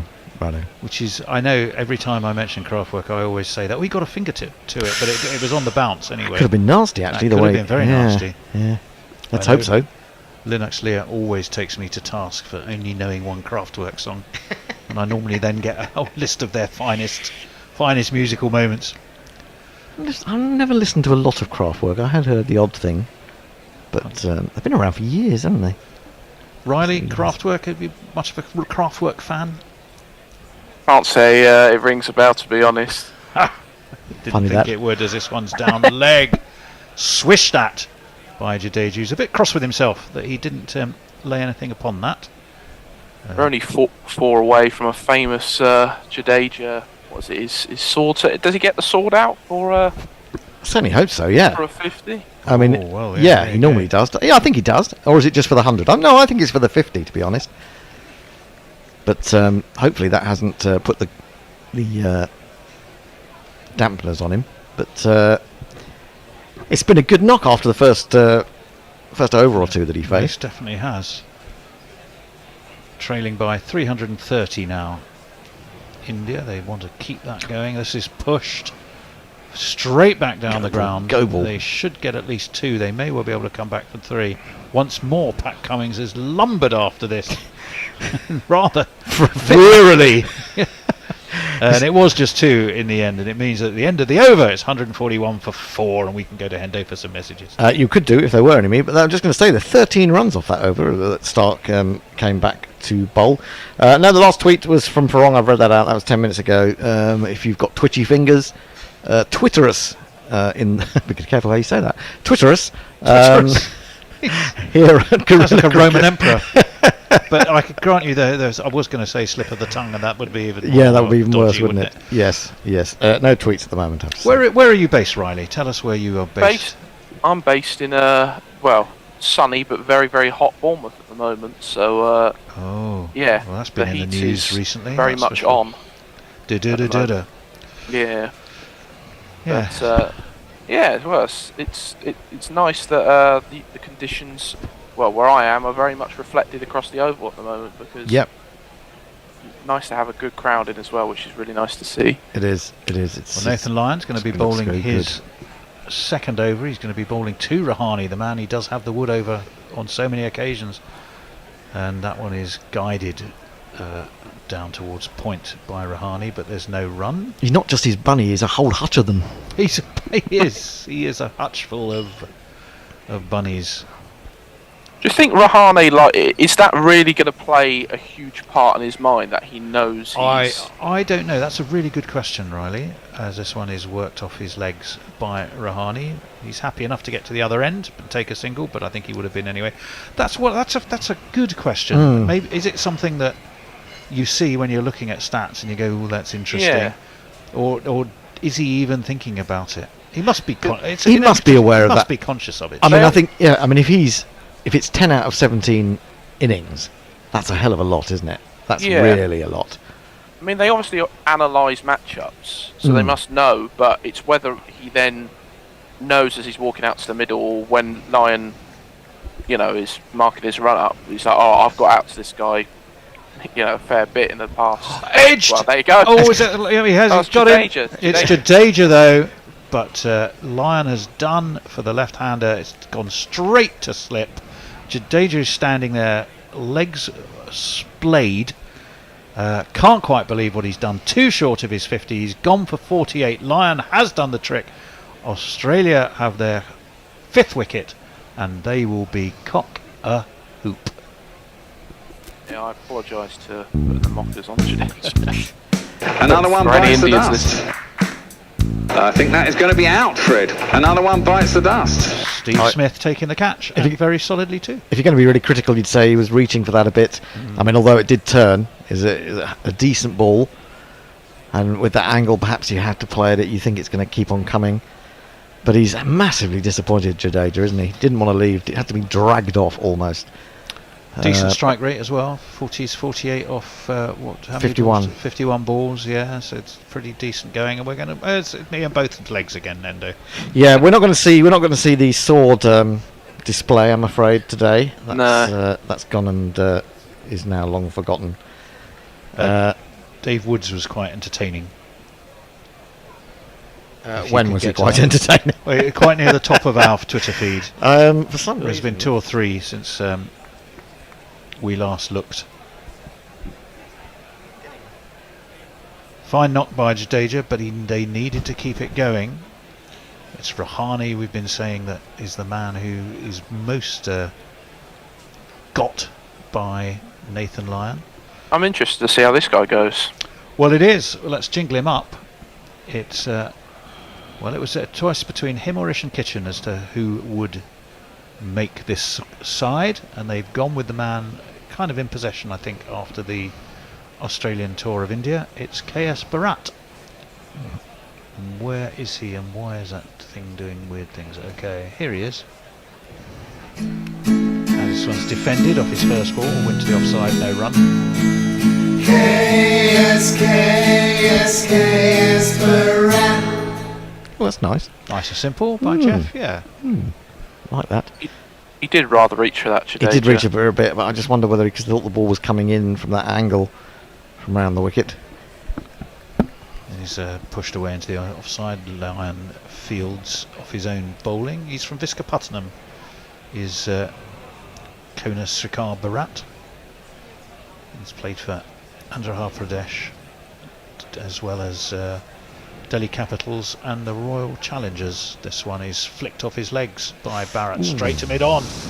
And Rahane was very skittishly looking for a quick single there and was quickly sent back by KS. I do have some tweets now. Matthew Cullen says, walking home from university through sunny Bath and listening to you, lovely experience aside from the hay fever. Oh yeah, the pollen is high, isn't it, at the moment? Oh, yeah. Dave Wood says, Twitterus was, of course, Helen of Troy's mentor and spiritual guide. And Leah says, I only like a few of Kraftwerk's songs. I think that acts like Tangerine Dream, Cluster, and, well, I'm not sure how I'm going to pronounce this, Einstürzend Neubauten, which is translated into English as collapsing new buildings. Great name for a band. And so on, were way more innovative and did more to shape intelligent electronic music. Might have to give a listen to Collapsing New Buildings tonight. Oh, there we are. 142 for 5 is the score. That vital 5th wicket has just fallen. Virat Kohli seems chirpy enough there, smiling away, conscious perhaps of how much the camera loves him. 2 slips and a wideish gully go down, and this is steered away into the offside by Rahane, straight to extra cover, and no run off the bowling of Mitchell Stark. And more on Kraftwerk. FFS, says Alexander Sutcliffe, I've just screeched to a halt on a German road to voice my support for Kraftwerk. That jingle is from Numbers, obviously, and I assume your bean counters have worked out there's 2 jingles for 1 in it.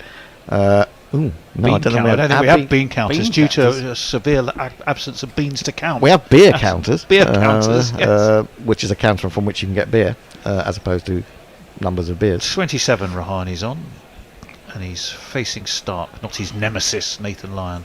And he leaves that. It was a good leave. Riley, I think it was you earlier who was saying there's only 2, the famous 2 types of leave. That was a good one. Yeah, there's been some examples of the opposites in this game, certainly. So 2 howlers. That's cost India dearly in this, for sure. And Mayak makes the point that we're only going to get 75 overs in today. 15 minutes left, and we're at 71.3 so far. It is scandalous in a way, isn't it? Because we're well into overtime, aren't we? That's why I was surprised. I didn't realise. It was the fact that we're half past But to do 5 half an finish. hour of overtime and still only get 75 overs in. Yeah, it's poor. Something's got to be looked at, hasn't it, really? Rahani studying concentration. Mitchell Stark, left arm over and in, and left again. And rather fumbled by Alex Carey. Beautiful blue eyes he may have. But didn't quite have them on the ball there. It did keep quite low though, Riley, didn't it? Yeah, it just seemed to come through a bit slower as well. It seemed to find. I don't know if it was a little bit of a change of pace from Stark.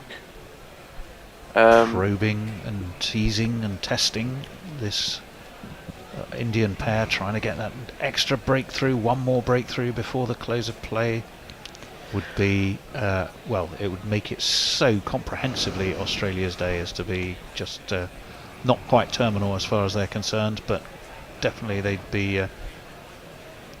in dire straits.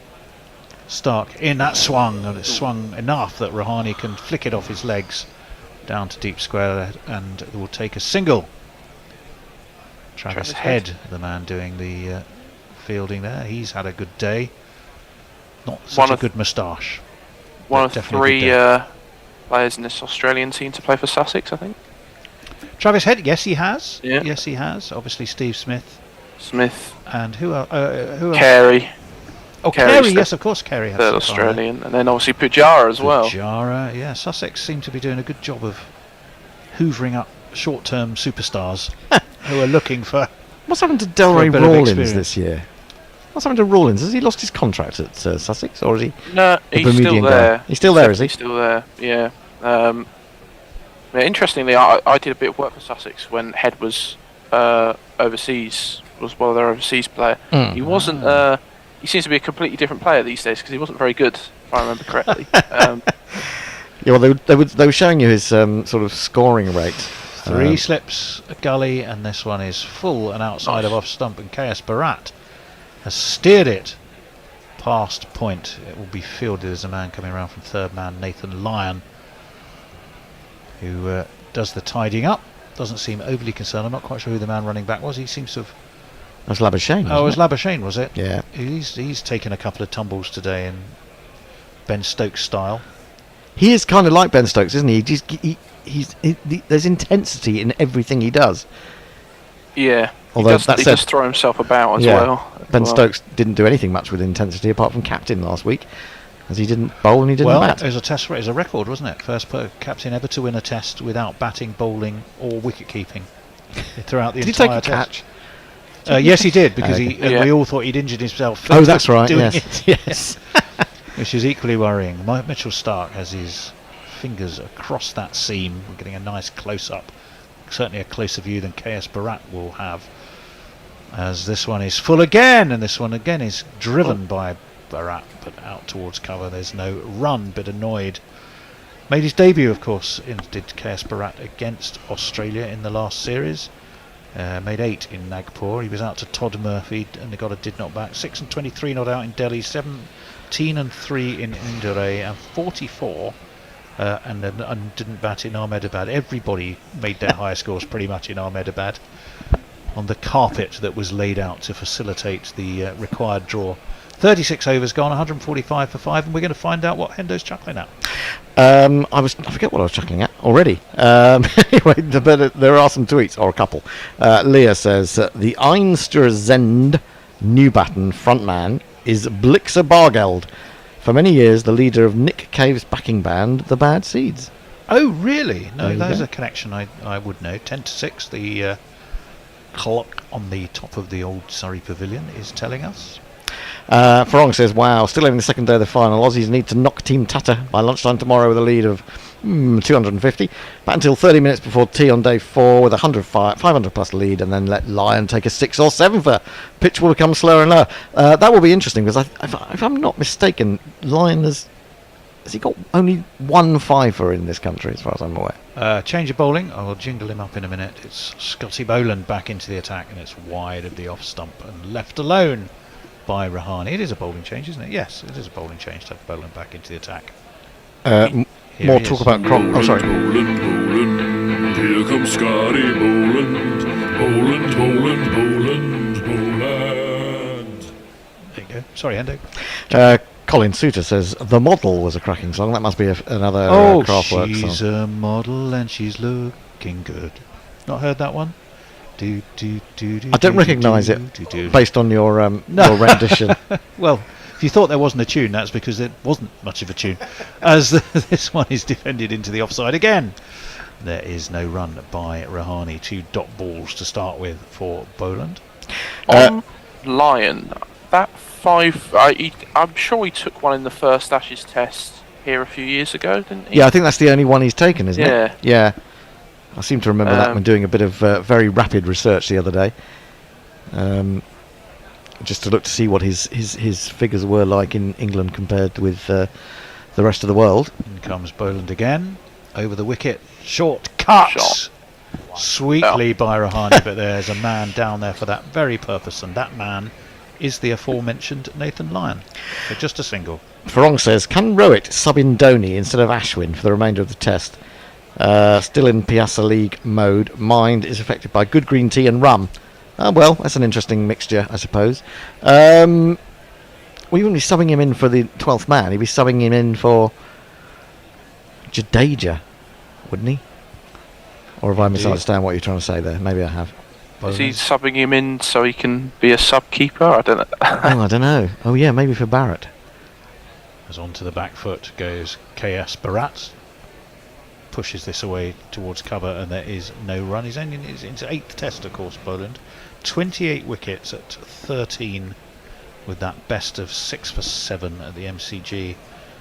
He got on that day Hamid, Root, Leach, Bairstow, Wood, and infamously Robinson, who was basically trying to run away. He'd stepped back so far. Oh really? Yeah. I don't think I've never brought myself to watch those games that I didn't see in that series. In comes Boland over the wicket. KS Bharat defends solidly again and then puts his hand up like a traffic policeman. Says no to Ajinkya Rahane. Doesn't want him. Nothing to risk now, I would think, at this stage. Do you think it's time to shut up the shutters and sit in the shop, Riley? Yeah. Well, I mean, if they weren't thinking about that before, they've got to do it now, really. I mean... You don't want to be losing a wicket before the end of play tonight. I don't know about you, Ruben, I think Australia would be massively happy with 5 for 146 as it is. I don't think they need another wicket, really. They'd like one, but... Yeah, well, we shall see. Boland in. Oh, and that spat up at Bharat, and he did well to just play it down into the ground. I think it was mainly off the glove. Pat Cummins has the ball in his hands. He's looking to... Well, I don't know what he was doing. He's just spreading his arms wide, but it didn't seem to be particularly directional as far as his field's concerned. Rahane on 29.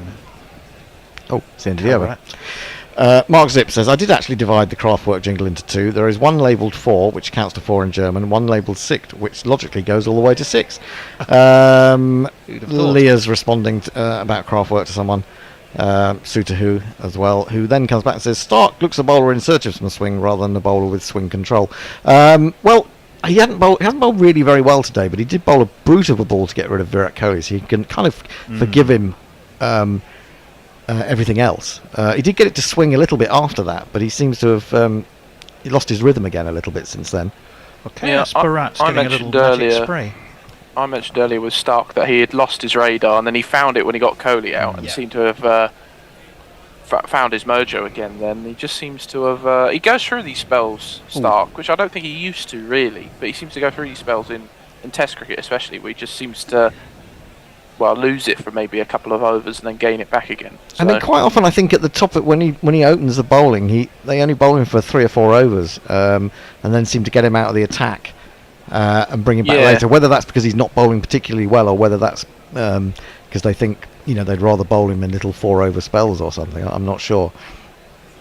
Yeah, I think he only bowled 2 at the start. Yeah, 2 today. I mean, there were 2 pretty poor overs, weren't they? His direction was all off.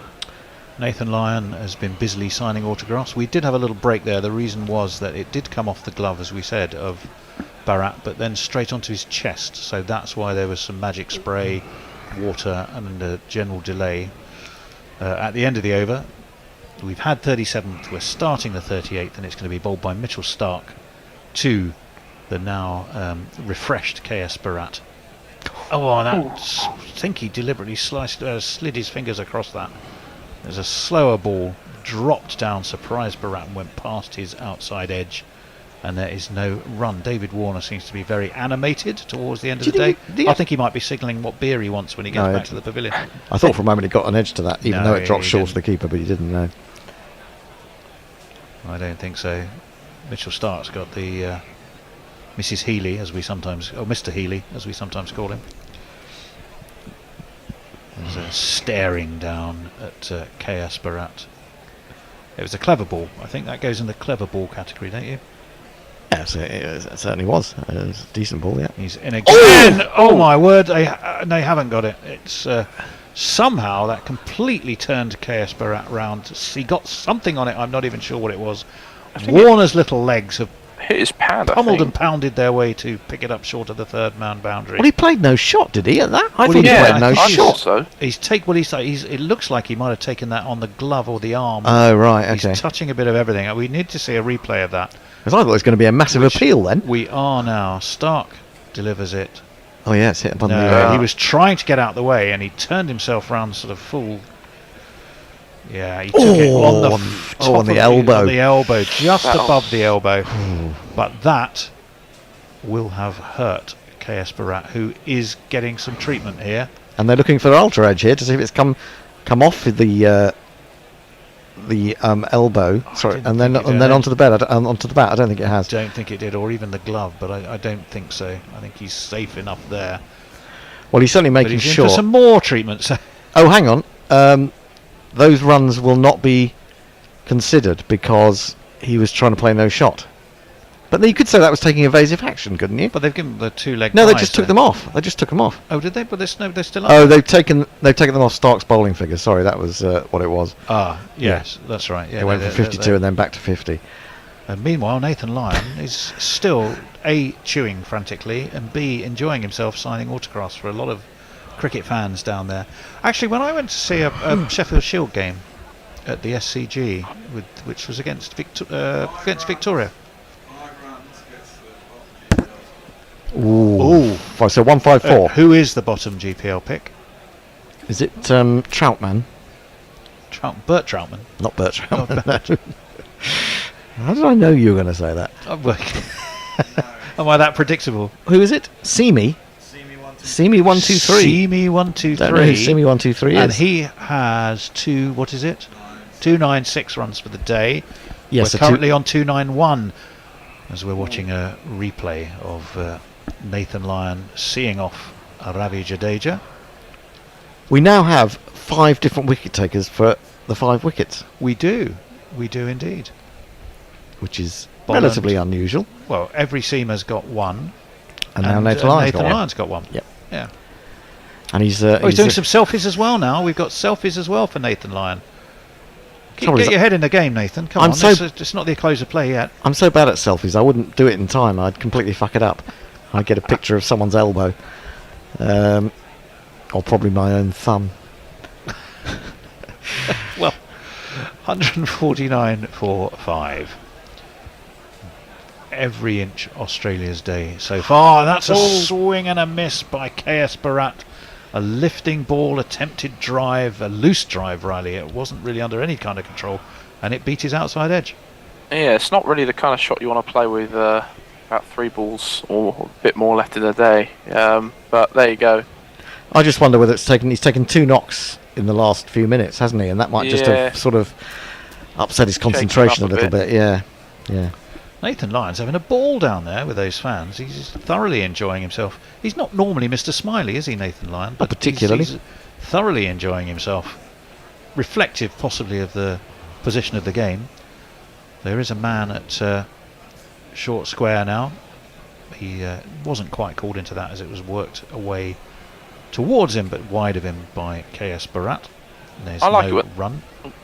I like it when the players are a bit more involved with the fans, though. I quite like that. Yeah. I was just saying, wasn't I? Yes, Victoria and New South Wales. I was watching at the SCG. Went for a couple of days of that just for fun. Met some lovely people to drink with.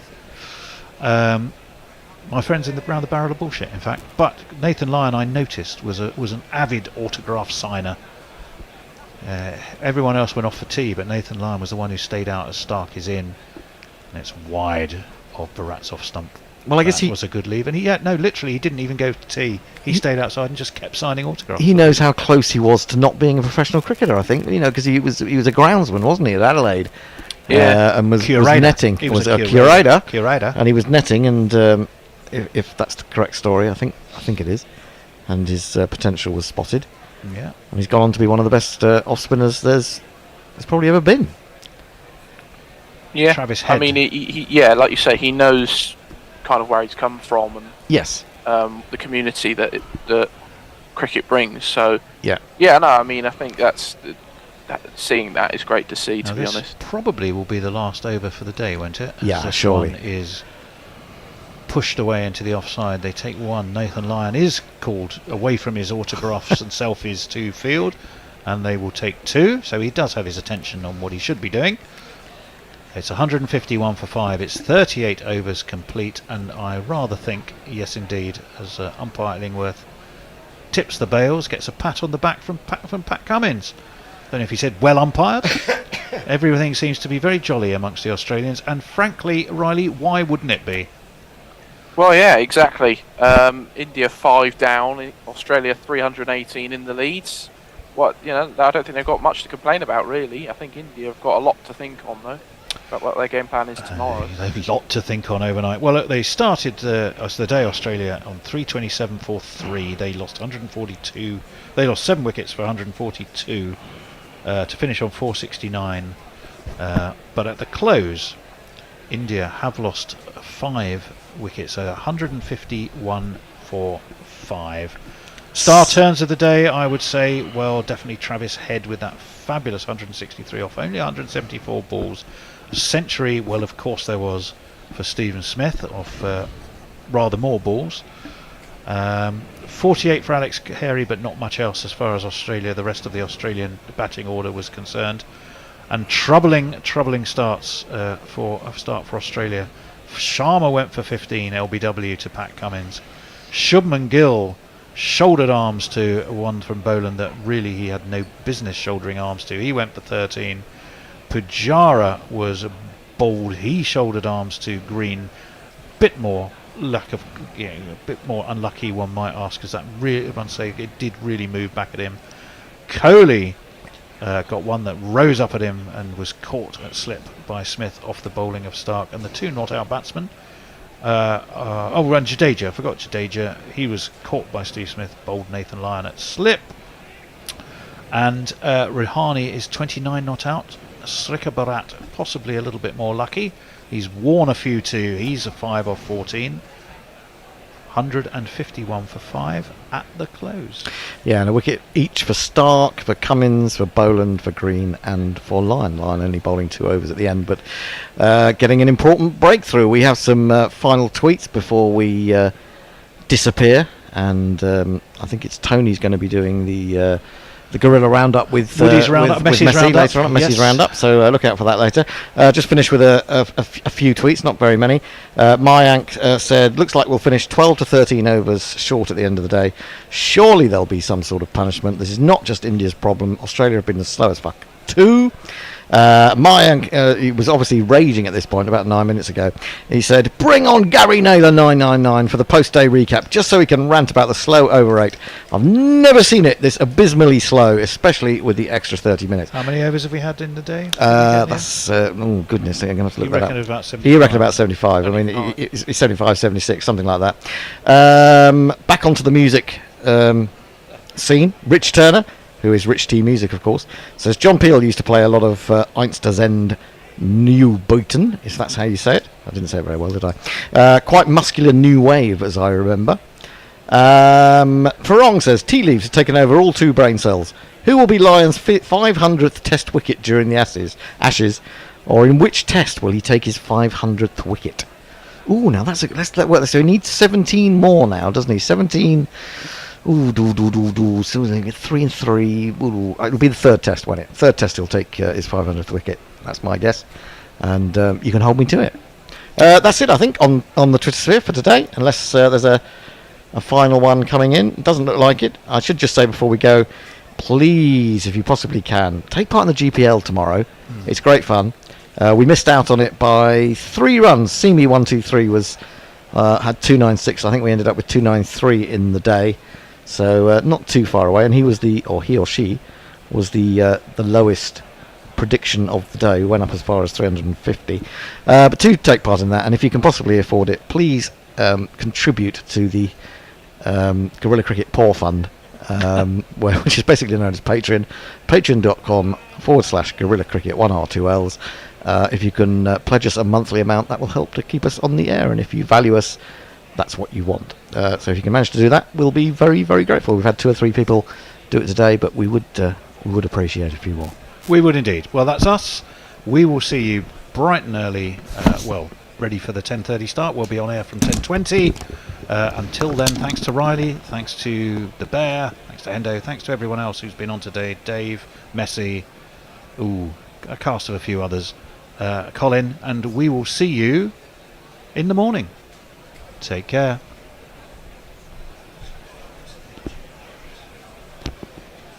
Guerrilla cricket. Whoa. Guerrilla cricket. Whoa. Guerrilla. Take guard, man the barricades, patrol the cover boundary. At last the time has come, this is a cricketing emergency. Hear this call to arms for every cricket revolutionary. Take up your bats and stumps for the test match insurgency. At first they tried to silence us, but we would not be silenced. They threatened us with lies, so we threatened them with violence. Che Guevara, Sangakkara, Joseph Stalin, Douglas Jardine, Robespierre, Darrell Hare, Vladimir Lenin, O'Brien Kevin, Guerrilla cricket. It's not about the winning, it's about how many rules you break. Even in cricket commentary, this is the best advice to take. Pick Guerrilla cricket, it's the finest choice you'll ever make. There's so much more to cricket than rev counters and a slice of cake. At first they tried to sanitize us and clean up our act, but people like it filthy, and we know that for a fact. Fidel Castro, Lenny Pascoe, Carlos the Jackal, Umar Akmal, Mahatma Gandhi, Grant and Andy, Brendan Behan, Austin Ian. Guerrilla cricket. Stick with us, cause you know we're not the kind of thing that you see on the TV and the radio. So vive la revolution. First they tried to buy us, but we would not be bought. Okay, we were, but then we ran away, and we will not be caught. We would not give up the ghost when they left us all for dead. They decapitated us, but we just